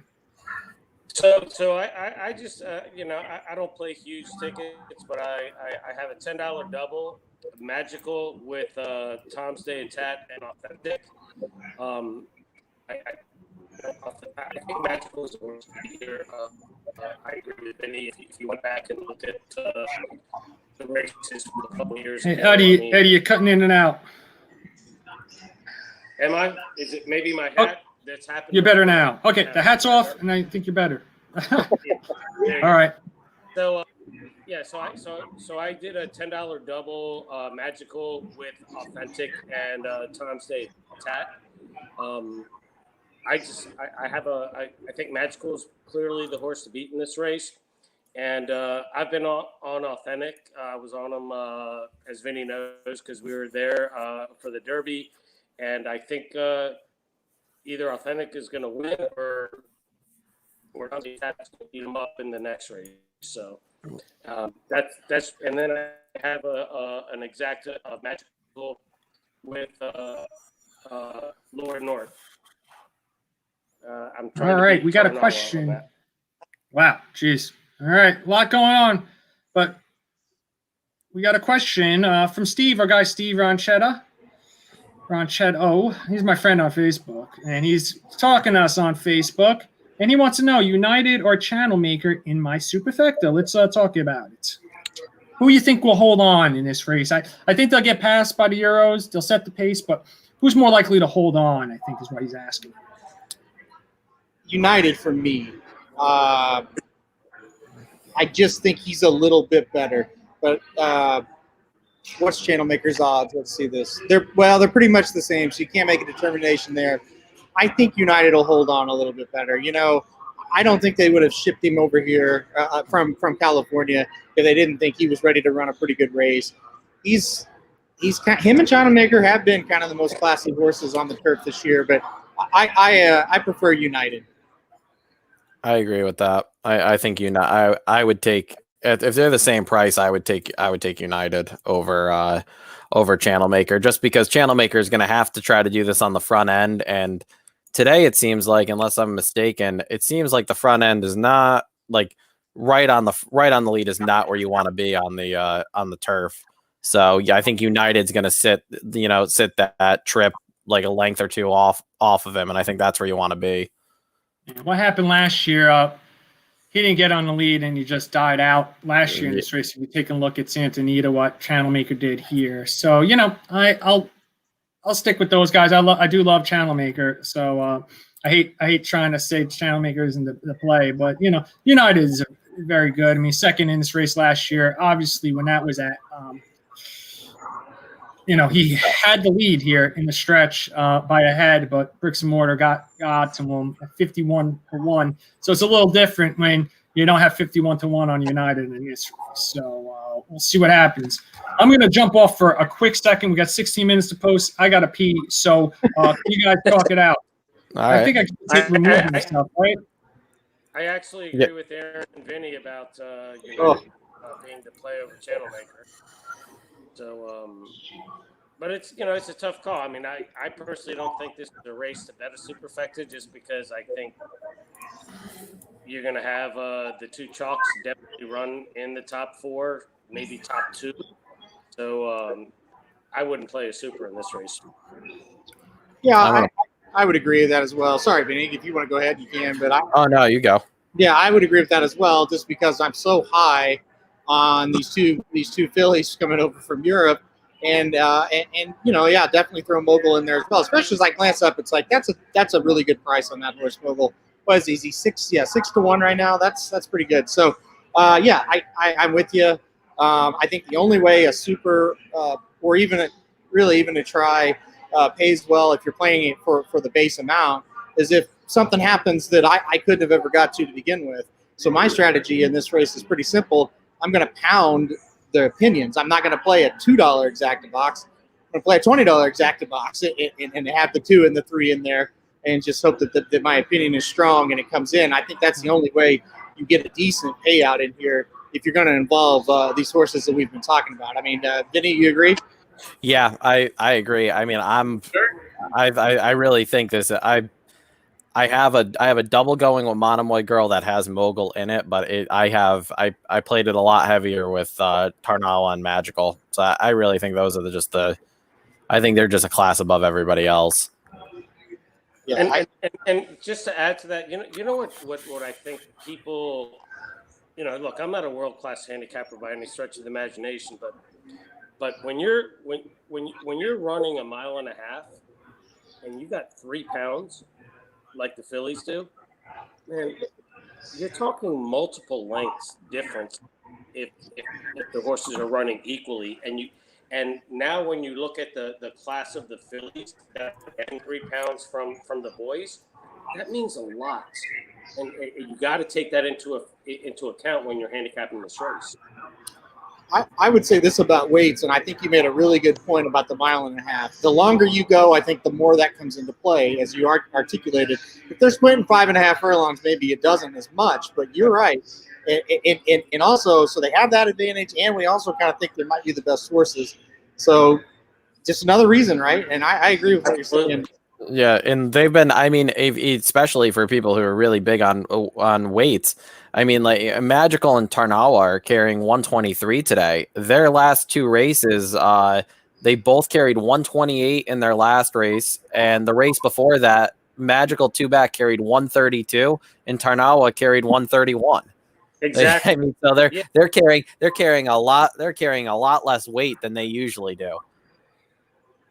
Yeah, I mean, I've referenced it this way. Some people think they don't get this, but it's like I wrestled in high school, and when I went from like 119 to 126, those 7 pounds meant everything as far as takedowns and stuff like that. It's the same thing in horse racing. I mean, like Vinny just mentioned, you're looking at almost a 10-pound difference between the last couple of races to today. That's huge. Yeah, that you guys really great points on the weights, both of them. Yeah, I mean Eddie bringing it up, and I totally agree. And then Vinny, I didn't even know the weight drop that they're getting compared to the other 2 races. So that's why I have you guys right. on. Shout out to Steve in the chat, the legendary Steve from our fantasy league, right, Aaron? Yeah, and Evil Steve says great point. Oh, sorry, Slim. That's great point, Eddie. So yeah.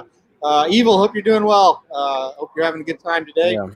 You know the dudes are. So this is that point in the show where we ask what you're drinking. So Aaron, what do you got? And Slim, let's figure this out. You're live on Sate, so what do they give there? I have what is this called, Jared? We've been drinking them all. It's like a Breeders' Cup specialty drink, and we've been drinking them all weekend. So they're good. They're good. What are they called? Caddy. Slim, is that a Peroni you're drinking? I'm drinking. No, I'm not drinking Corona. I'm drinking a Stella. Peroni, I said. No, not Peroni. Stella. I'm drinking a Stella, and I have my Breeders' Cup 2017 glass that I got when the dudes flew me out to Del Mar with them. I miss you guys. I miss being at the track with you guys. I'm like crying because I haven't seen you guys in so long. So, cheers to the dudes.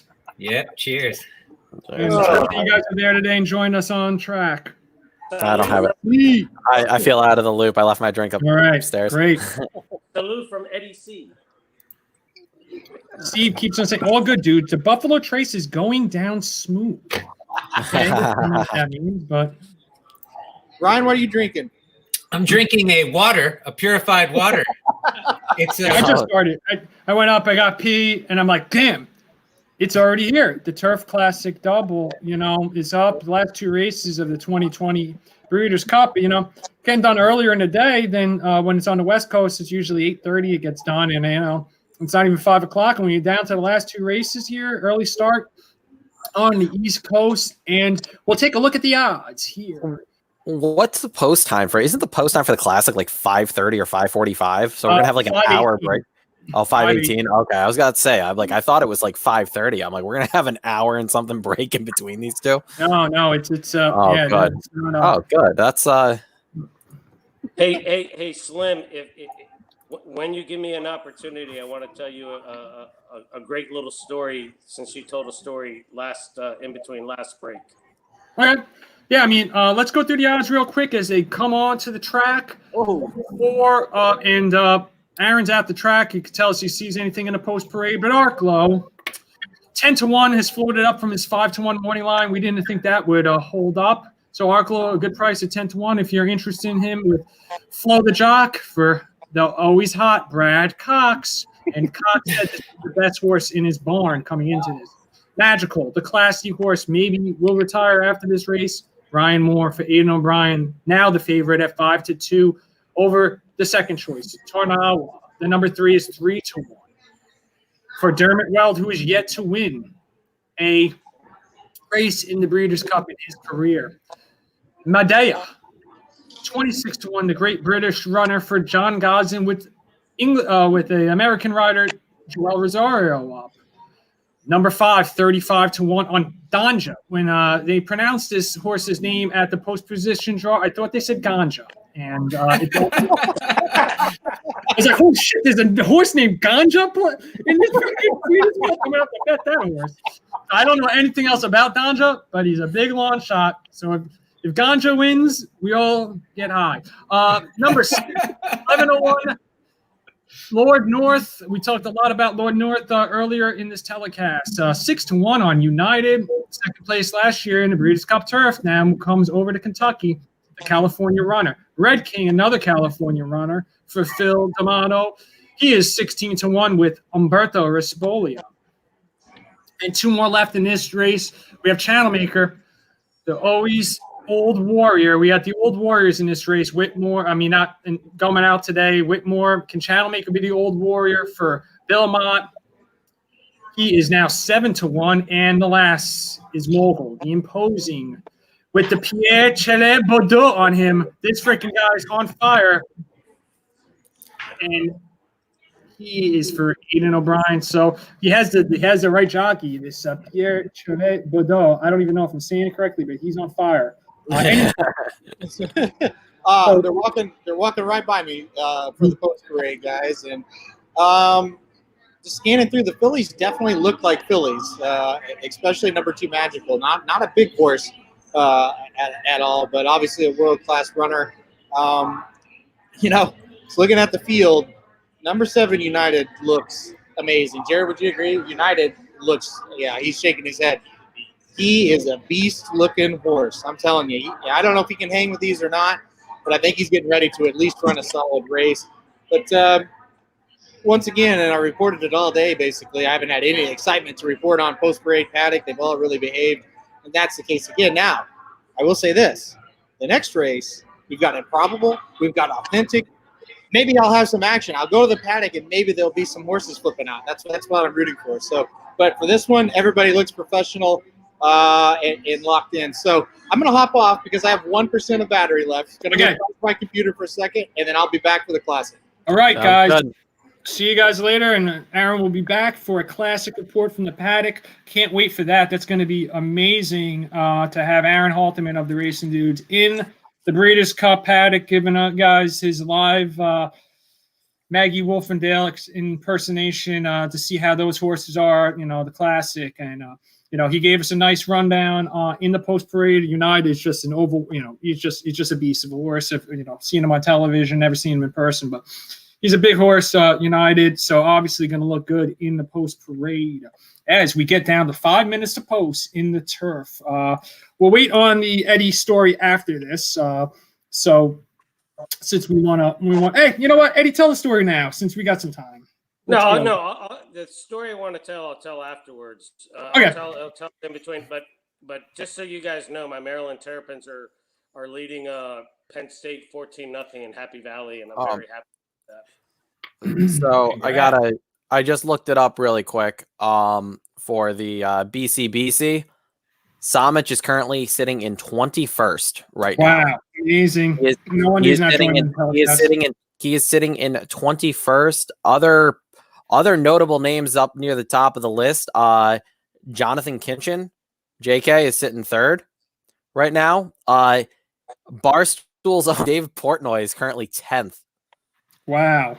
Right now. And those are, I'm just looking at names that I recognize. But yeah, Samich is currently sitting in 21st right now. I don't know what he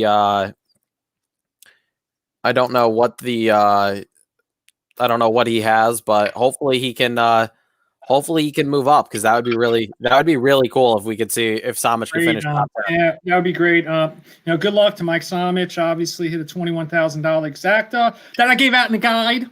By the way, he played it straight though, so I'm happy that he listened to me. One of my big opinions was Valiance in this. So I was really happy. I did write about Whitmore in the guide, so I've had some good guide opinions. So feeling pretty good about my picks. I'm at least come out even in the guide with that $210. No, I think I actually only paid $188 or something. So I'm pretty close to even in my guide picks, and I got a few. I'm alive in the pick 3 here. So I don't feel horrible. I talked about playing Whitmore. I had Sharp Samurai with Knicks Go. I talked about them too. So I don't feel too bad about my picks. I've had some pretty good opinions so far on the day. But got to finish off it here with the turf. Is they're walking around the dirt with 3 minutes to post still. This is a $4 million race. We got a $6 million race. So $10 million in the next 2 races, man. Nothing like it. It's exciting, to see Monomoy Girl go out on high, and Whitmore to go out like that. Just great day so far. A couple big Europeans came through. Knicks Go proves that he's no fluke. A 71 to 1 shot. That some of the headlines today, as they are coming on to the turf for the turf, the Breeders' Cup Turf $4 million race. Any last thoughts, guys, as they again by the gate? Check out that last comment, Slim. I think you'll like it in the comment section. Yeah. Somebody. Okay, great. Thanks, Kim. I bet your entire guide as is, and I'm happy. Okay, well, I mean, hitting that last exacta was nice, so I appreciate it, Sunrise. Very good. Last year I made like 1,500 or for 500 in bets, so I'm hoping to get something home here. I only bet 10 tickets this year. I try to keep it. I think last year I had 32 tickets. It just got way too confusing. So I just said, here are my top 10 bets of the Breeders' Cup. Just said, here are $10, $20 tickets I like to play. Try to keep it manageable for people's budgets too. So, I don't feel so bad. If you did play the whole guide, you're probably up so far, and you got 3 good tickets left. My ticket in the guide, I'll tell you right now, is Arklow, Magical, and Mogul, a $3 trifecta box. I don't know what the hell I was thinking, but I don't know. I just if Brad Cox was interviewed on TVG, I was watching the TVG morning shows, which was a great watch. They interviewed him. Kate and Bradar asked him, "Who's your top horse coming in right now?" And he said Arklow, and he's won with the Knicks Go. He's won with Monomoy Girl. He's won with the Juvenile yesterday. He won with Aunt Pearl. What's the Juvenile's name? I freaking forget. Oh my God. Enduring. Elusive Quality. Oh my God. That name is just, I can't remember his name. It's elusive. It's elusive. It's elusive name. I can't remember his name. It's just like such a plain name. I'm like, thanks, Eddie. It's tough. So anyway, yeah, Elusive Quality. He's had 4 winners in the Breeders' Cup. Brad Cox. He said Arklow is his best horse as far as he's having a. So we'll see what happens. He's having a week. He's having a weekend. So. All right, guys. Benny. Yeah. Do they beat Magical? I hope. The fan in me really wants to see Magical win. I really do think Tanawa is the only horse that has a chance here. I do think Mogul's a very good horse, but I think this is a big jump. But I think this is a horse. I think Mogul's a horse that we'll see again. We'll see again in the U.S. running next year. I don't think this is. I think this is one of those Aidan O'Brien horses. He tries here, brings back overseas, and then we'll bring back again, and will be tough to beat. No, and nobody gives Lord North a chance, huh? Numbers. I mean, he's run behind Magic. He's run behind Magical a couple times. I don't know if he's got the. You'd have to turn the tables on her, and that's kind of the reason I threw him. I didn't use him. It's like I basically took all the horses that Magical's beaten in this field and was just like, all right, well, she hasn't gotten any worse, and none of them have really gotten any better. So I don't see how they turn the tables on her. So that really just left me with, that left me with Tarnawa, and, really like United, I think, is like the only U.S. horse because he hasn't run against her. So that's kind of how my handicapping started with Magical, and I worked my way backwards after Magical. No, I agree with you. All right. And again, in the gate, if you guys want to listen to my craziness, I totally nailed the Valiants. I was tracking Valiants the whole time, so I totally nailed that dispatch call. That was probably my best call of the day. I gave a really good call with my girl comes out. One of the best. Oh yeah, so you freaked me out because I thought my stream was behind you, because at one point in the stretch you're like, "And Valiance is coming," and I'm like looking at my screen. I'm like, no, I called her way back. I have my money on the exacta, and I see my horse is coming up for second. I start tracking him way back. Yeah, I was looking at my screen, listening to you. I was like, oh my god. So I mean, that's the other thing I had. The winner of the juvenile turf fillies. The filly mare turf. Adaria, because I had $10 to win on her, so I started tracking her early too. So when I hit a bet and I'm tracking my horse early and the horse is coming, I obviously have a better call of the race. Oh, I hear it. Mogul is in gate. All right, and Mogul gets in gate. This is a 1.5-mile race, so they're going to start on the backside and come around. So here it is, and they're out. And from the inside, Arklow got a nice start, and United and Channelmaker go right to the lead. As we expected, Channelmaker will set the pace. Channelmaker, United switches to the outside, and those will be the two. And looks like an easy pace to start. Arklow down low. Magical gets a trip in between horses, and to her outside is Red King. As a very slow first quarter, 25.57 here. Anybody want to chime in on this call here? We got time on this call. No, I feel like you're going to be positions will be relatively unchanged for the next mile-ish.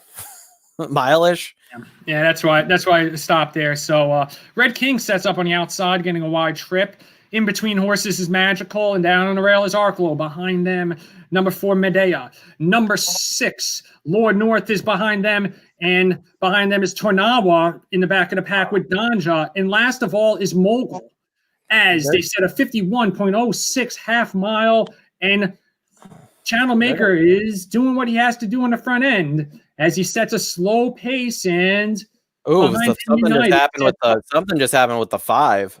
Just took a bad step there, and oh yes, the 5 has dropped back. Danja is out of the race, kind of. So Danja went back through the field, and as she said, Red King gets to the outside. So Channelmaker takes him on the backside, and United gets a nice trip. Red King on the outside, Arklow to the rail. Magical still in between them. Down on the rail is Medea. Mogul is making a move in between horses in the back of the pack. And Channelmaker, 140 for the mile, a slow mile.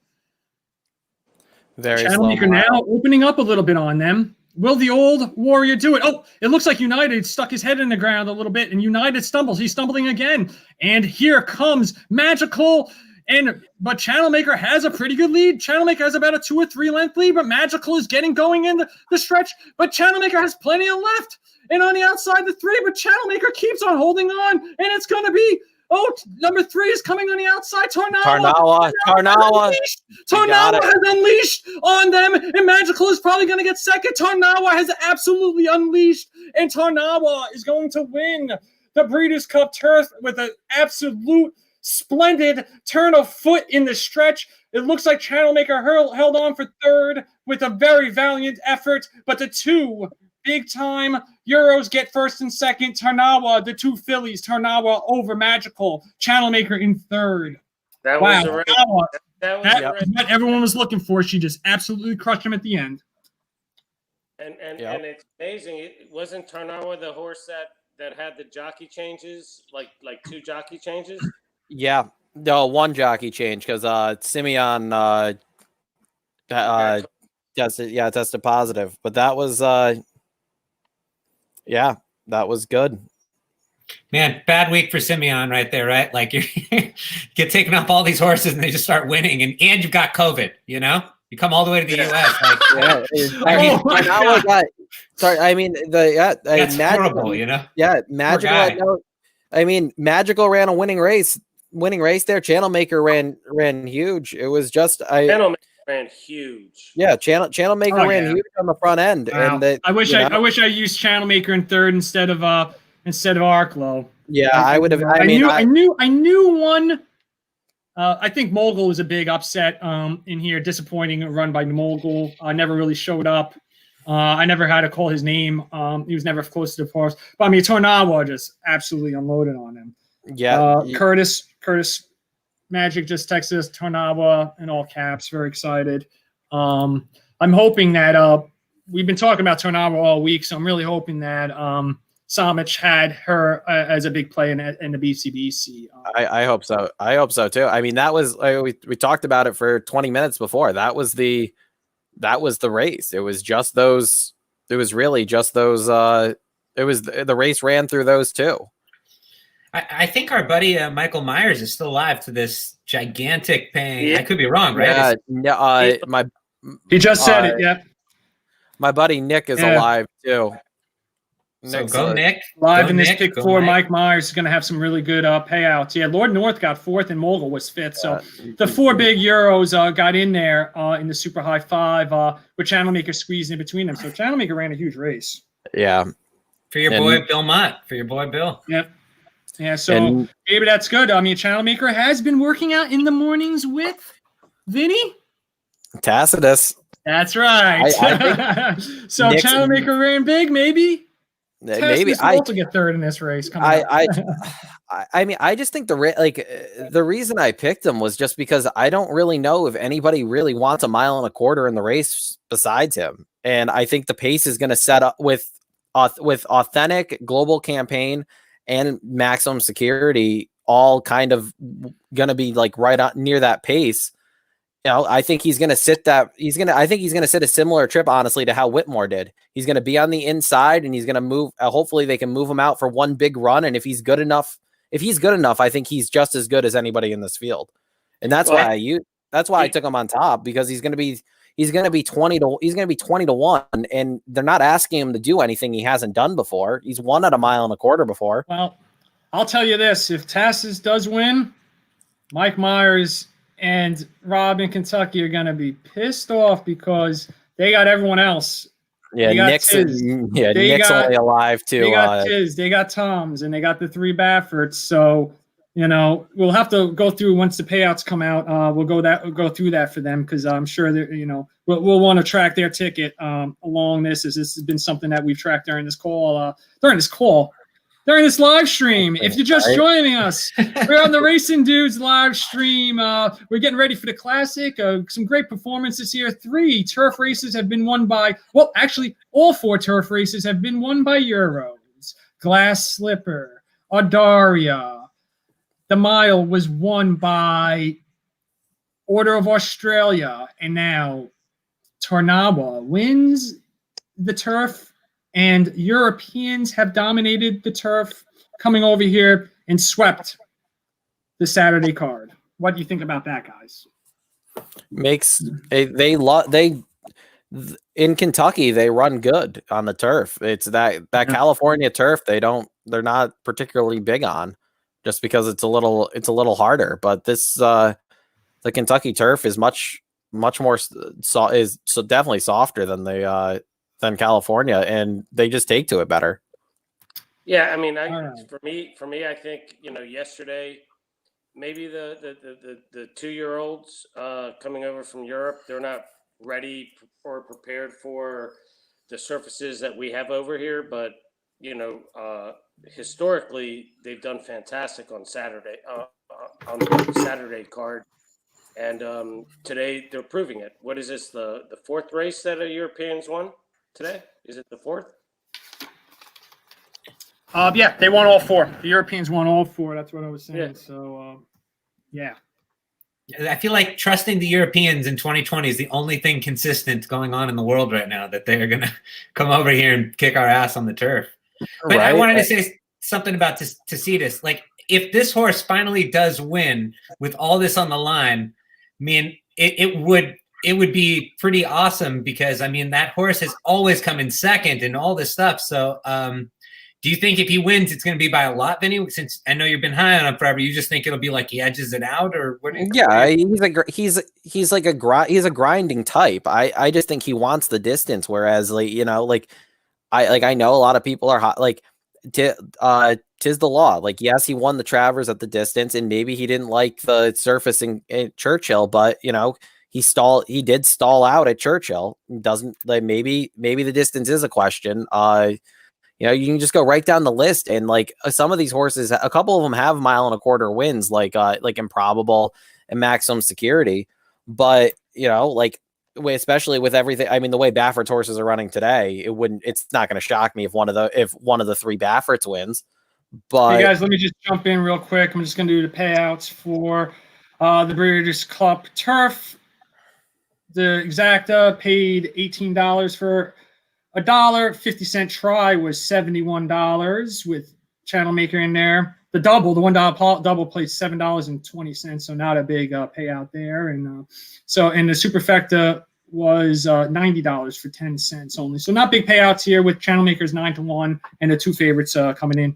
But 9-2 on Turnawa is what you get on her, which was a good price, as she had been a 5-2 on the first click. That's something to always look for when you're at the track. I'm trying to educate the public. When you see those first clicks come on the board and you see a big favorite like Tanawa, be the favorite early and then float up. That's always a good thing to look at if you're trying to play the board. These pick 3 prices actually aren't terrible either. Yeah, so let me stop sharing the screen there, and we're gonna talk through. Yeah, let's tip. I have to check my pick 3s here. Fun Breeders' Cup so far, though, for everybody that's been following. Yeah. I mean, it's been a lot of cool stuff. Yeah. The Monomoy Girl thing was awesome. Like, who couldn't be happy for that? Right, and same with Whitmore. Like, Whitmore is just like one of those horses that a lot of people did not have on their tickets today, but nobody was mad that he won.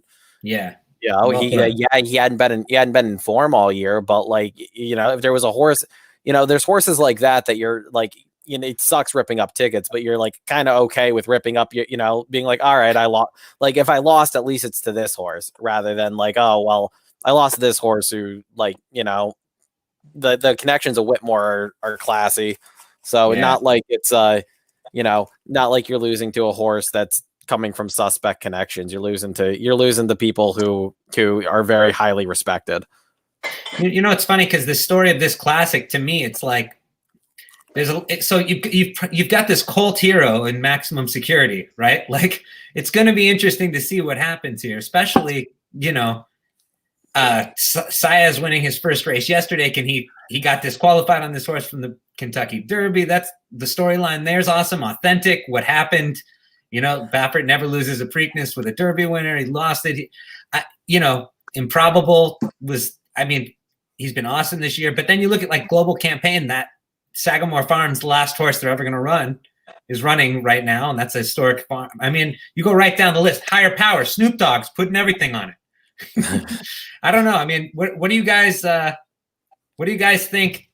The end of this, do we see the Horse of the Year crown? Do you think, based on the winner of this race being that horse, or do you think we're gonna see something crazy. I mean, I know you're rooting for Tacitus, but no, I mean that with all respect. Tacitus is a nice horse, and honestly, it's been. I mean, how do you leave him out of the Super even? You know, it's a horse that right, and that was kind of my thing when I was handicapping it. I just felt the race wasn't as I felt the race wasn't as clear cut as like, okay, well, these two horses stand above everybody else. So I was like, well, let me take a price with a horse who has just been consistent. So that was kind of my logic. I mean, on my pick 4 ticket that I'm out of, but on my pick 4 ticket I used almost everybody here because I can make an excuse for 8 horses here on why they could win. So I'm feeling pretty good here. My main thing on these big days, one of the things I like to do is just try to get alive to my favorite horse in the last race. If it's the last race of the Kentucky Derby or the Breeders' Cup, or I just want to be alive to my number one choice for the most. And I'm happy to be alive to Tiz the Law for $873 right now, or somewhere in that range, $800, almost $900. So, now I don't really feel like I have to do much in this race and bet. I feel good about that. I'm only alive to I'm alive to Tom's the Top for almost 300 and alive to Improbable for 100. And that's good because that's how I like them in this race. Those are my top 3 choices. So feel good coming into the race, and don't have to bet a lot when that happens. Let's talk a little bit about what some of the payouts are. I see these guys are going to town here. They're very excited. These pick 4s are great. When you got that order of Australia to start the race, he's alive to Tiz for 6,300. Alive to the 8, which is hold on, who's the 8? Improbable for 4,600. So that makes you feel pretty good. Tom's and alive, he has Tom's at 4,800, and the 9, 9,100. Authentic, yeah. So that makes you feel good. And then maximum security is a lot to 7,200. So nice payouts for our guys who, Mike joined us earlier on the call, and I think he put that pick 4 in while he was on the call. So this is a good luck live stream if these guys hit, because Mike Myers would be. I mean, they got the top 5 betting choices for sure. So they have to be feeling pretty good coming into this race. They need something like Tacitus to F them up, but hopefully that doesn't happen to them, and these guys are able to win a big one. So good luck to them. Toast to them. I hope they cash. I'm alive in the pick 3 to pretty much everyone, so I would be okay even if Tacitus doesn't win. I just hope he doesn't embarrass me. I don't want if he runs a good second or third, I think I'll be okay. But like if he runs out like up the track, like I'm sure Magic is going to be the very first person to text me, or Jared actually. I would not be surprised if one of those two texts me within seconds of them hitting the finish line and he's not near it. So if he doesn't win, I might turn my phone off for a little bit. Vinny, I'll be shocked if Tacitus doesn't hit the board. You and I talked about this in the morning. The horse just grinds and comes in the money. What is it this year? He's 6 races. He's been in the money 5 of the 6 races, I believe it is, something like that. He's an honest horse. He may not be a top class horse like Max or Authentic or whoever may win today, but the race does set up for him. There's no question it sets up for him if Global goes out, if Max goes out, if Authentic goes out. You don't know. You don't know what's going to happen. Me personally, I think Authentic doesn't want to give up the lead unless Global Campaign wants to go 22 and change, something like that. So let's break down the pace of. We've started already getting into it. The BC Classic. This is the Breeders' Cup Classic, a $6 million race, 1.25 miles on the dirt. This is the big one. This is the biggest race of the year, and it really comes down to right now.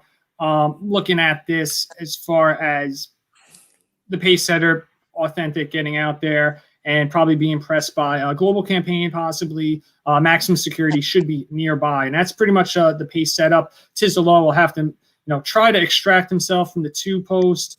He'll probably track behind them, but want to try to get out into the open air. That's where he does his best running. So we'll see what happens. That's what I'm looking for early in this race. I don't know, Vinny, anything else you might be looking for early in this race? I'm curious where they place Tom's Day Todd is placed. because I don't think they want to run him right on the pace. I think they're going to want to sit him a little off, but I'm curious. I think he's better running. I think he's better running on the pace. So I'm going to be very curious on what he I'll go does. through the let's go through. I mean, I haven't used this yet today.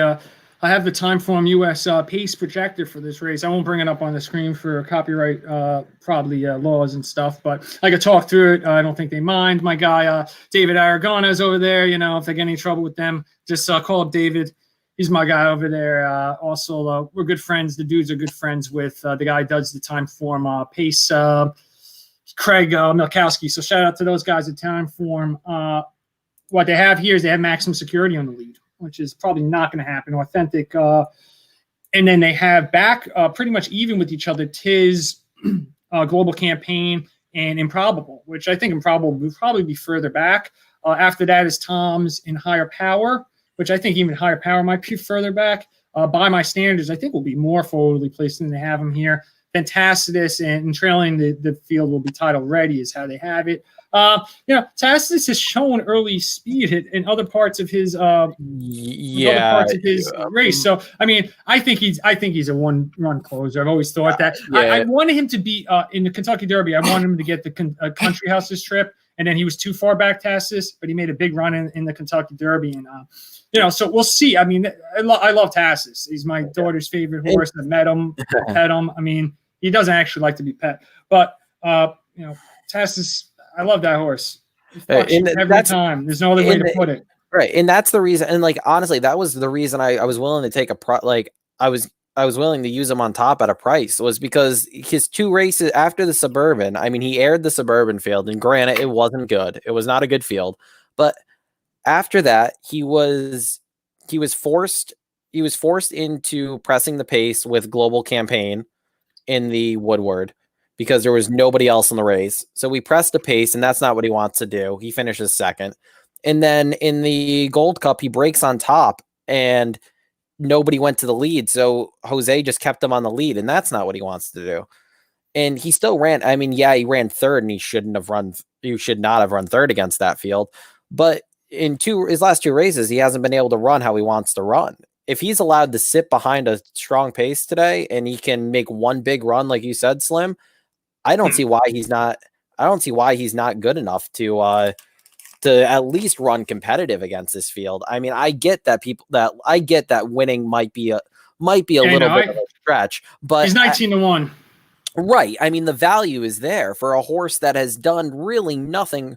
He's really done nothing wrong. His worst race was his worst career race. His last race. His last race was fucking horrible. But he was forced to. He got beat by 2 3-year-olds who aren't even at the top of the 3-year-old class. Right, but he was Happy Saver and Mystic Guide are like B-level horses at the best. Okay, that was his worst race. Was his last race. That's why you can't trust Tacitus. You don't know if he's done. He's looked amazing on track, but believe me, I don't think that was his worst race, though. I mean, I think it was. I am the biggest Tacitus fan. I told you, my daughter loves him. Only one of us has him on top in the guide, Slim. I don't know if I put Tacitus in 4th. I'm gonna have to put my bets in actually. I got 22 minutes to post. He's the kind of horse that's come in so many times when people believed in him that didn't do it, that it would be fitting if he won the Classic. And this year you go, oh gosh, it's 2020. He did it. It'd be 2020. Yeah, but absolute 2020. But for other horses, just to I think we've covered a lot of him. What are you guys' thoughts on Tiz the Law? Very, very popular horse and hasn't done anything wrong this year. Lost 1 race and ran a winning Kentucky Derby race. Just somebody else ran a better race than him, He would have won a lot of derbies. So, what do you do with Tiz the Law, Eddie? What do you think? What are your thoughts there? I mean, I know that it's Slim's top pick. That's who he wants. Me personally, I'm betting with my heart, too. I love that horse because I love New York breds. I'm a New York bred, and I love New York breds. He's a Saratoga Folklore. I never got value on him. He's 5-2 now. In these other races, I could never get value with him. On the Belmont Stakes, I made a lot of money on him. And then the Travers and the Kentucky Derby, I'm like, I can't bet him because he's no value. I played against him in both spots. I had him in the Derby, but actually, if he won the Derby, I think I would have won like $600. So he did kind of screw me there. But I don't know how you didn't get past Authentic, but yeah, I did play him in the Derby. I played against him in the Travers, which was fucking stupid. But that was his best race. So if he runs back to his Travers, he can win this race.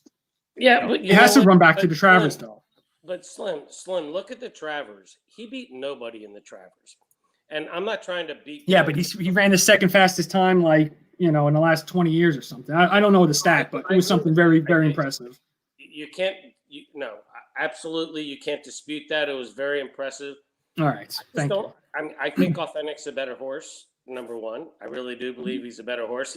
Authentic had a procedure done in between the Haskell and the Derby, and that had a lot to do with Authentic. And now I think you're seeing something about Authentic. I still believe that Tom's Day Tat is the horse to beat. He's an older horse, yeah, great, but he's run so well this year, and they've even said that if he wins today, that they may run him back next year. So I love the horse. I think for me, I'm playing Tom's Day Tat with Authentic, and beat me if you can. Yeah, no, Tom's Day Tat's my second choice, so I'm definitely not denying that. I like Tom's Day Tat a lot. What do you guys? I want to be sad because I got. Yeah, I win. I'm live to him for like $300. So yeah, Tom's Day Tat was my second choice. Good choice. I just hate Authentic. I hate Maximum Security, and I just think they're phony horses. And we'll see. I mean, I don't know. Baffert has left such a sour taste in my mouth. I interviewed him, and I won't use the interview because I don't want to talk about it on the air really, but I like him. One of my greatest memories at the racetrack is to see American Pharoah win the Triple Crown and Justify to win the Triple Crown. That's why it affects me so much about Baffert, that I love his horses. Baffert, I've always looked up to him. I got the Baffert bobblehead. I love you, Bob. I'm sorry that our interview, if you listen to this ever, I'm sorry our interview the other week didn't go so well. I thought when I talked to you, it went really well. I wanted to write a really good story about you, how you're looking to get your act together. Sorry, I didn't mean to say it that way. You're looking to run a top shop that's not going to get these negative tests. And, I do believe you. A lot of people, maybe I listen too much to the people on Twitter. They can really ruin your mind. I think all four of these tests are they all, it just doesn't seem like, all four of these in a row, the cough syrup situation, and then, the lidocaine patch and oh my God, the feed contamination with Justify. All of these are explainable things. So people are getting very upset about it. The extra anti-inflammatory for Gamine, these are all things that could be explained. But I think after four, the general public is just, questioning me and sending me things, and maybe I'm giving into the general public too much. Anyway, I don't know what I'm talking about, but anyway, I just don't want to bet those two horses, Authentic and Maximum Security. Well, again, Vinny and I talked this morning, and I'm friends with the owners of Starlight Racing, Jack and Lori Wolf. They're super good people, and I don't know for a fact, but I just hope that Authentic is what I believe he is. That he's clean and not tarnished. That he had a throat procedure, and that's what made him great. So that's what I'm hoping for, and I'm just hoping for a great race. I don't. If Tom's Tat wins, if Tiz wins, if Authentic wins, whoever wins, just want to see a really good race this year. Yeah, I agree. Since I'm alive to some money here, I'm not even trying to get betting too much. I just played a Tiz the Law, Tom's the Top Improbable trifecta box for $4. I played another trifecta box at $1 with those three with Tacitus thrown in there, and that's it. I just want to enjoy this race. I'm alive to Tiz the Law. I want to root for Tiz the Law, and I think that's my take on it from a betting angle. Anything I said before about Mr. Baffert, he's a legend. We've all grown up with Bob, and that's why it hurts us so much to see this happen. we all were excited. We all want to believe American Pharoah and Justifier are the greatest horses we've ever seen in our lifetime. And I still believe that. There's nothing was ever proven that they were on some type of illegal performance enhancing drugs. So coming into this race, everyone's thinking about that, and we'll see what happens with these 3 horses here. I think that's the real story of this race, and we'll see what happens. I agree, Slim. I mean, who isn't? No one wants to be true because it'd break our hearts. With Baffert's if you're into racing, he's given you some of the biggest thrills, and and I'm sure Baffert right now would love to win this race and sort of. I mean, it'd be interesting if, like, for example, Maximum Security won, right? Like, there's a horse who's had not even under Baffert at all any huge controversy, right? I mean, I don't know. I guess what I'm getting at in general is, like, racing doesn't get these moments where there's a classic with this much on the line. I mean, this is going to determine multiple championships here. It's going to determine horse of the year, older horse, and 3-year-old right here. This is it. So I'm with you, Eddie. I think we all just want to see a classic race, and that's what we're looking forward to, and whoever does win this, they beat a heck of a field. I mean, I know it's not a year where we have like that superstar monster like Justifier American Pharoah horse, but kudos to whoever wins. No one's going to give this race away. Someone's going to have to go and earn it, and that's what's exciting. Let's see whose day it is. Right. So let's hit the chat board here. We got some guys online. I'm actually surprised. Tiz is the favorite. 5-2 on Tiz Law as the favorite. A bit surprising. Tom Zata was the favorite in the 2-day double. He's 7-2. And all 3 Bafferts are all at 9-2. How weird is that to look on the board? Everyone else is in double digits. Tassis is 18-1. A funny story, real quick, is about I think 6 weeks ago. Samich got me 16-1 on Tacitus about 2 or 3 weeks before the Jockey Club Gold Cup. So I just want him to go down to 16-1, so I can feel like I got the same value on betting when he gets in the gate. So he's at 18-1. I got 16-1 6 weeks ago. So sometimes future bets can screw you, but I got $50 on him. So if he wins, I win $800. I'll be pretty happy if Tacitus wins the race. I did it more that if like Tacitus wins, I need to win $800 because he's burned me for I printed live to him for probably like $4,000 over the last year. Belmont. That Belmont, you screwed me. Belmont Kentucky Derby, you screwed me. Travers Day, you screwed me. I mean, each one of those times I was alive to him for like 1,000. Travers Day was the only. I think at the Derby I was alive to him for like 2,000. It was nuts. Travers Day was the only time I didn't use him on top. His whole career, I've used him on top in every single spot. I love Code of Honor. I won a lot. I had a big exact to test this Code of Honor in the Travers, so that was great. But this is the thing with him; he's always been that horse. So we'll see. 19-1 on Tacitus. We go down the list here. By my standards, is 22-1, 56-1 on the biggest shot on the board. Title ready. I have no idea why this horse is running in this race. No one has talked about him, and we shouldn't talk one more second about this horse. Higher Power, who ran 3rd in this race last year. A very big value here at 34-1. I might have to play him in the trifecta. Just looking at the board, Global Campaign 23-1, floated up from that 20-1 morning line, and that's the board right there. They interviewing Jack Knowlton on the Keeneland feed. As we get ready for that guy. Good guy. We have some other. So I'm actually surprised Tiz is the favorite. Mike Myers also saying no horse over 6 or older has ever won this race right. Does anyone know that? I believe we talked about that yesterday, right? Yeah, no horse over 5 years old has won this race ever. So but not I even. mean, has a 6-year-old even ever run in this race? I mean, that's the silly stat to me. Well, like Zenyatta, was 6 when she ran. But I know what you mean, Eddie. Like, I couldn't tell you off the top of my head how many times a horse like a Zenyatta or a Tom, who's clearly like second choice here, right? Are pretty close. I think Cigar may have been 5 when he ran his last race in the Breeders' Cup. I mean, horses just don't run at older ages anymore unless you're like Wise Dan, I think, who was a gelding. Unless you're a gelded horse, you're not running late in your career anymore. It's a great point. And I mean, honestly, stats are made to be broken by special horses, right? Like they're only as good as how many. So it's the good point. Like, if Zippy Chippy is running at 7, yes, it doesn't matter if he's 6, 7, but if Pharaoh's running at 6 or 7, maybe that. So I got you. It's a very good point. But Yeah. Dippy Chippy references are always welcomed. shout out to the goat. That's right. Yeah.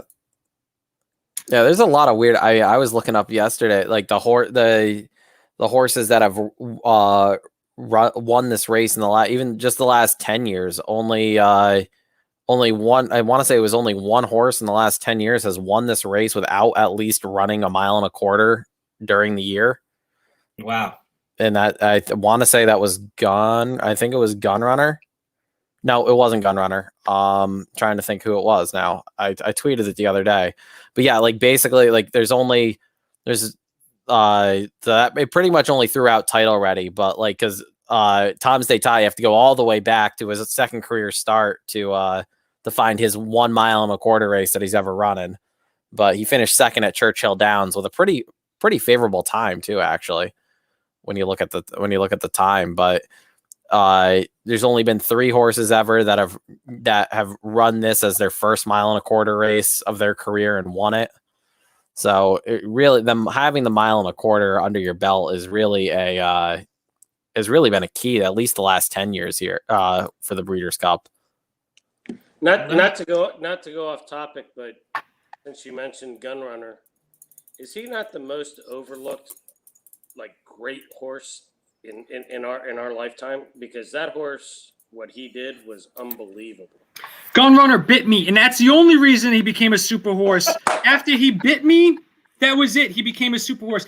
I went to his barn the day he showed up in Saratoga in 2017, and I was with my friend Frank Panucci. Shout out to Frank Panucci if he's listening. Big on Twitter. So he said, "Turn around. Let me take a picture of you with Gun Runner." So I turned around, and Gun Runner bit me on the shoulder. Went, "Arr!" And I have a photo of me like going like, "Oh, what the fuck." And it, so anyway, Gun Runner became a super horse after that. So that's the only reason. Yeah, You're blood. You're blood. You're blood. You're like a vampire. Your blood made. That's right. And getting on the track for the classic. Number 1, Tacitus, looking good, 19-1. Number 2, Tis the Law, 5-2. And number 3, By My Standards, 23-1. Number 4, 7-2 on Tom's de Tot. The number 5, Title Ready, 59-1. I'll be right back quick. Just gonna grab a drink. I think they're watching me. My family's watching me on the live cast. Hi, Ella. Hi, Kate. Thank you for giving me the day downstairs. I got 2 kids, It's tough living this life, being slim in a pandemic, shout out to in you, a quarantine, working from home, being a dude with the dudes. So thank you to my family for their support and all the crazy stuff I put them through the last 5 years working for the dudes. This is the 5-year anniversary of me working for the dudes. So we do it going into the Breeders' Cup Classic, man. So we finished with higher. We talked about Tyler Righty. So higher power is 36-1. I wish I could. Oh boy, what is going on here? So anyway, my family is IMing me and stuff. All right, I gotta get back. I gotta get focused here. You've done a fantastic job, though, Slim, and I mean that, man, between the calls and setting this whole thing up. So thank you very much. It's been a fun day, and I hope everyone that watched had fun, too, and maybe learned or laughed. So thanks, Slim. This happened because you wanted to. Thank you, everyone, for joining. 7 minutes to the Breeders' Cup Classic, the biggest race of the year. Let's check in with some of our fans out there who are joining. Michael Myers, he said, "I would love to see the top 5 charging around the turn and down the stretch together." Well, of course, we would want that. They're live to the top 5 choices in the race for a big pick 4. So good luck to Mike and Rob in Kentucky. Our man, Evil Stevel, is in the fantasy league with us. Authentic and Tis the Law look like the real deal. 3-year-old exact the box. All right, I'm bringing back Vinny here. That could happen. Imagine that replay of the Kentucky Derby, both of them going head-to-head in the stretch. Hey, man, there's a lot of scenarios that make this race amazing. That would be one of them. Agree about wanting to like Baffert. I became a fan in 2015. Great year. Yeah, Michael Myers. I got very sentimental there about Baffert. We want to believe Baffert. We want to believe this is all bullshit and that this never happened. We love you, Bob, and we hope for all these charges get clear from your name. All right, Authentic for the win. There we go. A perfect follow-up to the Baffert comment right there. That's Eddie's horse. I'll eat crow if Eddie wins with Authentic, hoping for Eddie to hit. Belmont, he helped me out. I keyed him in first and second with all in third. I guess he's talking about Tiz the Law. Yeah, Tiz. I won a lot of money on Belmont with Tiz.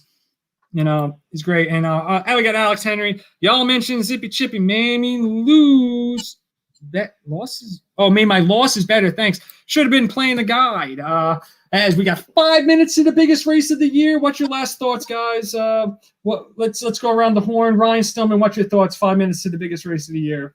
I think we're going to see a classic. Let's hope they all get home safe and healthy. And racing deserves it. It's been a crazy year. So let's just have a fair thing. No controversies. And may the best horse win. Also, I want to do one quick thing. I want to give a shout out to my beta brothers, my fraternity brothers. They each chipped in $50 each. So we got, with me, I'm the ninth guy on there. We got a $450 pool going.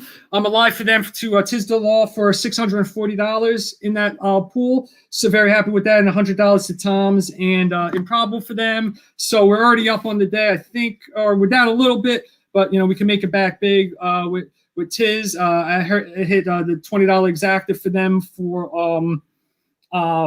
in the distaff. I was happy with that. Monomoy and Valiance, I put $10 to win on Adaria, and that was like $188 back. So we kept a good bankroll with my plays with my fraternity brothers, Beta Theta Pi, Binghamton University. Shout out. All right, and now we're gonna go to Vinny. What's your last thoughts on the Breeders' Cup Classic?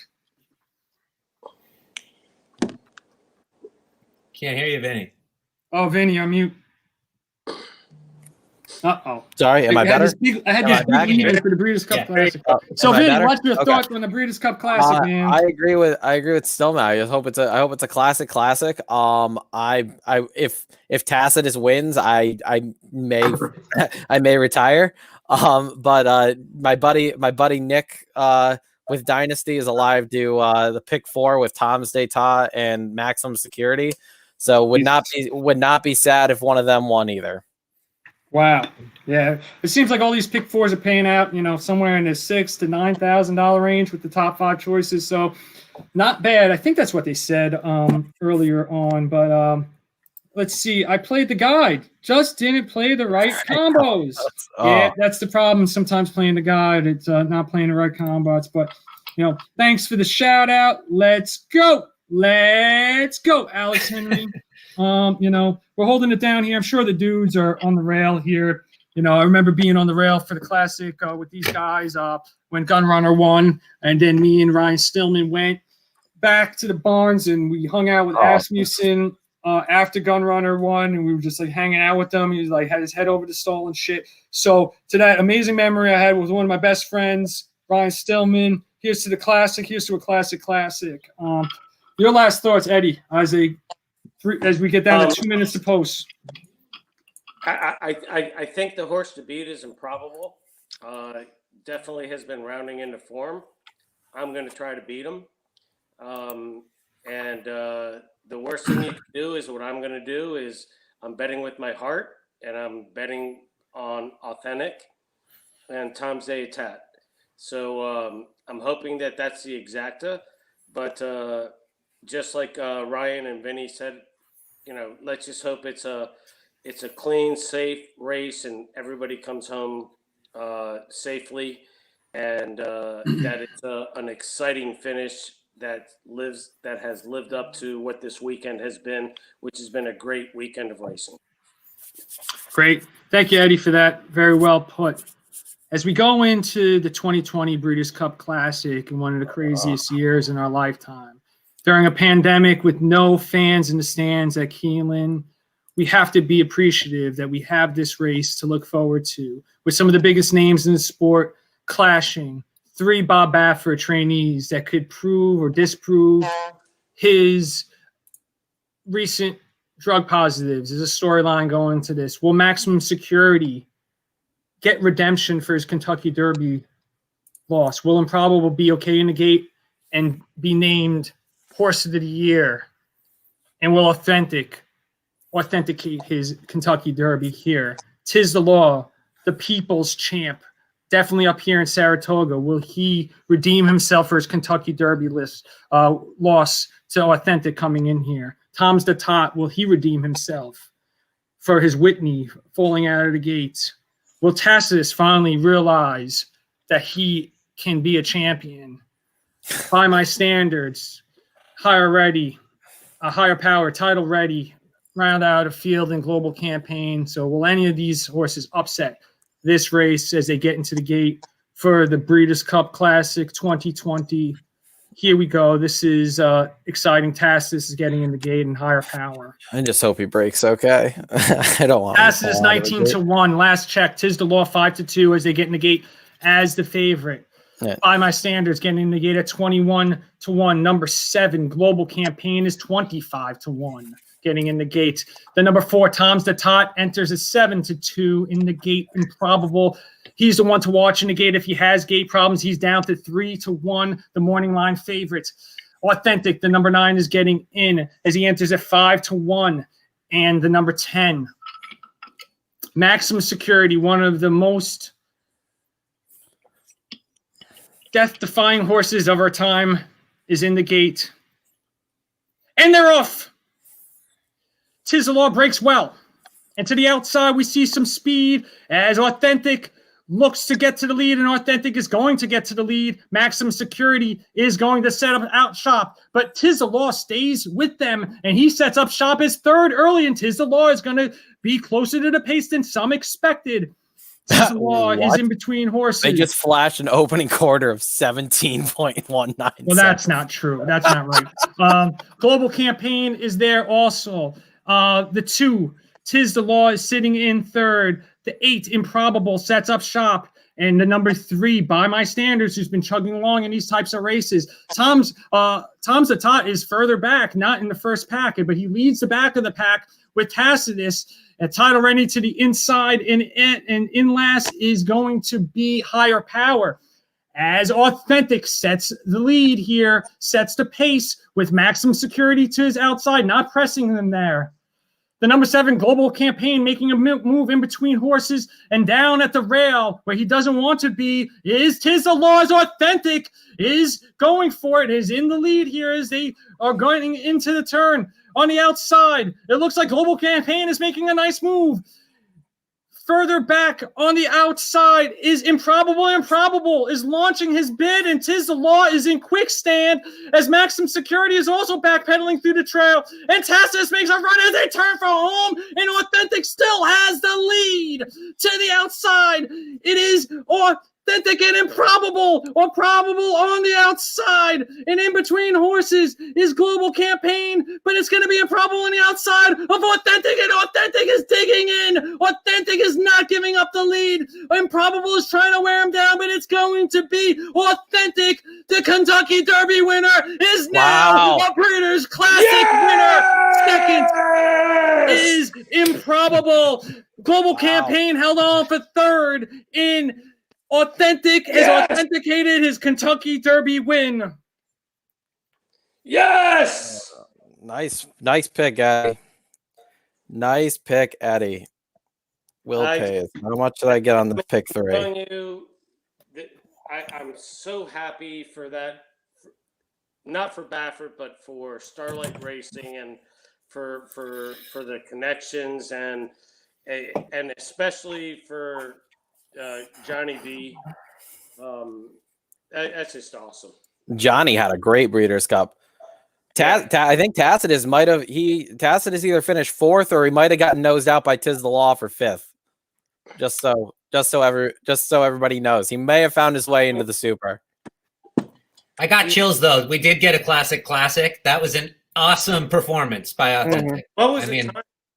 I don't know. The times weren't coming up. Yeah, Improbable made a big run. Tacitus ran a big race. Yeah, Tacitus ran big too. He got stuck behind Improbable, but he ran pretty well. I don't know if he ended up beating out. To be close here, let's see if he beat out Tis the Law for 4th or not. But let's see, Authentic. I mean, I don't know. Once I Oh saw, yeah, I think he might. It's either him or Maximum Security took fourth. So I mean, the Bafferts all ran in the top.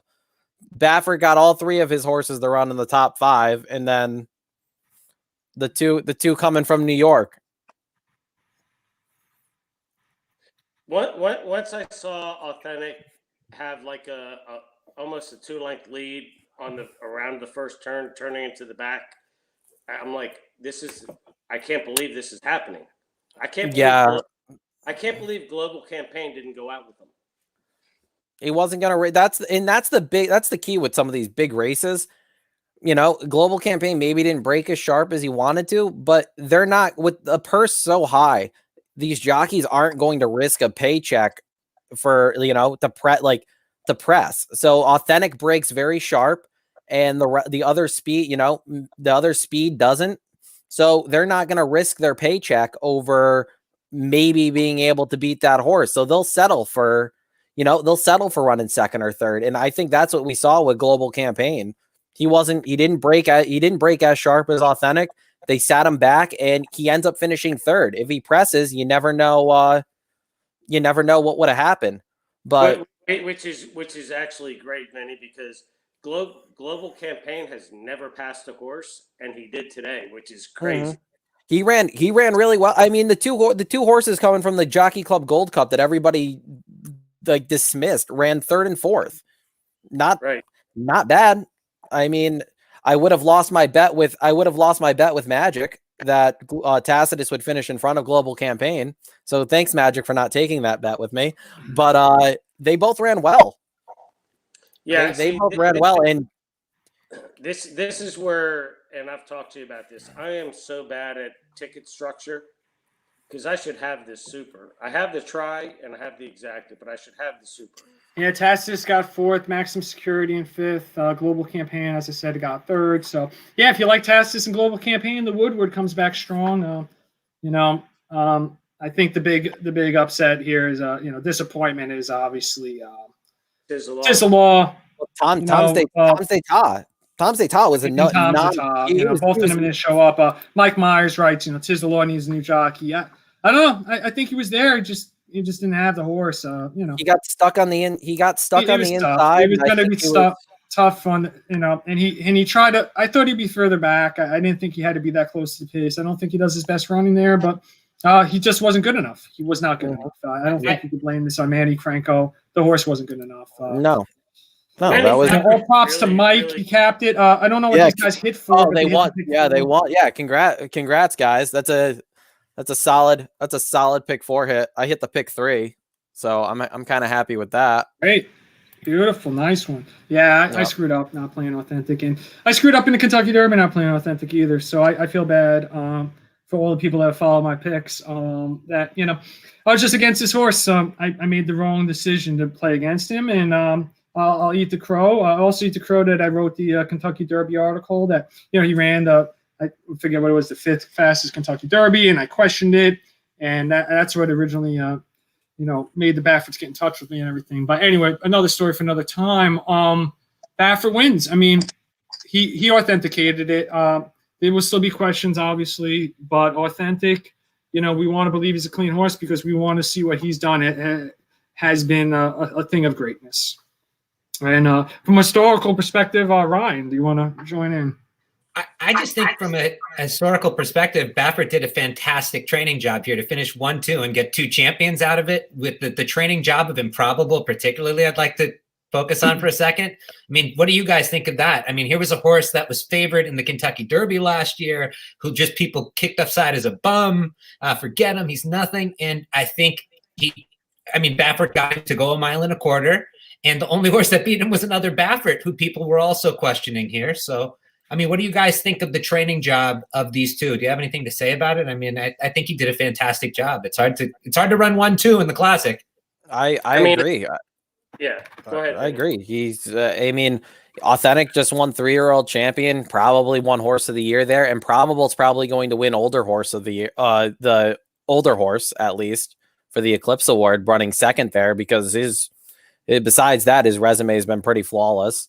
So yeah, I mean, his training job with 2 horses that I mean, Improbable last year had all that hype. He came back this year strong, and then Authentic's he's been on the hiccup in the Santa Anita Derby. If he wins that Santa Anita Derby, I mean, maybe there's no, people aren't as like down on him as they bet. I mean, I haven't been a fan, but horse is unbelievable. Yeah, I mean, for me, the Improbable is for me is mind-boggling because his pedigree doesn't suggest he should do what he's done. And so, from a perspective, as you said, Ryan, yeah, I think it's a great training job that he's done with Improbable.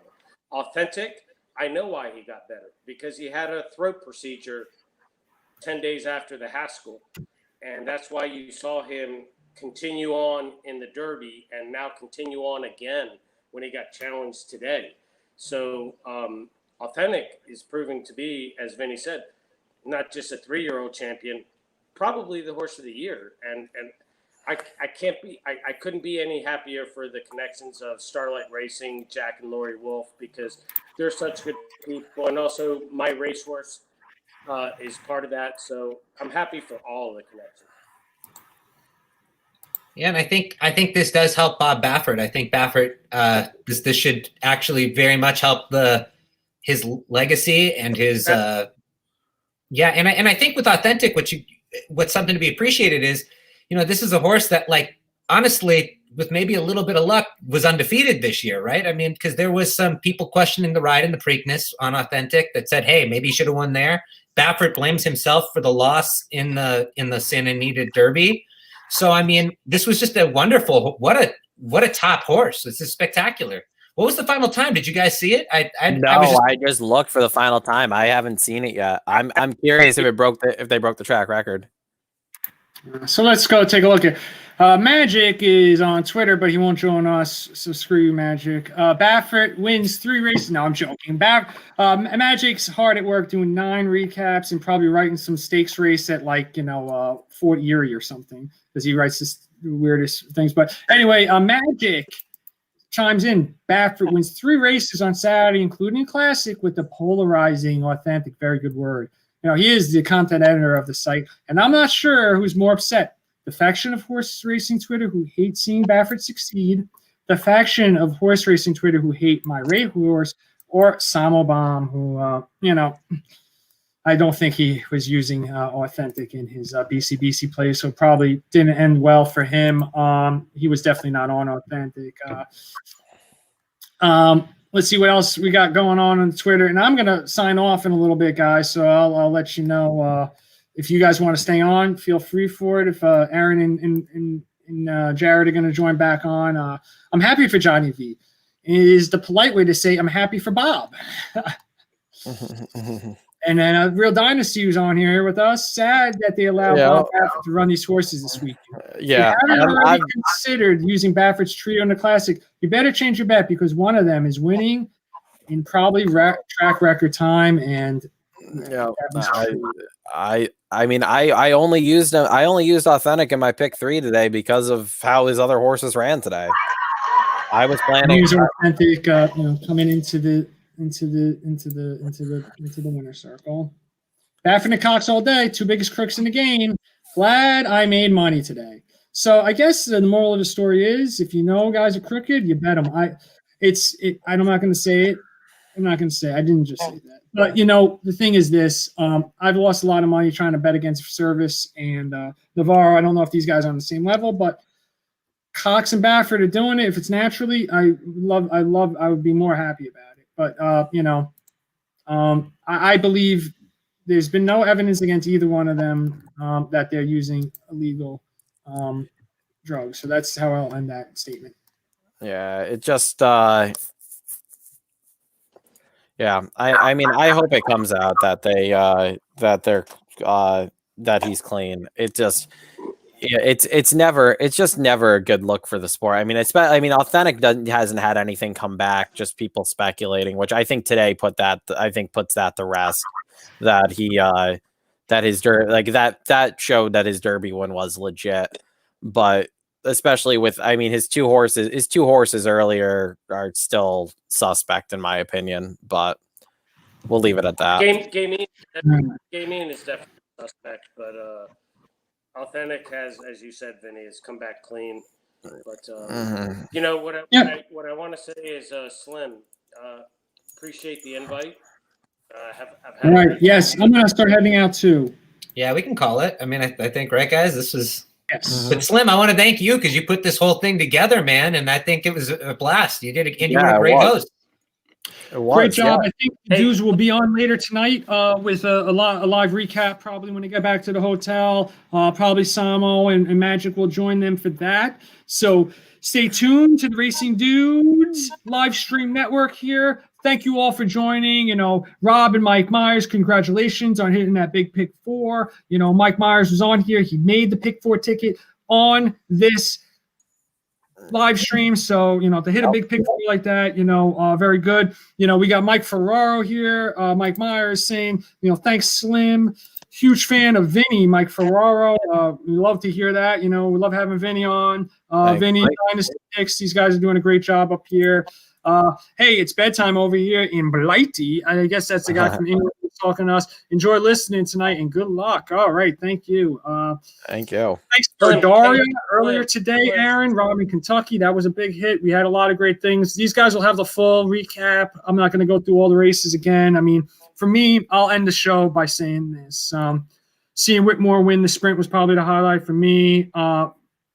Monomoy Girl going out on top, also a huge highlight for me. Russian Fall, I wanted to go out on top, but she lost, and I won money with the Dart, so that made it a little easier. But in the end, Authentic was the star of the show, the horse of the year, the Kentucky Derby winner, the Breeders' Cup winner. You know, this horse won the Haskell, and you know, I thought Honor AP when he beat him in the Santa Anita Derby, I thought he was phony. But when he came back in the Haskell, and you know, he beat New York Traffic, who's not much of a horse, so I didn't think that, you know, the Derby really meant that he was a great horse, but it looks that way. They authenticated his place. So on that note, we'll call it a night. Thank you to Ryan Stillman for joining me. Thank you to Eddie C for joining me, and thank you for Vinny of the Dynasty Picks for joining me, guys. Peace and love to all our fans, Racing Dudes. We've been doing this for a long time, so stay tuned. We got more stuff coming up for you during the winter, and we'll get ready for the Kentucky Derby Trail. So love you all. Be safe out there. Peace. Appreciate it.